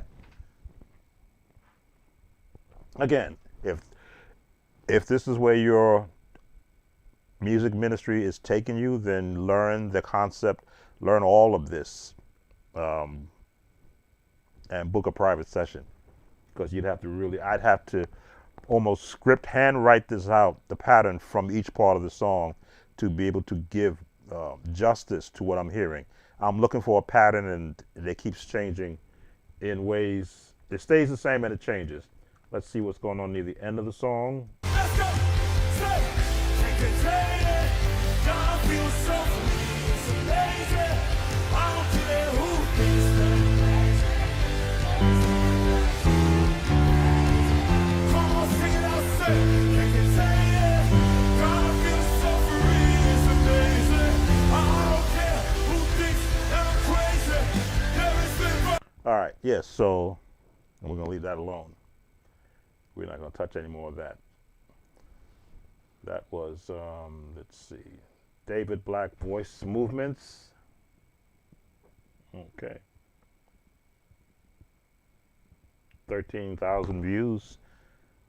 Usually if a song hits 80 million views, it'll run across my feed, because I try to search for whatever is the most popular song, be it R&B, be it pop, be it gospel. What is the most popular song? Because I want to be able to say that I took some time to listen to what are the elements, the ingredients that they used in the song. Is it the chords? Is it the lyrics? Is it the expression of the singers? Is it the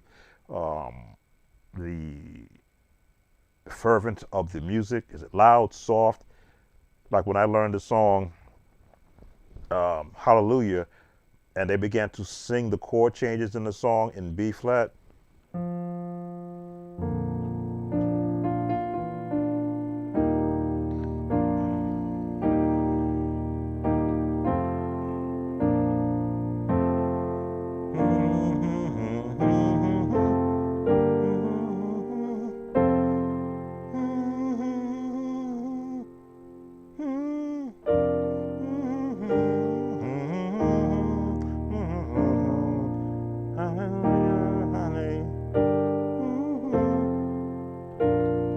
And I'm listening to the song, okay, the harmony is beautiful, but the chord changes are basic. And that's what 300 million views. And I'm like, how come I didn't write that?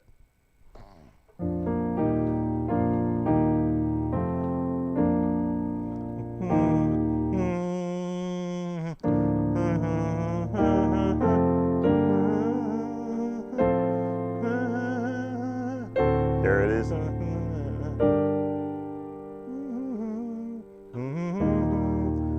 Minor, major, 1, 5. Then I was listening to the song that it's in Fast 9, I think, when Dom is riding on the highway and Paul appears in his window. Then when I see you again, I think.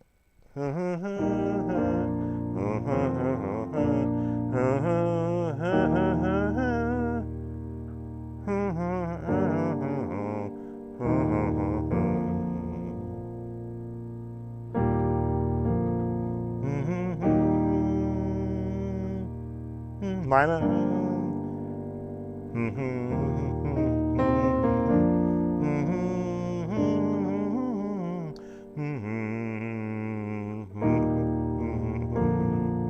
That's what it made me think of. Oh, that's using some of the same chords from that Hallelujah song.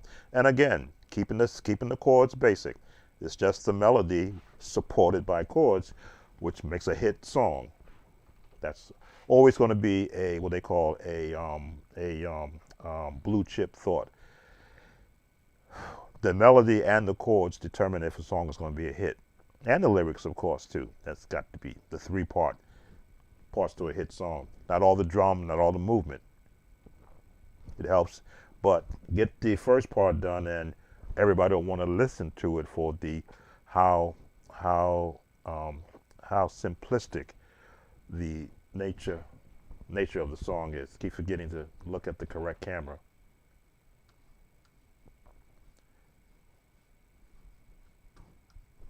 As I say, I get tied up in what I'm doing.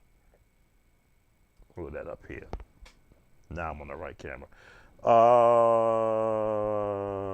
Let's see.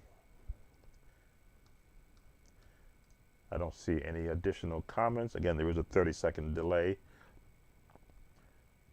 Let's look at the next on our list, key of F. I kept on searching.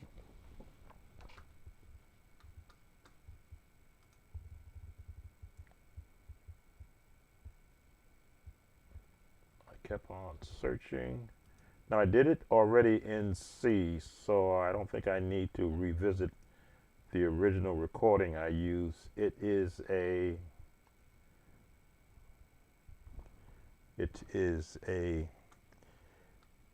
old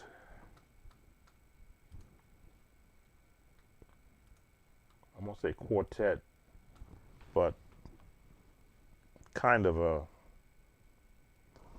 it's kind of quartet. Key of F. I'm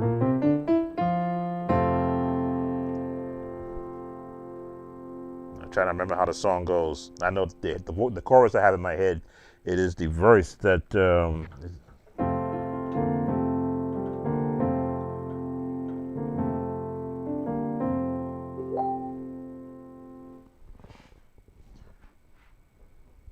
Who's sending me messages? Oh. Everything is tied into my audio, so you're hearing it come through. Oh, okay, I don't want to hear that. So now I gotta look it up.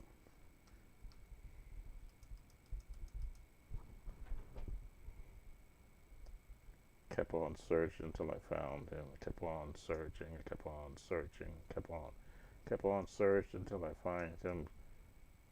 Kept on searching until I found. Let's see. Dorothy Norwood Singers. Oh, that's right.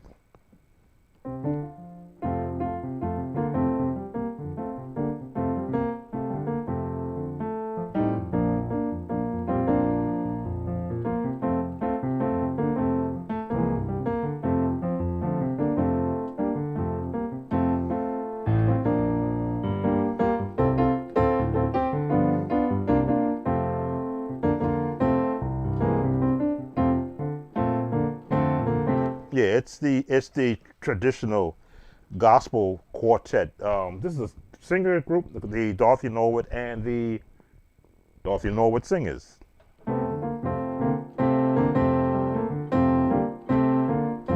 Okay, I'm gonna have to hear it in C again so that I can lock in on the opening of it.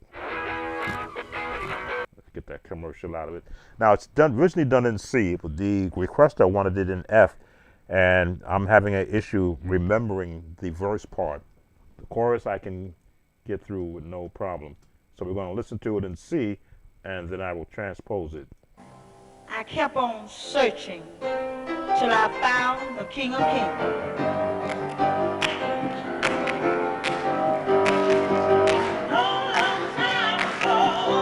Okay, I was right. Long, long time ago. Dun, dun, dun.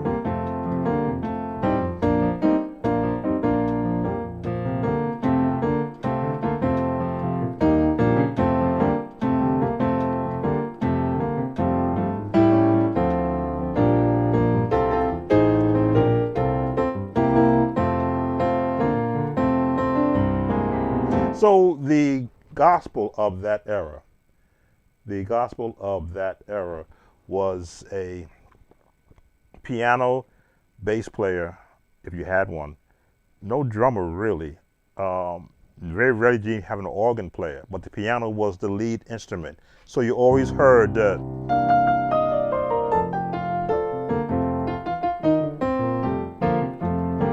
again, the jazz.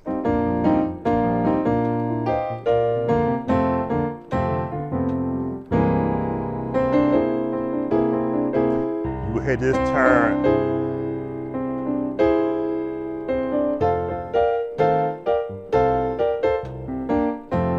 To the 6/4. Till I found the King of Kings. I kept on searching, kept on searching, kept on searching till I found him. Kept on searching. The C, 5. Yeah. Kept on searching till I found. I kept on searching, encouraging, kept on searching till I found King of Kings. So the chords are generic. 1, 4, the 1, and then the 3, 5, still in the 5, King, then the 4, and then turn on the 5. And this is the half tone scale, whole tone scale. Always get that wrong. That's where this chord comes from. They call it a C augmented chord, but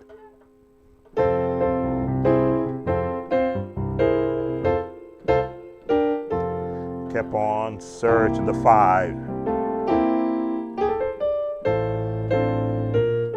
I kept on searching, kept on searching till I found the King of Kings. 4, 1. Welcome, Andrew. Can you please play the Turning Around for Me by Vashawn Mitchell?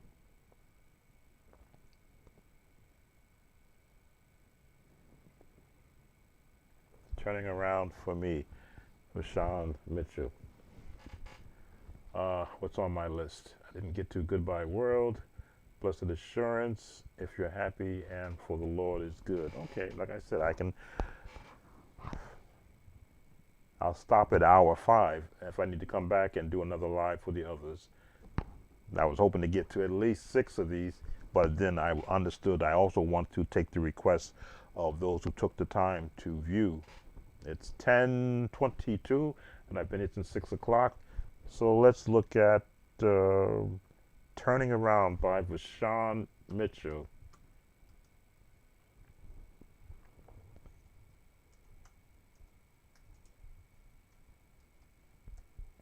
Just typing it in.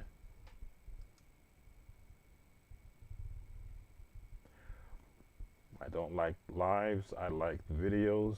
I mean, here we go. The recording 10 years ago.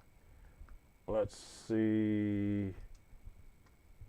Hyundai Elantra. Catch the ad. So let's hear what it sounds like so that we can find. Yes, this chair I have, it's comfortable. It is also wearing out on me. Every now and then it drops down because it's of its age. Okay. Let's wait till the ad ends and then we'll see what we're working with.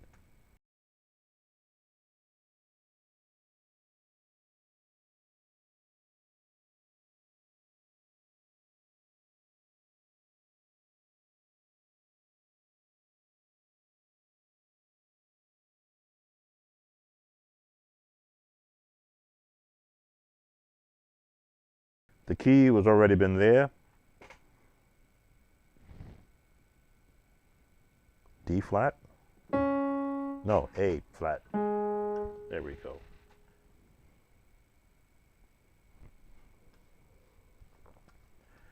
I don't want to put this song. Classify it. 10 years ago, so it's melodic. There are times I don't understand. Let's go to the beginning.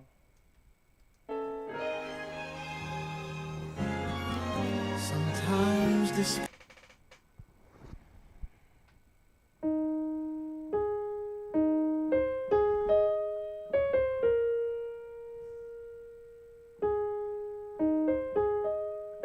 Again, the scales help me to decipher where the notes are being placed. I missed that part.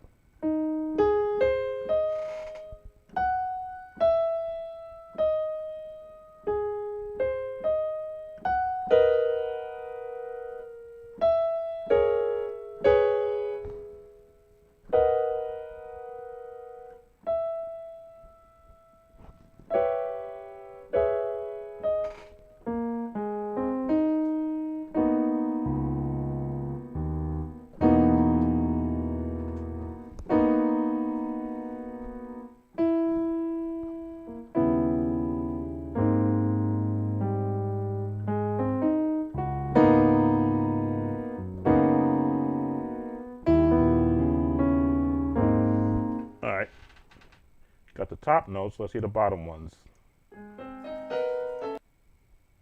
Oh, there are no bottom notes.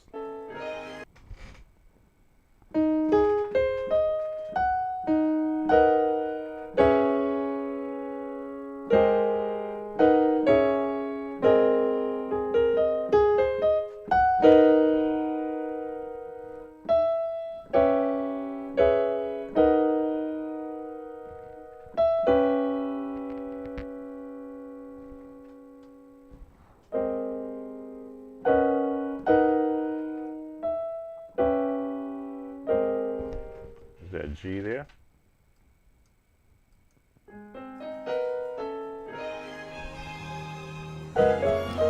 sometimes discouraged, but not defeated. Okay.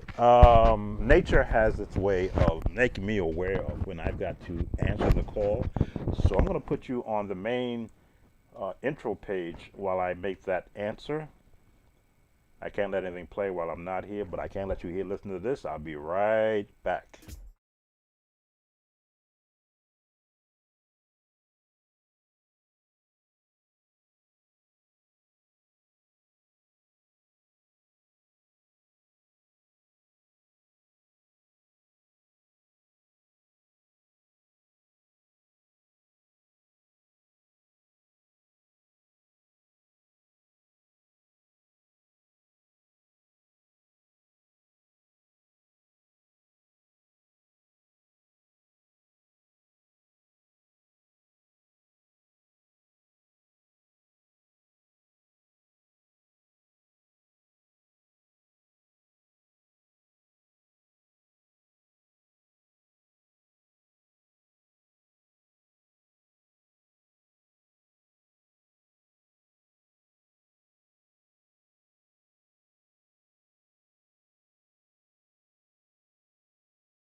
Okay, you can't drink all that water and not expect something to overflow, as they say.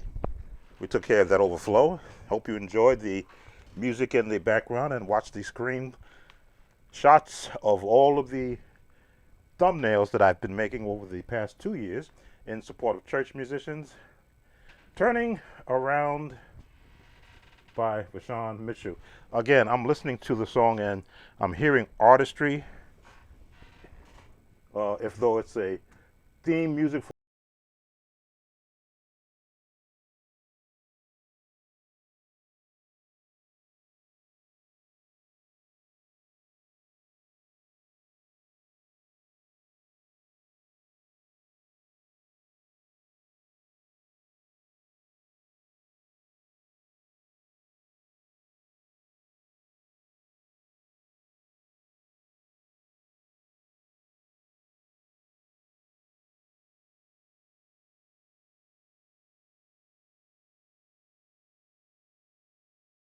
to hear the path of the melody right in the melody.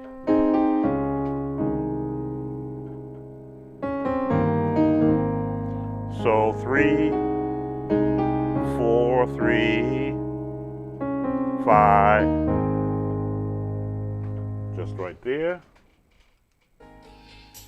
There are times And a repeat. Again, the scales will give you the melodic path of every song that you want to learn, depending upon where it is. Then the chords will be placed based upon their numbering in the number system.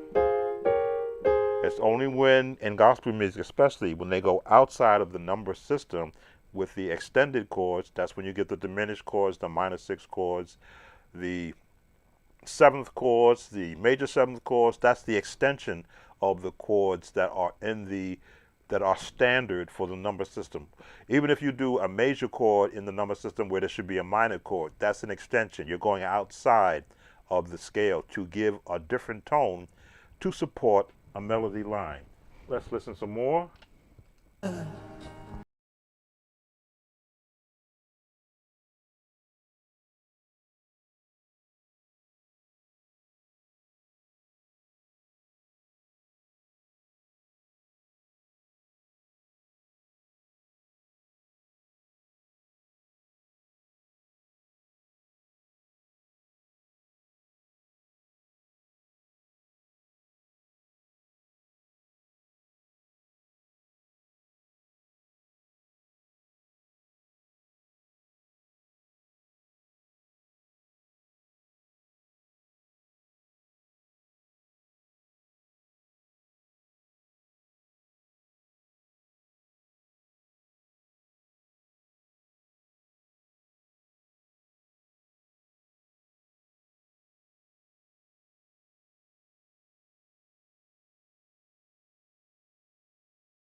So the turnaround.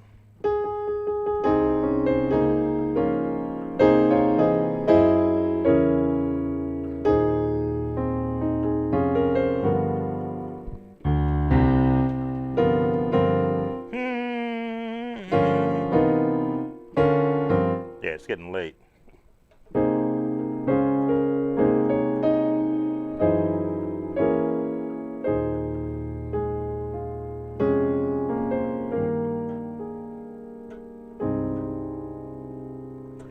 I done lost that change that they did. The turnaround.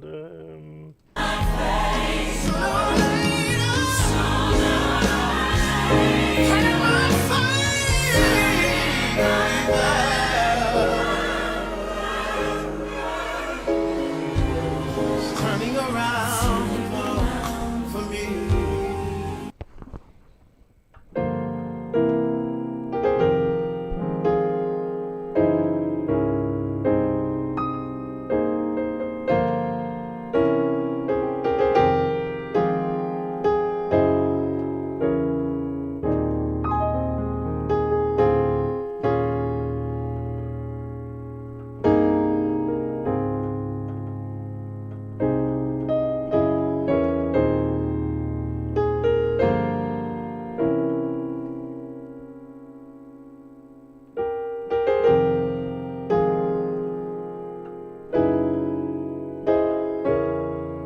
So that's the Hawkins turn.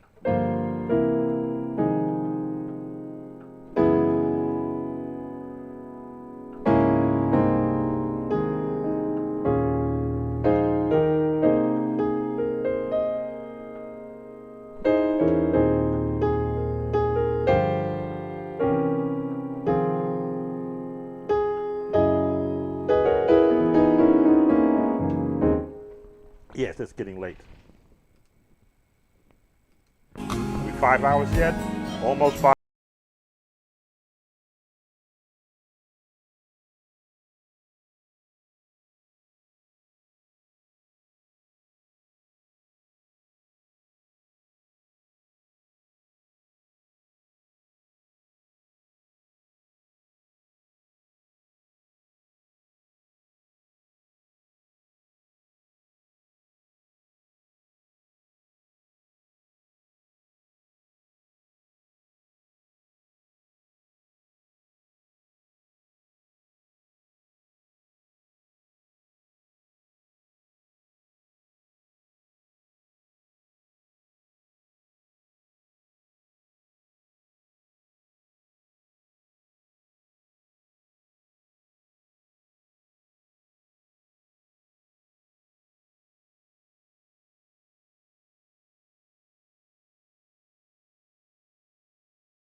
They are, well, again, borrowing chords.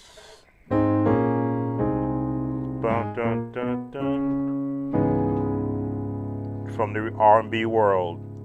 And they're resolving it.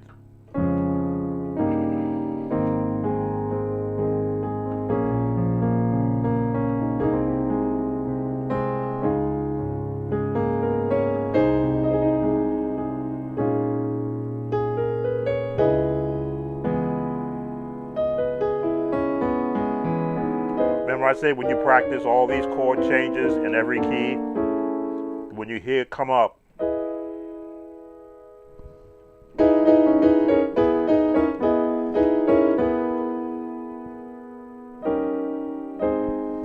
you will automatically find the chord because you would have practiced it from learning that chord in one of the songs we covered tonight. I believe it was in the Lamar Campbell's. Was that the one that had those chords in it? Yes, it was. This chord was in another key right there. But the minute I heard the chord, I go, oh, there they go. but then they're going to resolve it and to bring it back up, pardon me, to the A flat. And that's where we are right now. My situation is getting better. Around for me. It's turning around for me. I see my future. And it's already looking better. All right, there you go.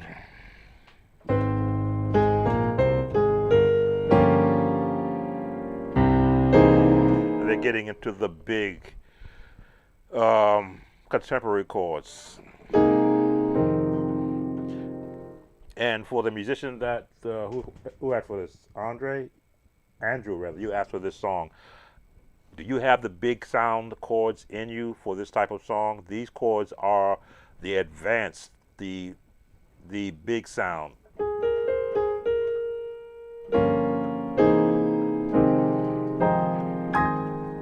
These are the big chords. These are no longer the number system. These are the extended chords. Around for me. It's turning around for me. I see my future. And it's already looking better.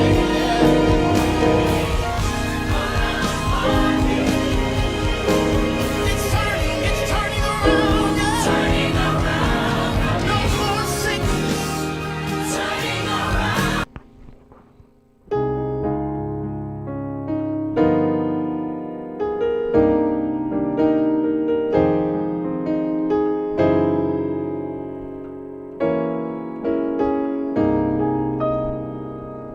This is going to be the last song for the night because we're on hour 5 coming up. I shall be the head and not the tail.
Is if you can pull it on a Sunday morning, great, but it's a concert song. It's a song for a choir concert before the preacher, not in its entirety the way it is, for me. If I were the musician and the minister said, "Oh, we're going to do this before the preacher," I go, "Really?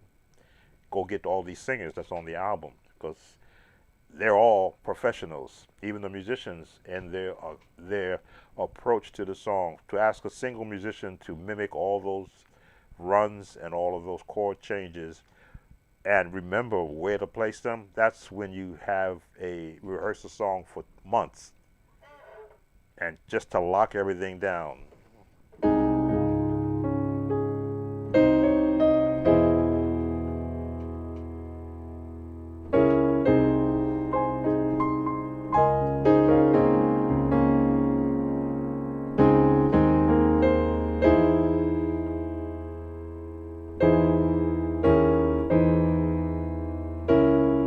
There it is.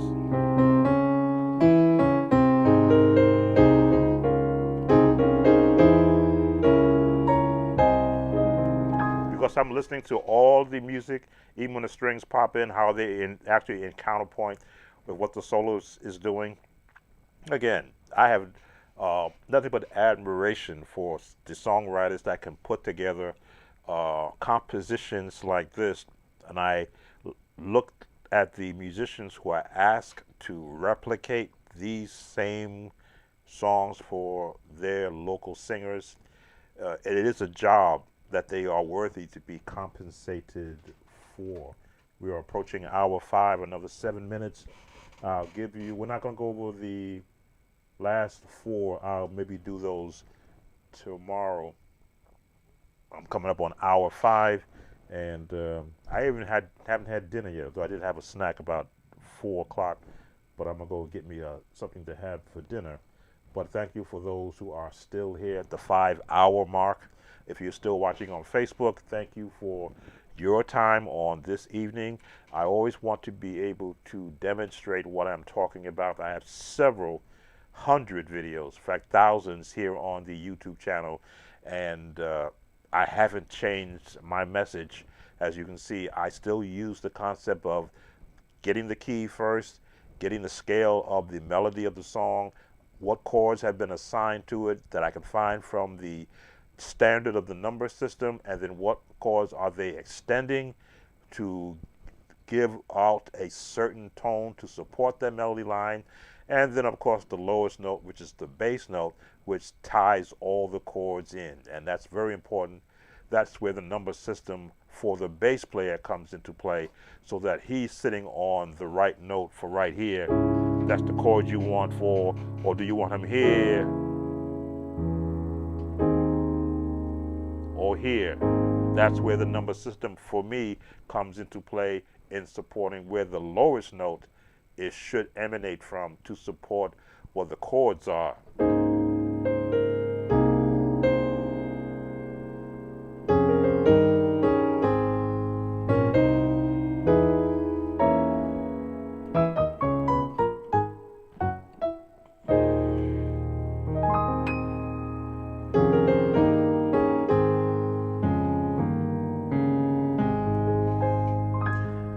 That I'm going to bring it to the close. Andrew, thank you for giving this song. Let this be our closing song. Are there any questions before I end this stream? As I say, I can come back at any time. I just want to change my camera. There we go. And finish the ones which I haven't gotten to. But I want to give an opportunity for those that are still here on the YouTube channel. If you have a question that you would like to ask, I think we've covered all of the songs. That was the last one, I believe. I'm not going to look for another song, but I will entertain if there is a question that maybe wants to be asked. You have that opportunity. As you can hear, my voice is starting to become raspy. That means that I've been talking quite a bit. I do have water.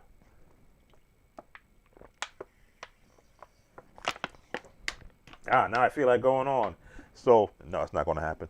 Any questions? Again, it's a 30-second delay, so I'm giving an opportunity for any typed questions to be made known. Let me thank those who have come in.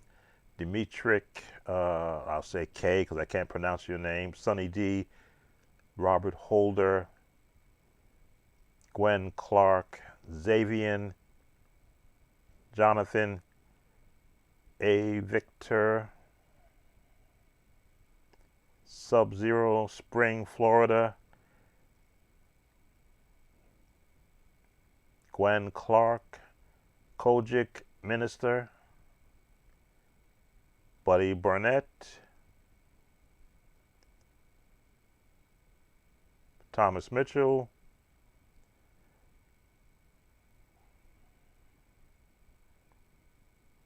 and Andrew Goff. Yes, we got everyone.